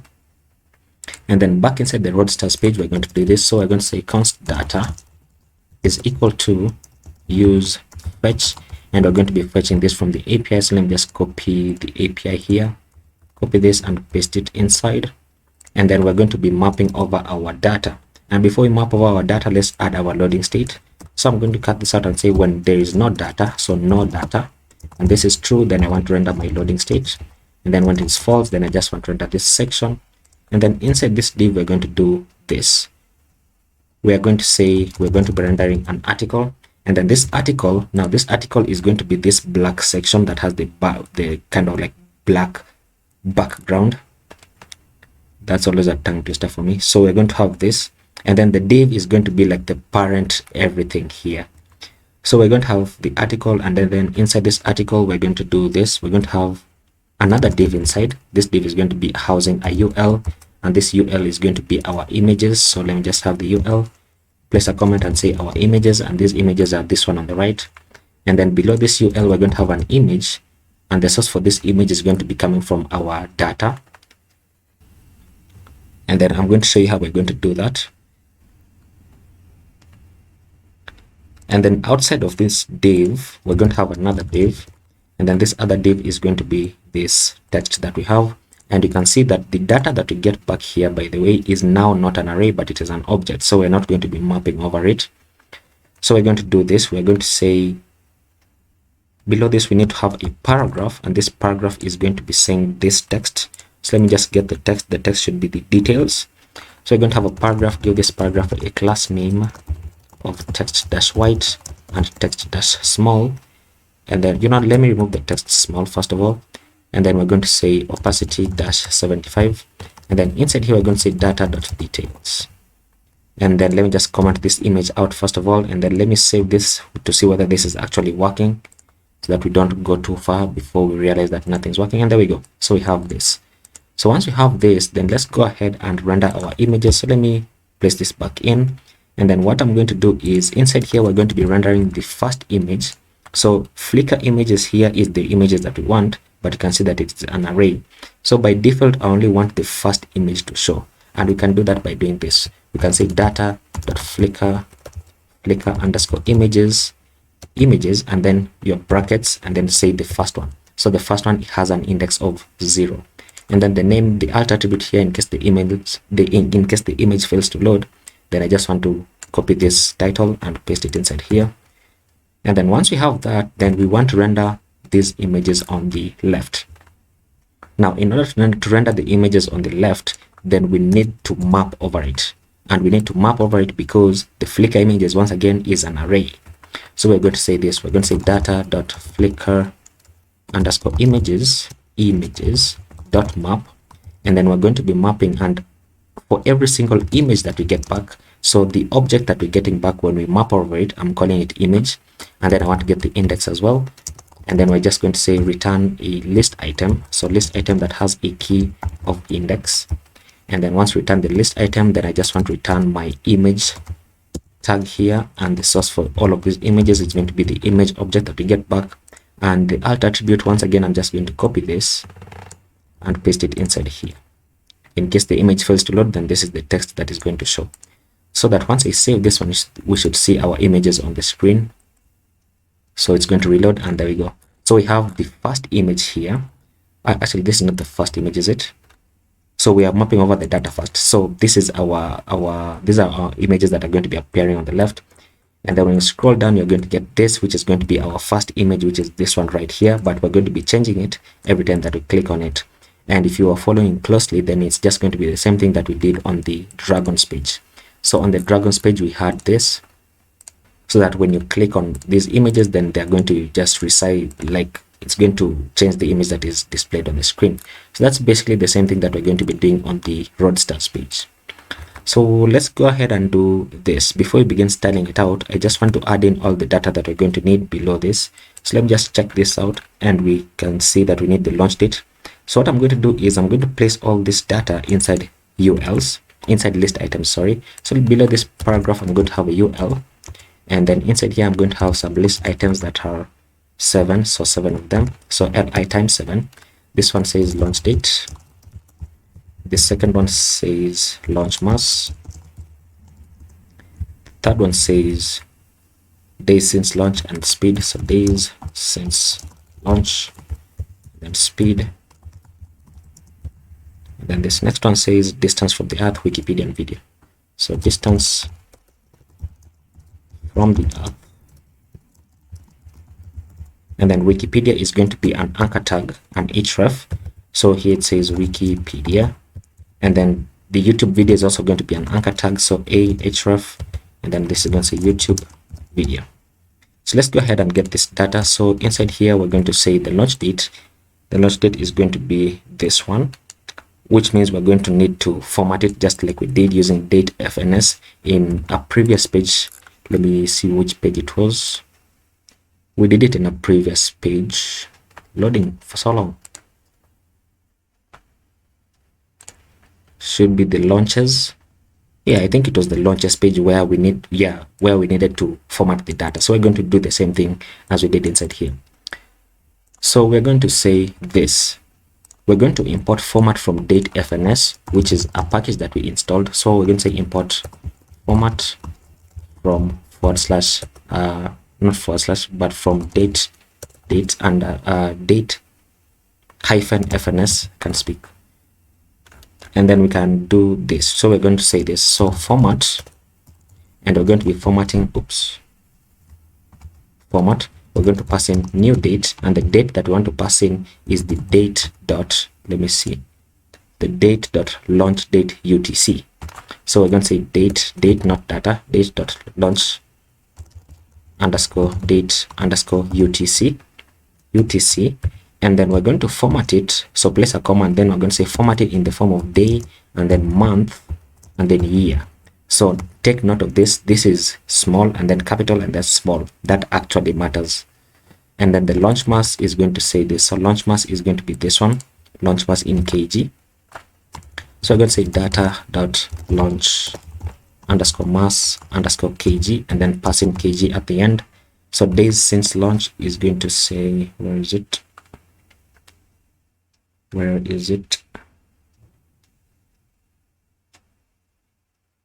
Can't find it. Is there days since launch? Oh, this one, period days. Okay, so this one. And then notice how this is like has a lot of decimals. We're going to be formatting that. So we're going to say period days. So let's see, we're going to say data dot period, so period and spell underscore days, and this one is just going to say days. So how many days since launch? And then the speed is going to say speed, we're going to get the kilometers per hour because I don't like miles per hour, so speed in kilometers per hour. So we're going to say data dot speed underscore kph, and then I'm just going to say kilometers per hour. And then distance from the earth is going to say this, earth distance in kilometers. Once again, we're going to get the one in kilometers, so we're going to say data dot earth underscore distance underscore kilometers. What? Yes, underscore kilometers, and then we're just going to say kilometers. And for the Wikipedia, we need the link. So Wikipedia link is this one, and then the YouTube link is this one. So Wikipedia and video. So the href here is going to be going into data dot Wikipedia, and then the href for the YouTube video is going to say data dot video. And then I want both of these to open on a new tab, so I'm going to say target is equal to underscore blank with a rel of no referrer to prevent cross-site scripting. And then these are going to have class names of underline, because I want them to have this slide underline below them to show that these ones are links and these other ones are not links. So that we're going to have this. So when I save this, then we should have some information on the screen once it loads in, and we say date is not defined. Where is date? 4138 line 41. So this should be data. I was correct, it wasn't date, it was data. So that once this loads, and we should see this on the screen. So we have all this data here. So let's go ahead and let's begin styling this out. So for this UL that has the images, I'm going to say this display this is a class name, display this is a flexbox, and then I'm going to say items dash center and justify dash start with a gap of 3 to separate them out. Probably I should say items start as well, but let me see how this looks first. So this happens, and then we're going to do this. I'm going to say flex dash wrap, so that in case they overflow outside of the container, then they're just automatically going to go into the next line. And then we're going to say this. So inside these images, I'm going to give these images a class name, a default class name, and I'm going to say this should be about width dash 40 to reduce their size massively. So width dash 40 works almost correctly. So let me say 32. We're going to have this on the screen. And then now I want this div. So I want this UL and this image to display side by side. So I'm going to say this, give this a class name of, let me see, first of all, by the way, it should be on mobile. So mobile screens are going to be this. So on mobile, I want these items to go on the bottom and then this image to come on top. So let's do this. So we're going to say flex dash column. Wait, this is the wrong place. It should be here. So this should be a flex first of all, and then flex dash column, so that this item, so that this image is going to come first. Sorry, flex dash call dash reverse. I'm thinking very slowly today. There we go. So flex column reverse, so that we're going to have this. And then when you have that, then I'm going to go inside this UL. And you know what? This UI actually looks better. Let me reduce this to 20 for mobile screens. 20. Reduce these images on mobile. Yeah, you know, this UI actually looks better. So let me do this. Instead of having this flex column reverse, let me remove this from here, and then let me grab this UL, cut it out, and then place it below this image. So place it below this. so that this is going to be on the bottom by default, so that now I can go inside this UL and I can say like margin top of 5, or not margin Y of 5, to push it away from the paragraph and from this image as well, so that we're going to have this. And then now what we're going to do is we're going to say, let me see. Let me just finish turning this out so that when we begin working with the UI, then we're just going to be like dealing with the functionality alone. Let's go ahead inside this UL. So inside this UL, I'm going to give this a class name of text-white and opacity-75 and text-small. Reduce it massively. There we go. And then opacity 75 is not opacity, not opacity. Opacity 75, reduce them massively. There we go. And then we're going to say margin top of 5. And then we're going to do this. We're going to say display this as a grid by default, and then grid columns -1 with a gap of 3. And then for medium screens, we're going to say grid columns -2, which is going to place them side by side for every second item. So there we go. So that we're going to have this on the screen. Now this is looking quite nice. Let me just increase the margin on medium screens and above. So I'm going to say that for medium screen, the margin top should be 10. So increase it from 5 to push it downwards even more. Downwards, there we go. And then now let's work with this functionality. So let's go ahead and do this. We want that every time that we click on an image here, then we should get the index of the image that we click on and then display it on this bigger image here. So in order to do that, then we're going to need to set up a state value here, which means we are going to import use state from React. So import use state from React. And we're going to set up our default state value, which I'm going to call value, and set value. And this is going to be equal to use state by default is going to be 0. Now it's 0 because we are accessing the 0 index here, which means the first image, which means that if I change this into my state value called value, then this is going to substitute for the default value that I have inside here, which is 0, which means basically getting the first image, so that when I save this, you'll see that nothing changes on the screen. But if I change my default state value to 1, then you'll see that the first image, the second image, sorry, is going to display here, because 1 is an index of 2. Because index 1 is a position of 2. So let me place it back to 0. And then now what we're going to do is inside these images, and not even in the images, but inside the list items here, I'm going to add an onClick event. So onClick, and I'm going to pass in my inline function, and I'm going to say set value into the index of the image that we click on.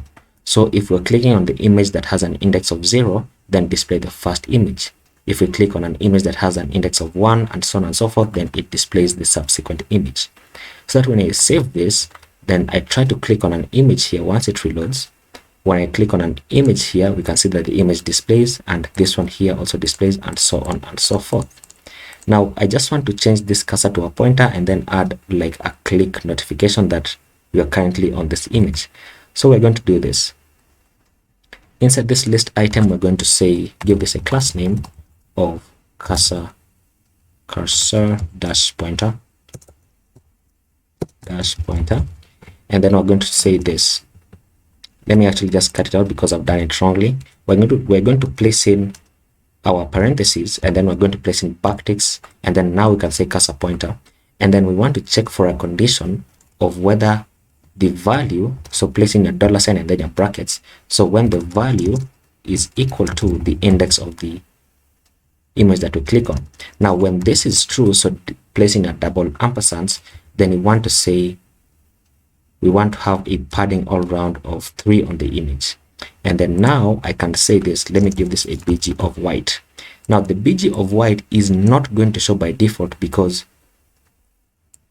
the list items don't have any padding, so like there's no background color that is going to show. So when I save this, then look at this.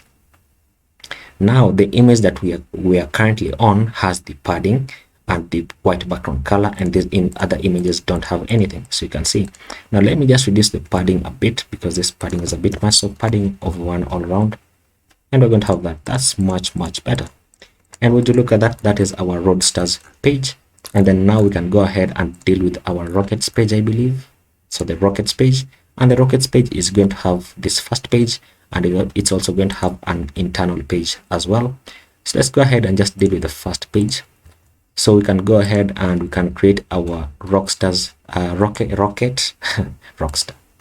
So rockets.js is going to be our main page. So rfc, generate this function component, and then go inside the index.js, and let's import rockets. And you know what, I also need to import single rocket. I should create that file as well. So let's create another file here called single rocket, which is going to be the internal page for the rocket. So single rocket.js, let's say rfc once again, and then save it. And then we can go ahead and import these two pages. So import rocket, and then import single rocket, and then export rocket. What is it? Rockets. So rockets and single rocket, and then save this, and then let's go into app.js, and then in app.js we can render both routes. So the first route is going to go into route with a path of /rockets. The element it's going to be rendering is called the rockets, and then control spacebar, and then just import it. And then the second route is going to be going into /rockets /:id, just like these other pages. And then this one is going to say single rocket, import it, and those are going to be our routes. So let me save this, and then inside our header we are going to create the links. So copy this downwards, and this is going to say rockets, and then the text is going to say rockets. So save this, and inside our application we should see rockets, so that when you click on this, then we should have rockets right there. So let's begin to style this out. So inside rockets.js, let me first import use fetch. So import use fetch from use fetch, and then let's also import our loading state. So import loading from // components, and then I'm going to say const data is equal to use fetch, and we're going to be pasting in this. So let me just copy the link here. It's going to be going into rockets. So copy this link, and then let's paste it inside here. Oops, like so. Did I change my keyboard language?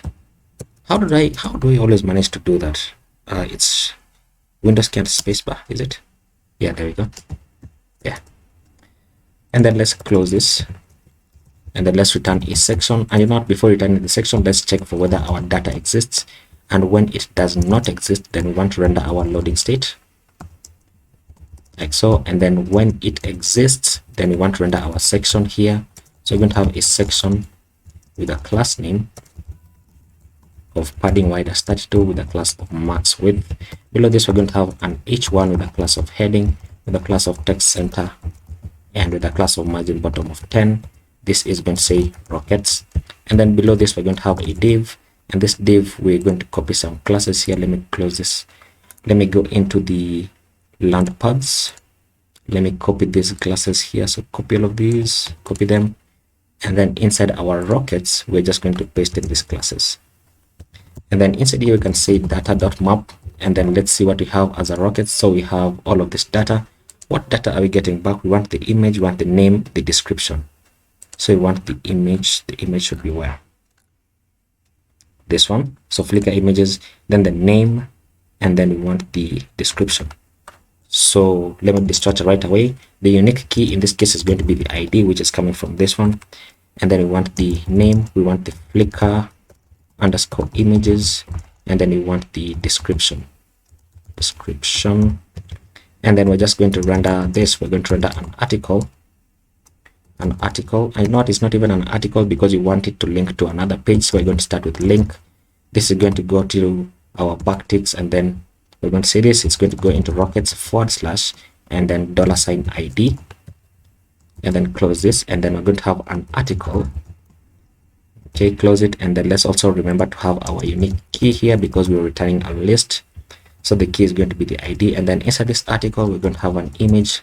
The source for this image is going to be Flickr _ images, and we only want to get the first. Oops, what did I do? We only want to get the first image from here, so it's only going to show. We only want to get the image that has the index of 0. And then in case the image fails to load, then I just want to display the name of the rocket, so the name. And then below this, we're going to have a div, and then this div is going to have an h2 that says name, and then below this, we're going to have a paragraph that says description, and then below this paragraph that says description, because I don't want to return everything. So just like we did in the other pages, I'm going to cut this out, and then I'm going to place in my backticks, and then $ my brackets, and I'm going to say description dot substring, and I want to get the strings from 0 to the 200th character, and then dot dot dot. And then below this paragraph, we're going to have a link that is going to be linking to this very same link. So I can just copy this and paste it inside here, and then give this a class name of btn, and then the text for it is just going to say read more, and then I'm going to say ampersand right arrow, so RARR, and then semicolon, which is going to give me a right arrow. This is an HTML entity. And then once I save this, okay, before I save it, let me give this article a class name of, let's see, bg-zinc-900. Let me give it a padding all around of 5. Okay, and then once I do that, then I can go inside these images, give these images a class name of height-64 and object cover, and then let's go inside this h2, give this a class name of font-bold and text-white, and then let's go inside this paragraph, give this a class name of text-white and opacity-75. Does that look nice? Does that look nice? Now this padding of 5 shouldn't be here, it should be on this div. So give this div a class name of padding around of 5, which is going to push this text inwards. And then I can go inside this h2 and say margin bottom of 3 to push it away from this paragraph, so that now I can save this, and then let's see what we have on the screen inside our /rockets once it reloads. Link is not defined as always. I always forget to import it, so import link, save it, and then let's see loading, and then we have this looking quite nice. Let me increase the text for this h2 to make it larger, so let's go and say text large. And then I've just realized that the paragraph needs to push away from this button just a bit. So inside this paragraph, I'm going to say margin bottom of 5 or of 10. And then once we have this, then let me reduce the text that is being rendered here, because I've realized the text is what is making these cards to look big. So let's say instead of 0 to 200, let's say 0 to 100. Save it, and then let's see what we have. That's much better. That's much better.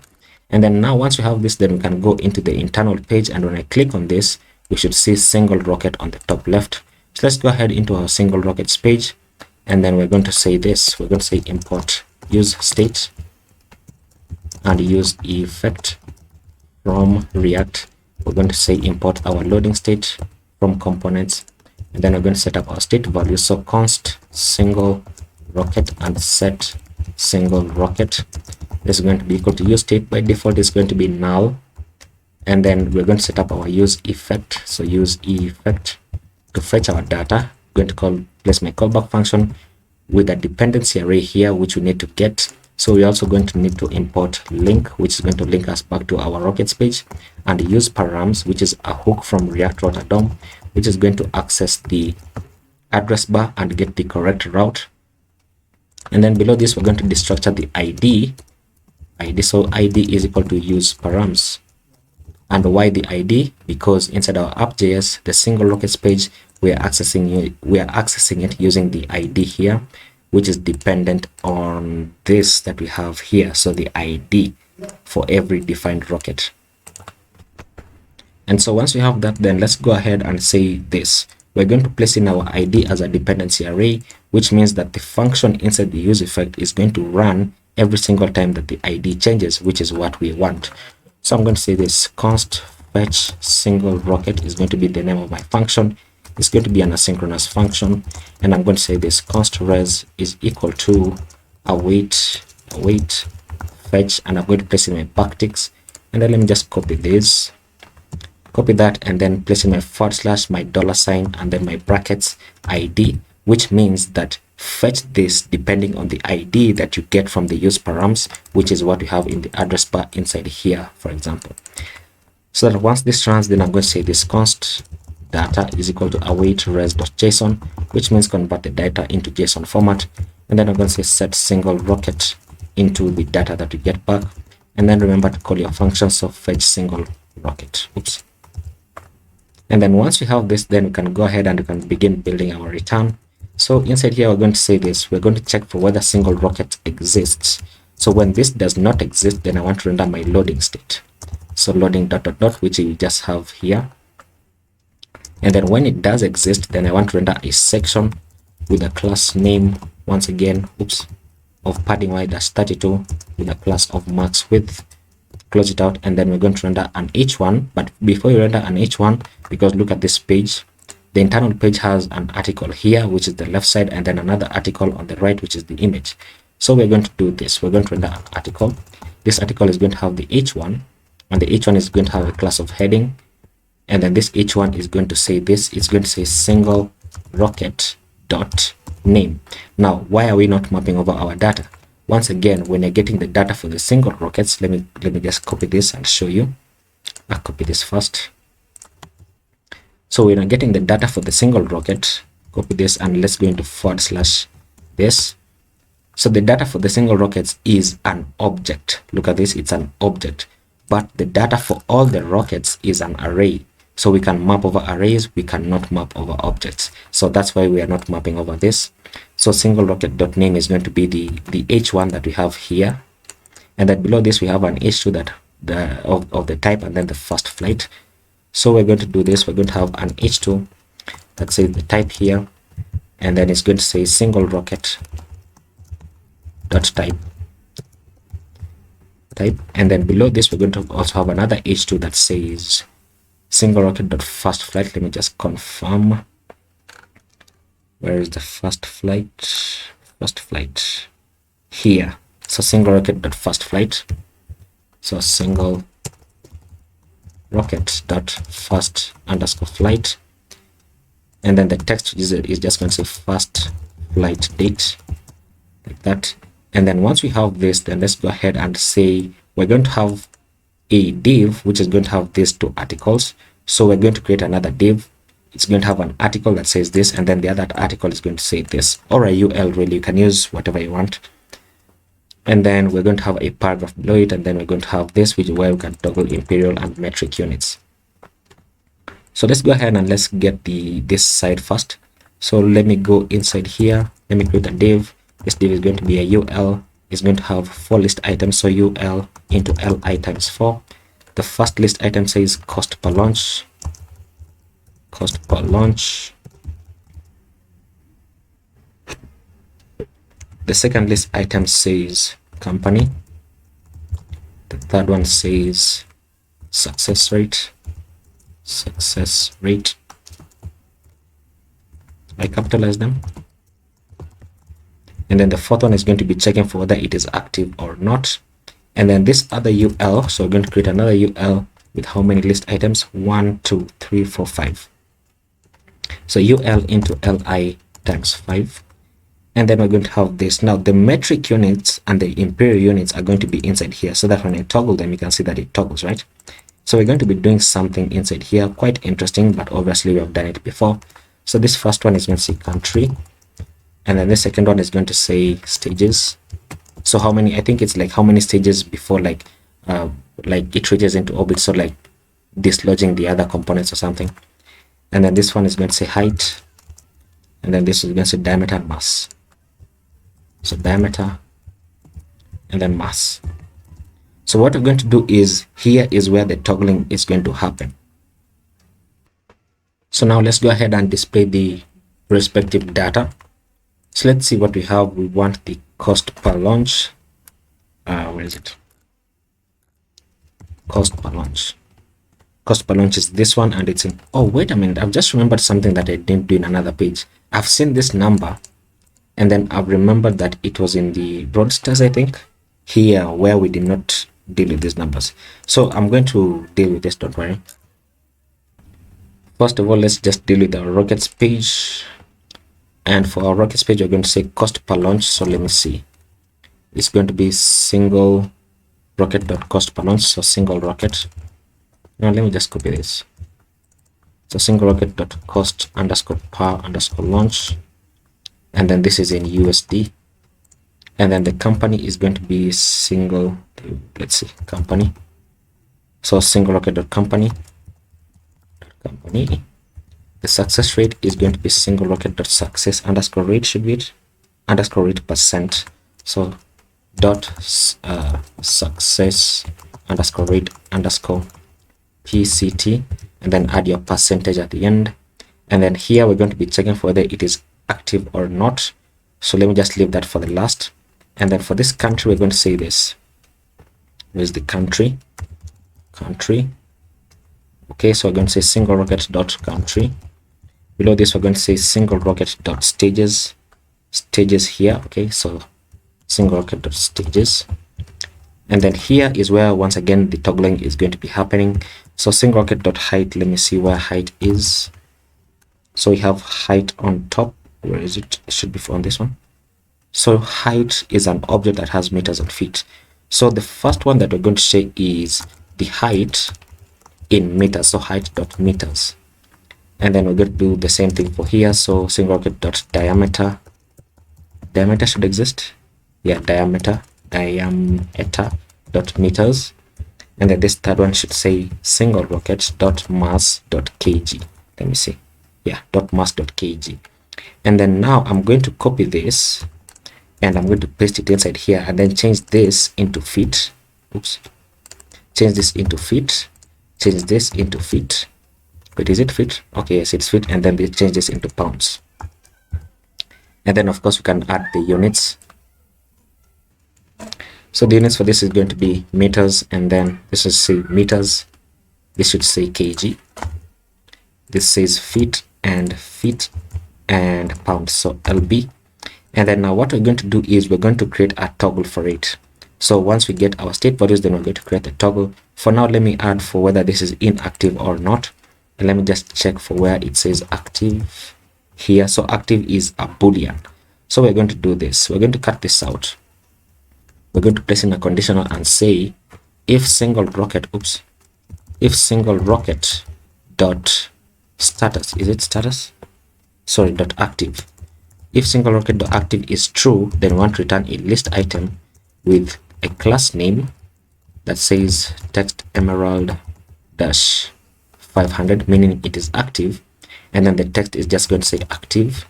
And then when it is not active, then we just want to return a similar list item. So copy this and paste it here, change this into inactive, and then change this to rows into a red color, so that when I save this, then we should have something on the screen and we should see this. So inactive. There we go.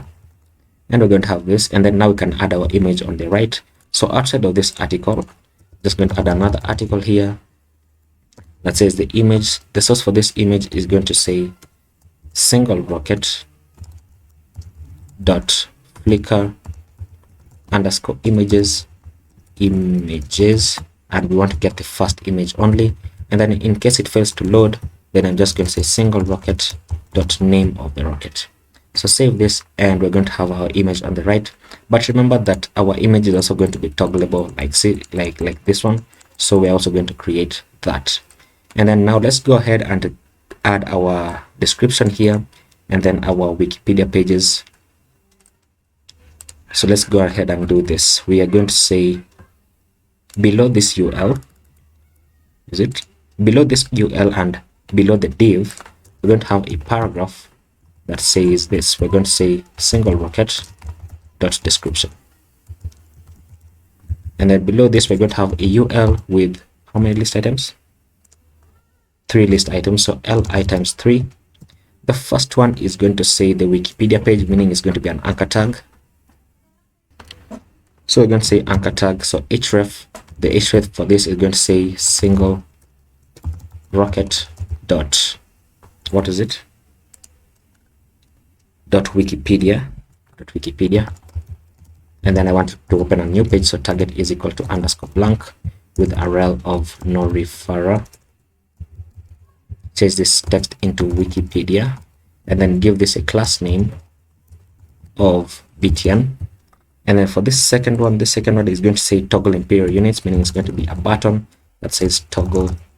The text for this button is going to be dependent on whether we are on imperial units or metric units. So inside here, I just want to give this button a class name of btn to give it a bit more style. And then below this one, for the third list item, I'm going to have a link, which is going to be linking back to the /rockets. And then the text for it is going to say ampersand LARR, so left arrow, and I'm just going to say back. And then let's give this a class name of text white and opacity -75 and text small. And then when I hover over it, then I want the opacity to go back to 100. And then we can save this, and then let's see what we have on the screen here. We should see our Wikipedia page, and then our toggle imperial units button is right there. So first of all, let me style out this UL. So this final UL, we're going to save, give this a class name of flex and items -center and justify -start with a gap of 3 to separate them out, and then a margin top of 5. And then we can go inside this paragraph, give this a class name of text white and opacity -75 with a margin top of 5 to push away from this div. And then inside this div, we're going to say this. We're going to say give this div a class name of grid and grid columns -1 for small screens with a gap of 5. And then for medium screens, I'm just going to say grid columns -2. And then let's save this. Let's see what we have. Actually, before we see what we have, let me just go inside this div. I can say text-white with an opacity of can't spell it, opacity of -75. Save it. Let's see what we have. We are going to have that. And then let's go ahead and style our h2s here. So for the h2s, we're going to say this, give this a class name of text-4xl and opacity -75 and margin top of 2.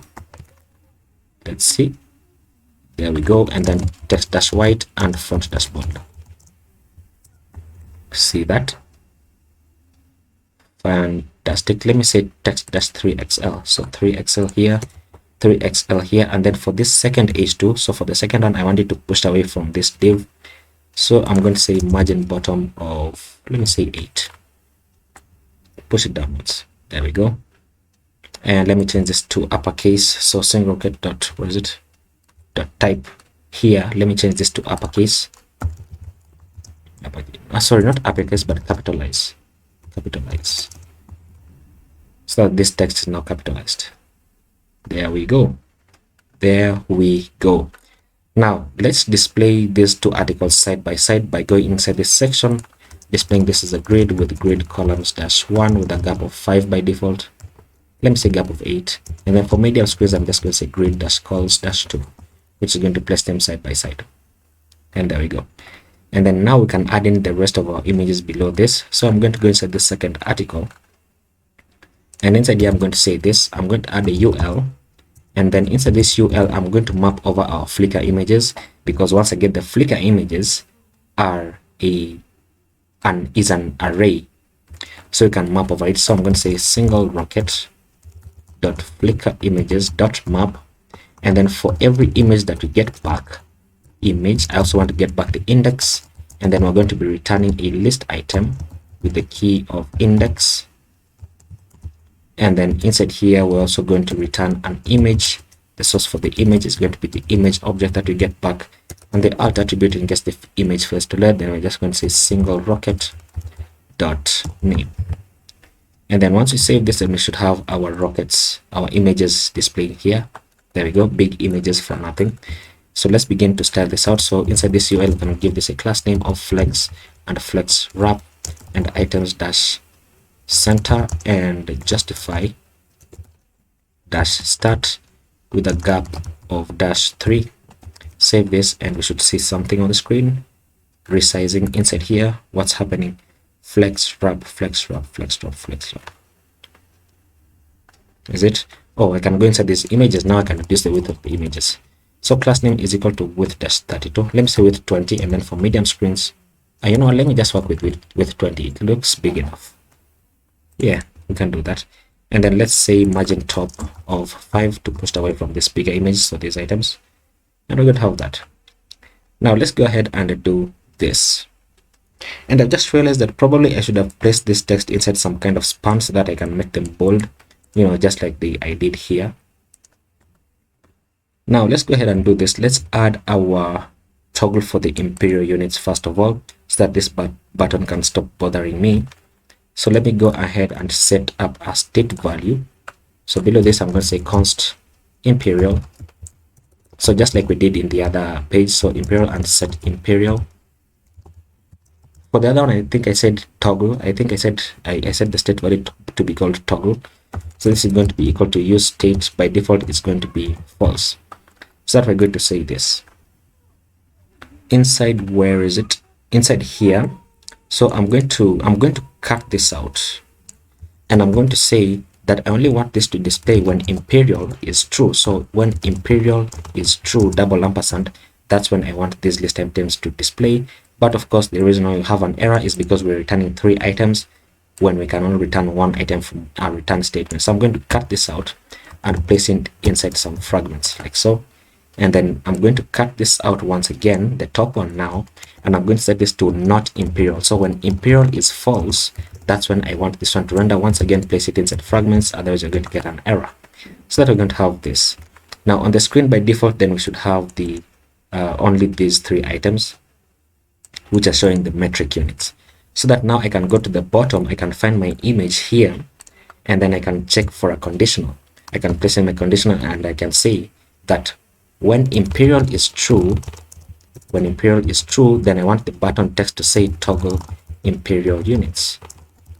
And then when it is false, then I want the button to say toggle metric units. Oh, wait a minute, is it when imperial is true, then I'm showing imperial units. So I want this to say toggle metric units. And then this one should say toggle imperial units. So save this, and we should see our button saying toggle imperial units. There we go. So when I click on it, oh yeah, of course nothing happens because now we need to add an on click of this button.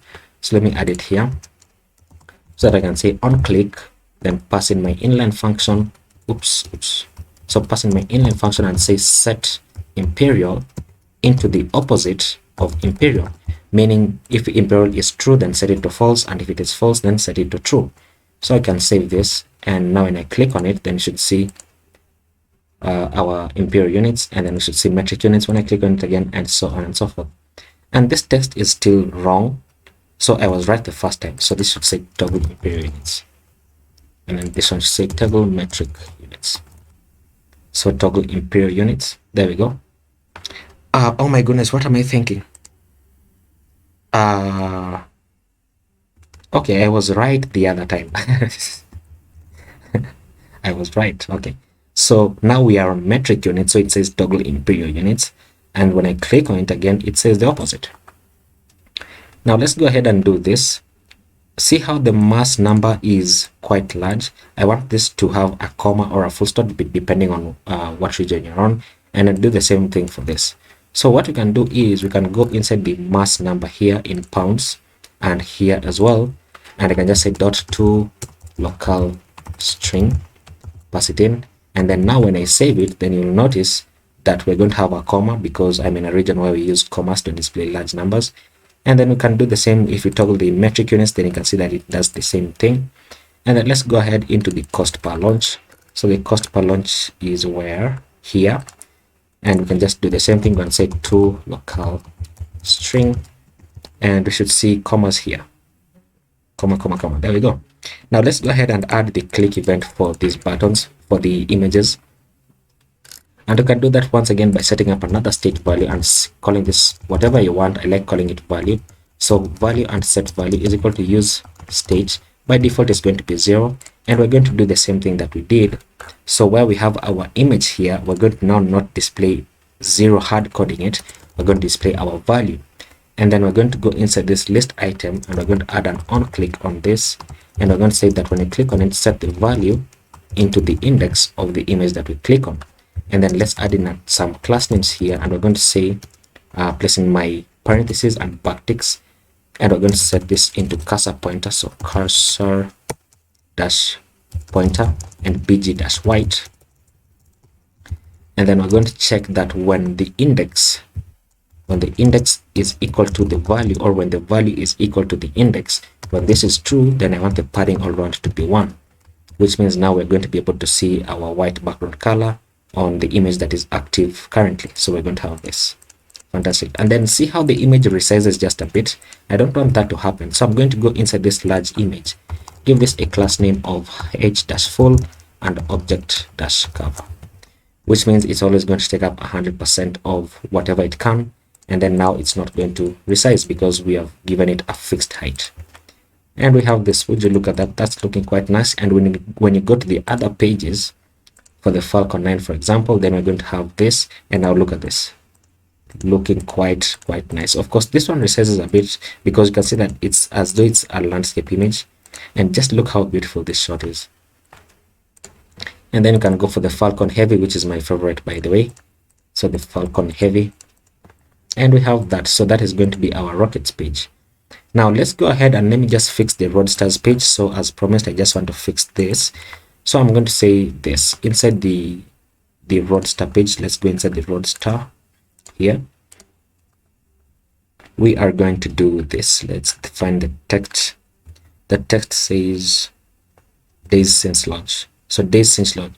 So we're going to say this. We're going to grab all of this, cut it out, and then we're going to say math.flow, and then pass in our variable. This is technically a variable, but it's coming from the API. So math.flow just makes sure that it runs it off to the nearest tens, so that now this is going to say 500 and something days. And then distance from the earth, we're going to have this. So we're going to say, let me see what we can do for distance from the earth. We can do something like, actually, let's do the same thing for speed. So here we can just say math.flow. So cut it out and say math.flow and do the same thing. So we're going to have a fixed speed. And then now this distance from the earth, I want to return the distance to 2 decimal places. So let me say this distance from the earth. Where is it? Oh, here it is. We can do, what was it? I'm forgetting what it is. Let me see if I can say, is it to float? What was it? Is it to float? What is the thing for it? Okay, so it's not to float. It should be, what's it? I can't remember it. It's to fixed. To fixed. The 2 decimal places fixed. Let me see. Reload. There we go. So it's 2 fixed. And then notice how it's a large number. You can't really tell. So let's add 2 local string. Can you do that actually? 2 fixed dot 2 local string. I don't know whether they can do this. Local string. Let's see. Does it break? It does nothing. Does nothing. It does nothing. Cut it off from here and then paste it here. Let me see. Does that work? It doesn't work either. It doesn't work. Okay, you know what? So instead of doing this, then let me not do 2 fixed. Let me remove it. And then I want 2 local string to be here. So I want it to be here like that. And, oh, wait a minute. This one returns it into 3 decimal places. Remove this, cut it out. Let me see. Oh, okay. Then we can just do to local string. I mean, it works. So, you know, works. And there we go. So we just fixed up those numbers a bit. And then now we can deal with our next page, and our next page is going to be the ships page. And for the ships page, we have this first page, and then we have the internal page as well. Not much data here, but it works. So for the ships page, let's go ahead and create our new file. So inside pages, we're going to create a file called ships.js, and then we're also going to create our single ship. So single ship. app.js, and then we're just going to say rfc for both of them. So rfc, save it, and then inside here rfc and save it. And then let's go inside our index.js, inside the pages folder. Let's import both files. So import these two, import ships and import single ship. Let's export ships and single ship. Save this, and then we can go ahead into our app.js, and then in the app.js we can create our routes. You can see we have quite a few routes inside here. So let me just copy this downwards. So shift alt and down to copy it downwards. This is called ships. We're going to be rendering the ships component. Again, make sure to import it. This is going to be ships. It's going to be going into the /:id, and this is going to say single ship, and import it as well, so that now on top we are going to have ships and single ship. And we're going to save this, and then now let's go into our header and let's import our ships. So copy this downwards, change this into ships, and then change this into ships. Save this, and let's see what we have here. So ships, and we should have ships on the top left. So let's go ahead and create our component. So we're going to import use fetch, and then we're also going to import our loading state. So import loading, and then below this we're going to get our data. So const data is equal to use fetch. We're going to be fetching from the API, which is going into /ships, like so. So just copy this link, paste it inside here, and then we can set up our return. So inside our return, we're going to be checking for whether data is true. So when there is no data, then we want to render our loading state. Loading. Come on, I can't type. Loading. And then inside here, when the data has been fetched, then we're going to return a section with a class name of padding y32 with max-width. Close it out, and then we're going to return an h1 that has a class of heading and text-center and margin bottom-10, and the text is going to say ships. And then below this we're going to have a div, not directory. So div, dir is not directory, in fact it's direction, I think, unless I'm thinking of something different. And then we can go into our rockets page, and we can just copy these classes, copy them, and then inside our ships page you can just paste them inside here.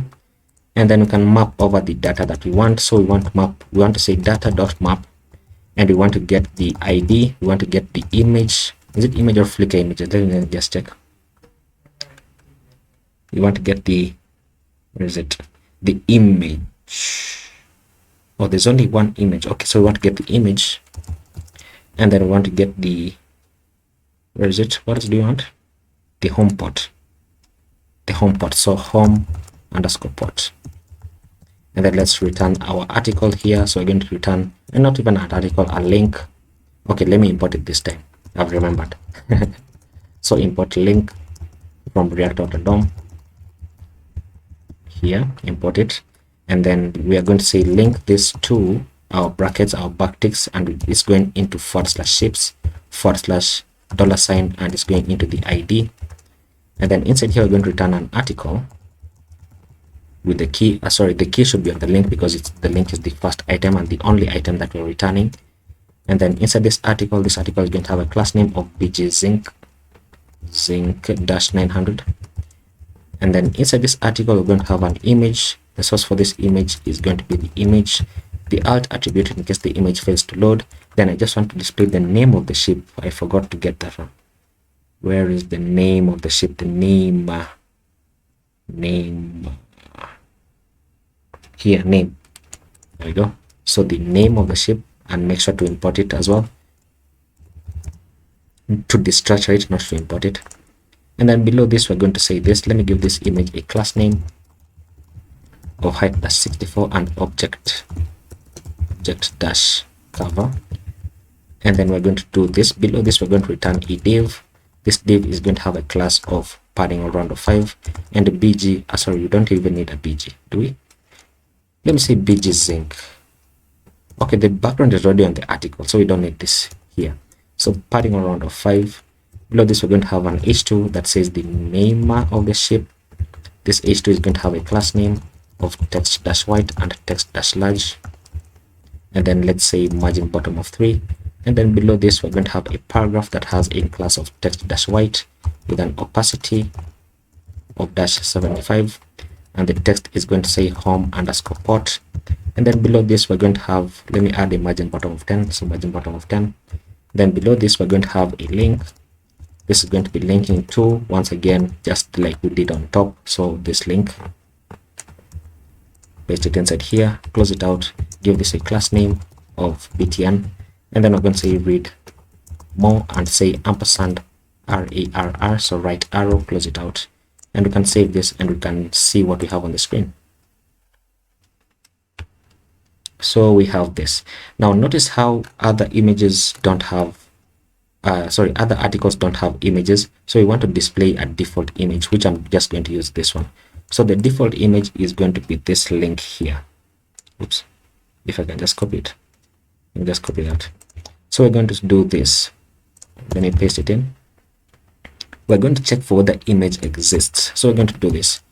We're going to say when image is true, then I want our image to show. Did I copy it? Okay, I copied it. Okay, let me just paste it in. So when image is true, then I want this to show. When it is false, then I want the image to show. Yes, oops, I want it to show, but not with this image, but with the default image here. So copy this, cut it out and paste it here, and then we can do the alt is going to be the name, and yeah, that looks fantastic. So you can save this, and now we are going to see a default image, which is going to be this one. So that's looking much better. And then now we can go ahead and deal with our internal page, which is this one. So let's go ahead and let me just copy the single rocket. I'm going to copy the text here, so everything here going upwards, copy it, and then inside the single ship I'm going to paste this in, change this into single ship, change all of this into single ship, change this into set single ship. What else? This one should say set single, so this says fetch single ship, and then this says set single ship, and then this one now is going to / ships. Let me see what we have. Let's remember to close this out, and then we can structure our return, and our return is going to look as follows. We don't need these two state values here, and so we are going to have this. We are going to say that when there is no ship data available, so when there is no single ship, when this is true, we want to render our loading state, and then when it is false, then we want to render our section. What's happening? I have made the same mistake. We should first actually place in our element and then paste this in. So for this section, then let me just see what we're going to have. We're going to return a section. This section is going to have a class name of padding y32 with a class of max width. Below this, we're going to have an article with an h1 with a class of heading. Below this article, the h1 is first going to say single ship dot name, and then below this h1 we're going to have this. Let me check. So we're going to have built in. So let me just check where built in is. Built in, year built. Now year built I don't think is available for all of them. You can see that it is null for some of them. So we're going to do this. We're going to check whether year built exists. So year underscore built, and it should say single ship dot year under ship has 1p. So when this is true, then we want to return an h2 that says single ship dot year underscore built, and then when it is false, then we just want to render nothing.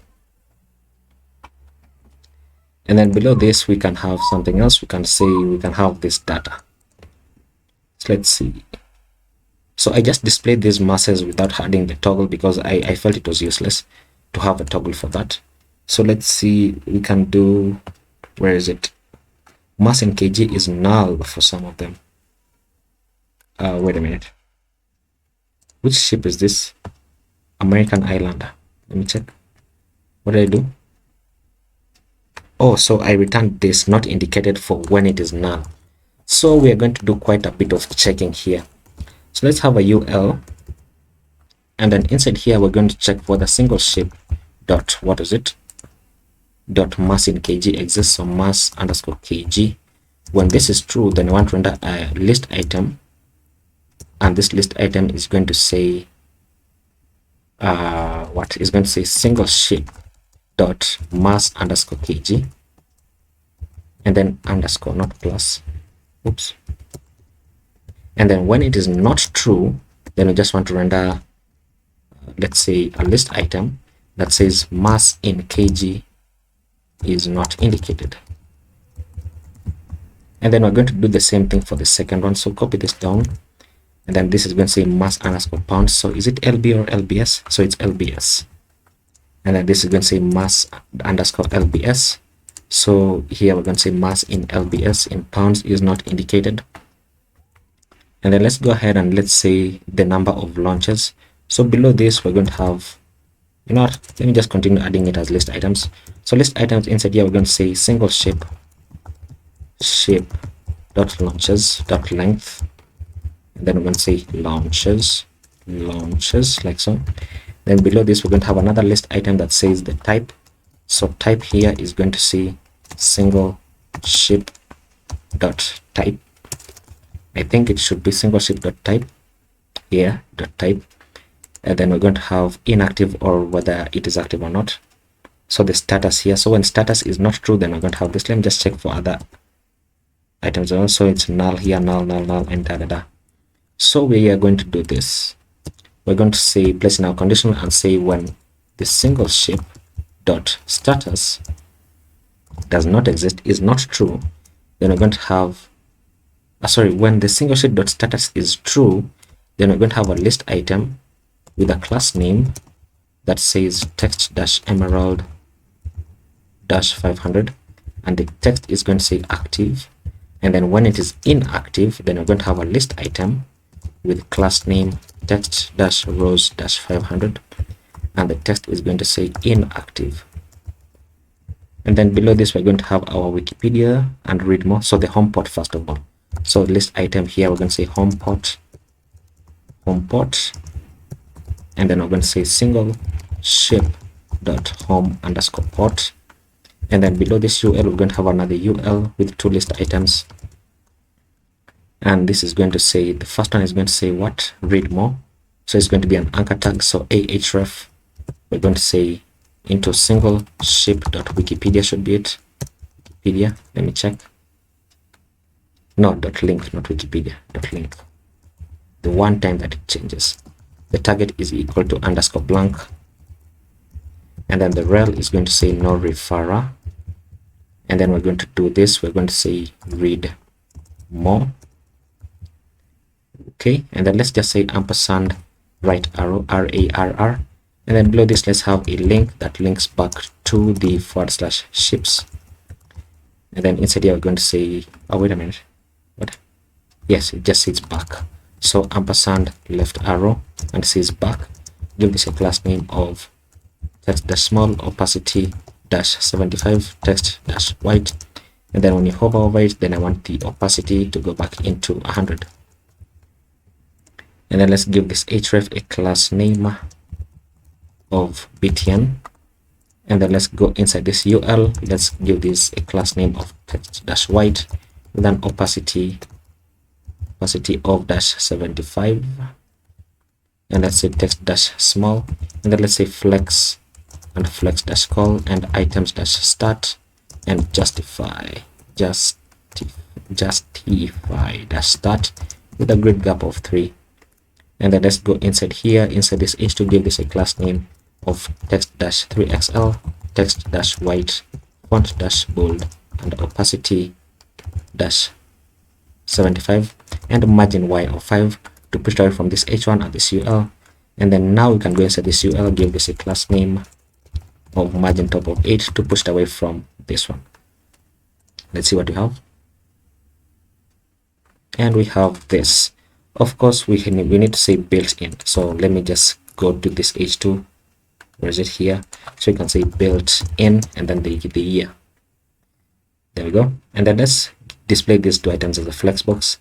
So the last ul here, we can just say flex and items dash center and justify dash start with a gap of 3. to separate them out just a bit here, so that it goes here.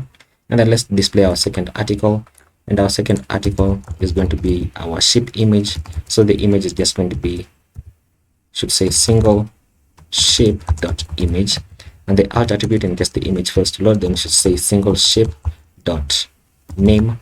And of course, remember how we did, because this image does not exist on every ship, then we're going to do this. We're going to place in a conditional and say when single ship dot image is true, then we want to render this, and when it is false, then we want to render our default image, and our default image should be this one here. So let me just copy this and paste it inside here,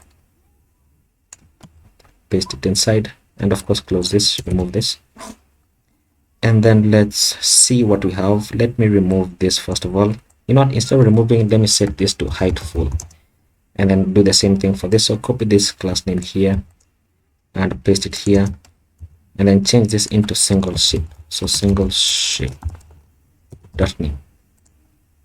So class name, okay, yeah, that looks nice. So save this, and then let's go to have the screen, and there we go. So we now just need to display it to the side. So let's go inside our section, and inside our section here, let's just say grid and grid dash calls dash 2 with a gap of 8, and then for medium screens, grid dash calls dash 2, and this should say grid calls 1. So save this, and then let's see, and there we go. And now we can go to another ship. We can check for this one, its mass in kg not indicated, and so on and so forth. And I've just realized that I want this one to separate a bit from this H1. So let me go inside this UL, give this a class name of margin top of 8. There we go. So we have this, and then we can check for another one. Oh, you know what, I want this text to be bold. I've just realized. So inside the ships page, inside the H2 here, I want this to be font bold, font dash bold. That's much better. That is much better, and we have that looking fantastic. So that is our ships page, and then now the next page that we're going to have is the Starlink page, and the Starlink page is just a bunch of data. You can see it takes quite a while to load, there we go, and it is just a bunch of data. I'm telling you, it's quite a lot, and we're just getting a few things. We don't want to get everything, I mean, right? So this is going to be going into Starlink.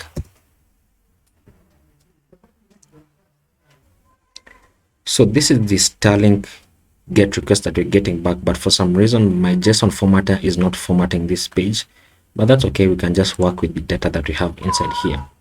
So what I'm going to do is I'm going to create a new page, sorry, called Starlink.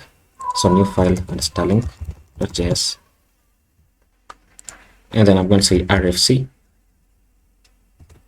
and then save this, and then inside my index.js here, I'm just going to import Starlink, and then let's say import it as well. So import Starlink, and then let's go ahead, let me save this. Let's go ahead into our app.js, and then let's create a route for it. So below this, we're going to create a route.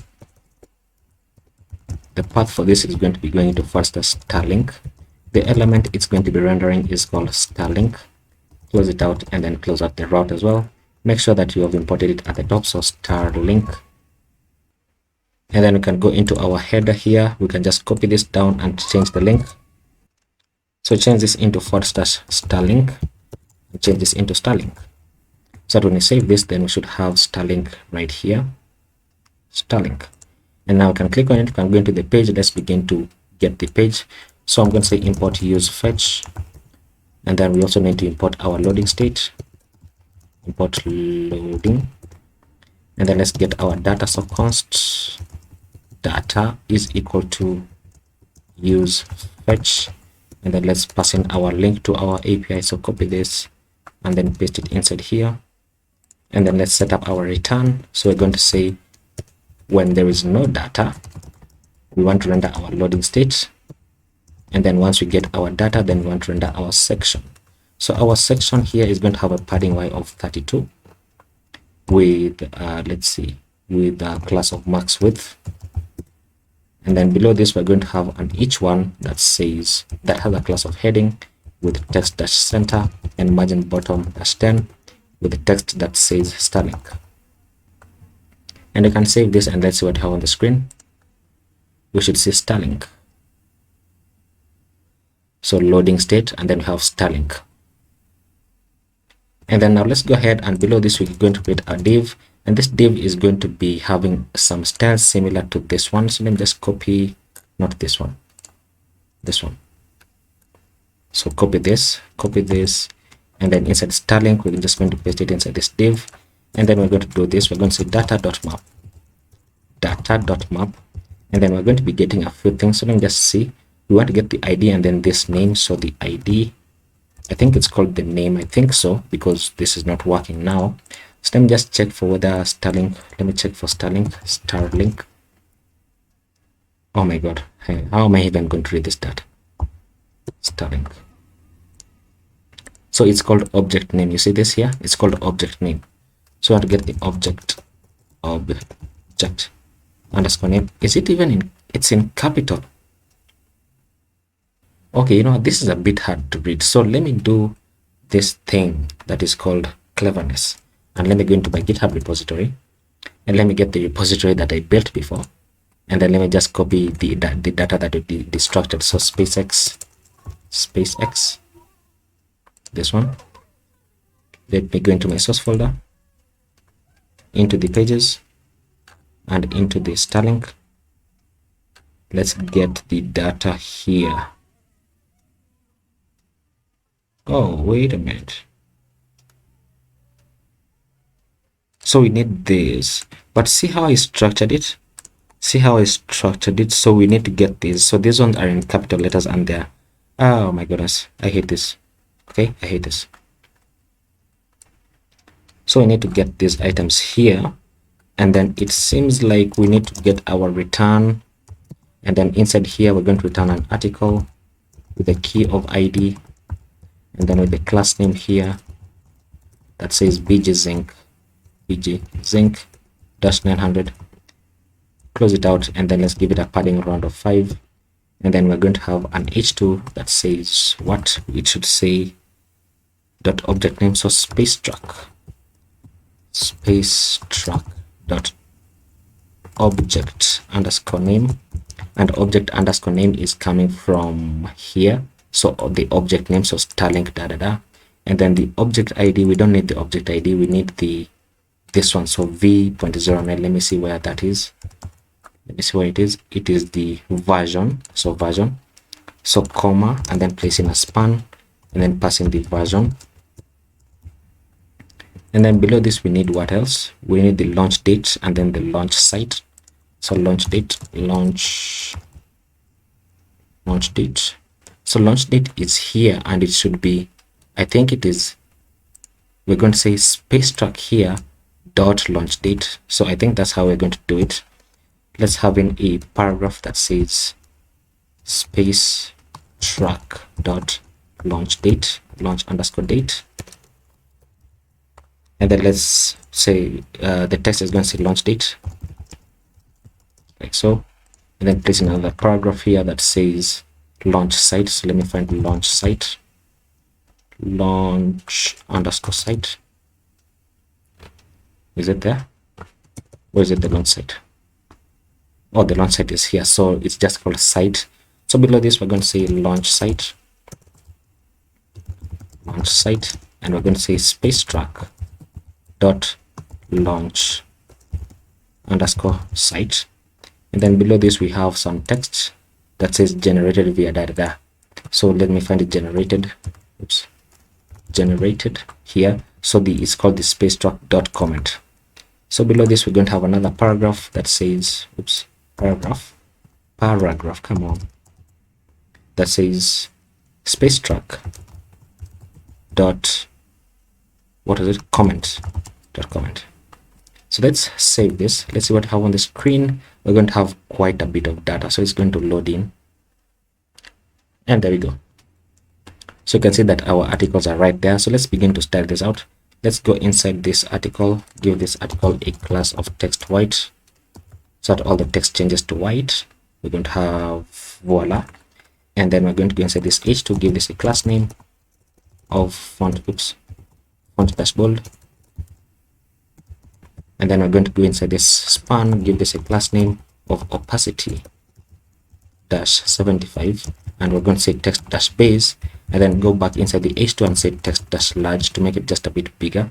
And then for these 3 paragraphs, we're going to do this, give this a class name of opacity -75, and then we're going to go inside this 3rd paragraph, give this a class name of margin top of 8 to push away from this other 2. So let's move downwards just a bit, come on, move,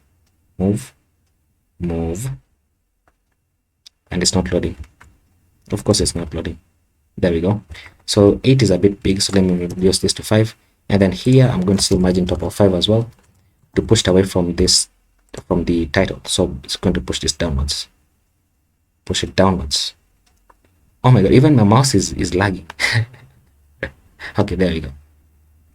So we have that, and it says generated via data. Now you can see that the data that you get back, yeah, I noticed that. I knew it was going to do that. Once my mouse started lagging, I knew it was going to do that. So now let's just deal with this header, and then we can be finished with the project, and then we can commit it to GitHub. Now let's go ahead and do this. Let's close all these pages, close all of them. Let's go inside our source and inside our header, and then inside our header we have something inside here. We have a class, we have the header here, and then we have the navbar. So what I'm going to do is this. I'm going to go inside this UL, give this UL a class name, and you know what, let me not do it inside here because I want to do it inside the index.css. So inside the index.css, I'm going to go above here, so right below the body. Inside the nav, I'm going to access the UL and say at apply, we're going to be applying display flex, so apply flex, come on. And then items dash, oh wait a minute, is that a good idea for mobile screens? Let me see. Flex is going to align this in flex, which is not a good idea for mobile screens. So what I want to do is here, I want to say that this is going to be for large screens. And then for mobile screens, we are going to do what? Let me see. So flex, and then for large screens, I'm going to say items dash center. And then for large screens, let's say justify dash center. And for large screens, let's give it a gap of 3 to push it away from one another, to push all of those items away from one another. And then let's access the list items. So the nav, ul, and li, we're going to say at apply text dash small. I want them to be smaller. Let's see. No, we need to access the anchor tags, and the anchor tags are the links. So reduce. Oh, you know what? It won't work here because I've just remembered that inside the header we have this here. We have this. So just select all of them using Control D. So Control D, just select all of it, and then just remove it. So now they're just going to be smaller in text. And there we go. So we have this looking quite nice. And then what we're going to do is we are going to say this. We are going to say why do these boxes look like they look better than these other ones? I think it's because of the box shadow that I added. Okay, so we're going to do this. This is already on large screens looking nice, but on small screens it doesn't look quite nice. So we are going to do this on small screens. Let me place it to the left, and then inside here, inside the nav now, I'm going to say that the nav, I'm going to say at apply, and I'm going to say I want this to be position absolute. Let me see how it looks. Break a bit, and then I'm going to say bg, I'm going to say bg stone dash 900, and then I'm going to say what did I want to say? I want to add a slight box shadow, and I want the box shadow to be cyan. Let me see how cyan looks. Shadow cyan dash 200. Let me see, and then let's set the width. 200 is a bit too much. Let me say 100. Let's say 50. I mean, it's not even reloading, so I'm even bothering. So let me set this to width full, which means it's going to go all the way to the end, like so. And then now what I want to do is I want to say place it to the left by 0, which means bring it back to the left. And then let me set a margin all around of 5 to push it inwards a bit. Okay, and it breaks a bit. Let me say padding of 5 to push the content inwards. And then let's do this for the nav ULLI. So nav ULLI, I'm going to say at apply margin bottom of 3, and then for large screens margin bottom of 0 to reset it. So it's going to separate this out. We're going to have that. And then here I'm going to increase the Z index to 50 so that it always appears on top of everything else, as you can see. And then now what I'm going to do is this. I'm going to say press to the left by 0 and to the right by 0. Let me see if that fixes it. And then let me see if I add margin out of 5, if it's going to overflow. Still overflows. Okay. Now let's go ahead and do this. Let's do this. I want this to be by default. I don't want it to appear, so I'm going to say minus top should be full. So bring it to the top by minus 100%.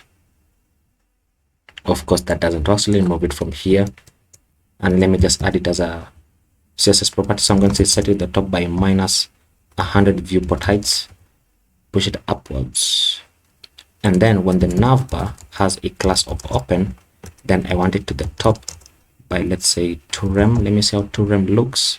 Let me go and set the header and then add the default class on the navbar. So class name is equal to open. Let me see how it looks.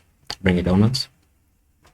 There we go. 2rem is a bit too small, so let me say about 4rem, because I want the logo to appear. So let's say 6rem.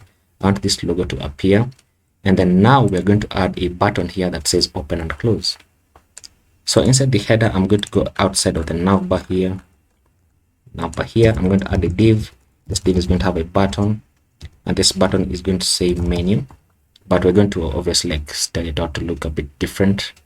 If I can just see it. So give this a class name of text-white and text-small and uppercase and tracking-wider. That's how it looks here. There we go.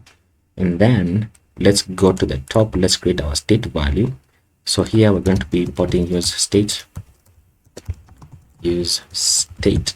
and we're going to say this. We're going to say const is open and set is open is equal to use state. By default it's going to be false, so that now I can go inside here, inside this button, and inside this button I'm going to add an on click, and the on click is going to say pass in my inline function. I'm going to say set is open to the opposite of is open. So if it is true, then set it to false, and if it is false, then set it to true. And then inside this navbar, I'm going to say this. Here I'm going to pass in my curly brackets and backticks, and I'm going to be checking for a condition of is open. So when is open is true, then I want the class name here to be open, and then when it is false, then I want the class name to be removed. And we're going to have this. So let me save this, and then now let's go back into the button, and then let's change this button here, so that we're going to say this, that when is open is true, then I want the button to say close, and then when it is false, then I want the button to say menu. So let's save this, and then it should say menu, and then I click on it, it says close, and so on and so forth. And then let's add a select transition here. So I'm going to say transition dash all with a duration of 200. Let me see how this looks. Let me see. That looks much better, much better. Okay, now let's see how this looks on larger screens. Let me see. Large screens here. Oh, for large screens I want this to disappear. Let's do this. Let's go inside this div. Let's give this div a class name of large screens hidden, meaning hide it on large screens, so disappear. There we go. And then we are going to restructure this a bit. So where is it? Here. And we're going to add a media query, and I'm going to say at media for a min width of 1024 pixels, which are large screens when you're using TaiwlindCSS. Then I want it to go back to the top by 0. Oh, sorry, the navbar. Then I want the navbar to go back to the top by 0.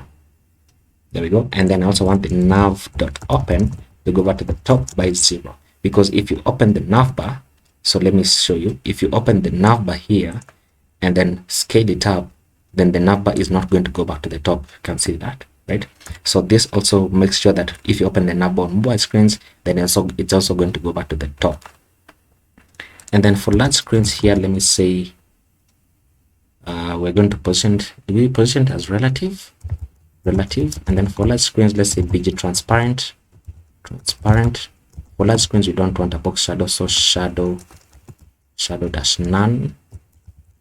And then let's see, for large screens, we want it to position to the is that going to that might mess up a bit. Let's say for large screen, let's say padding 0. For large screens, let's say z-index auto. For large screens, I think that's it. Let's save it. Let's see how it looks. There we go. Would you look at this? Looking quite nice. Let's see around here. You can see that my computer is slowing down just a bit. Now this is positioned to the left and to the right with a width of full. So let me say this. For large screens, I'm going to say width dash auto, which is going to restructure it a bit. There we go. And actually it's going to place it correctly as I wanted it. And would you look at that? Now we have our navbar, we have all our data here. And for small screens, by the way, I realized something here. Look at how this looks. So let's try and fix that, and emphasis on the word try. So for the home page, we're going to do this where it has a class of showcase. So the class of showcase is here. Now what we're going to do is, instead of giving this a fixed height here, because you can see that the height already overflows, I'm going to remove it and I'm going to give it a padding. So I'm going to say padding on the top and bottom. Do I have padding on the left and right here? Do I have padding here? But there's no padding on the overlay, is there? There's no padding on the overlay. So I'm going to say this. Give me a padding of 1.5 rem. Sorry, give me a padding of 3 rem on the top and bottom and 1.5 rem on the left and right. So that this is going to restructure a bit. Okay, looking quite nice. And you know what? I don't want this to move inwards, and that's because of this. So if I remove this,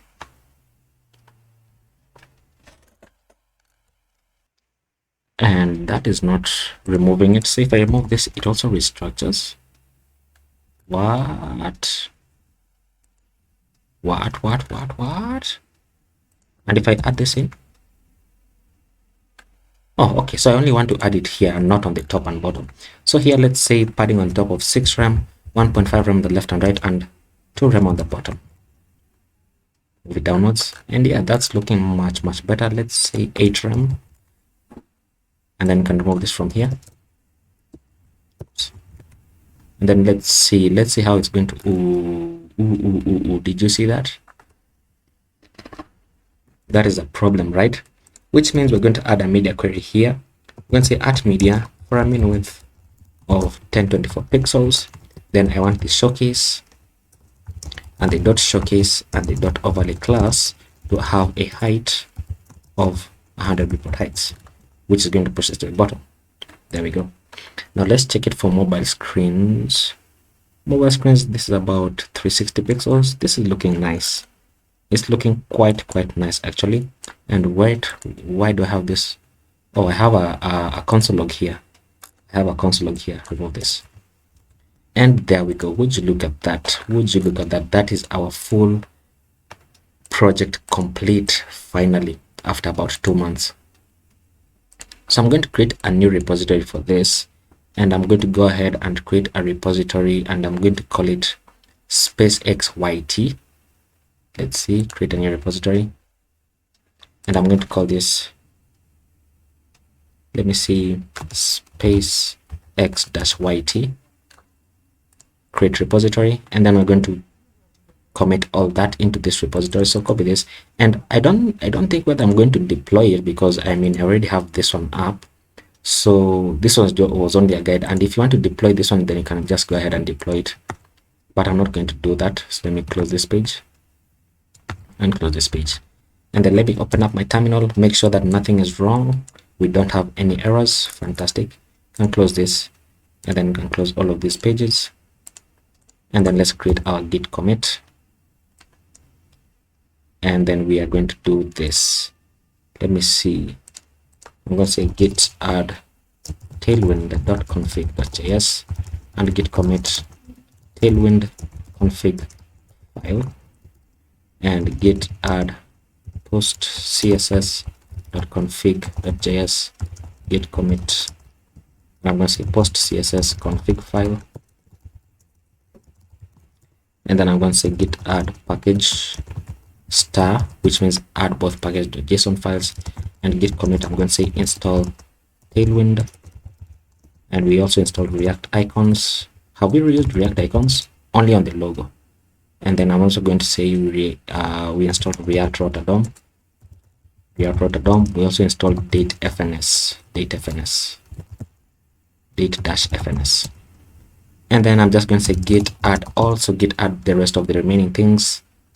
And you can see there are about 40 items. I am not going to commit 40 items. And then I'm just going to say git commit, and I'm going to say initial commit. Let's see what we have. And there we go. So once this resets, did that add everything? Should have added everything. There we go.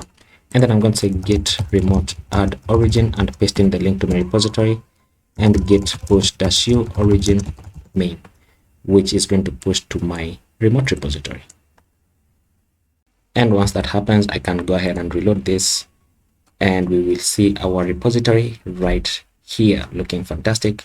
It took 2 months for this to happen.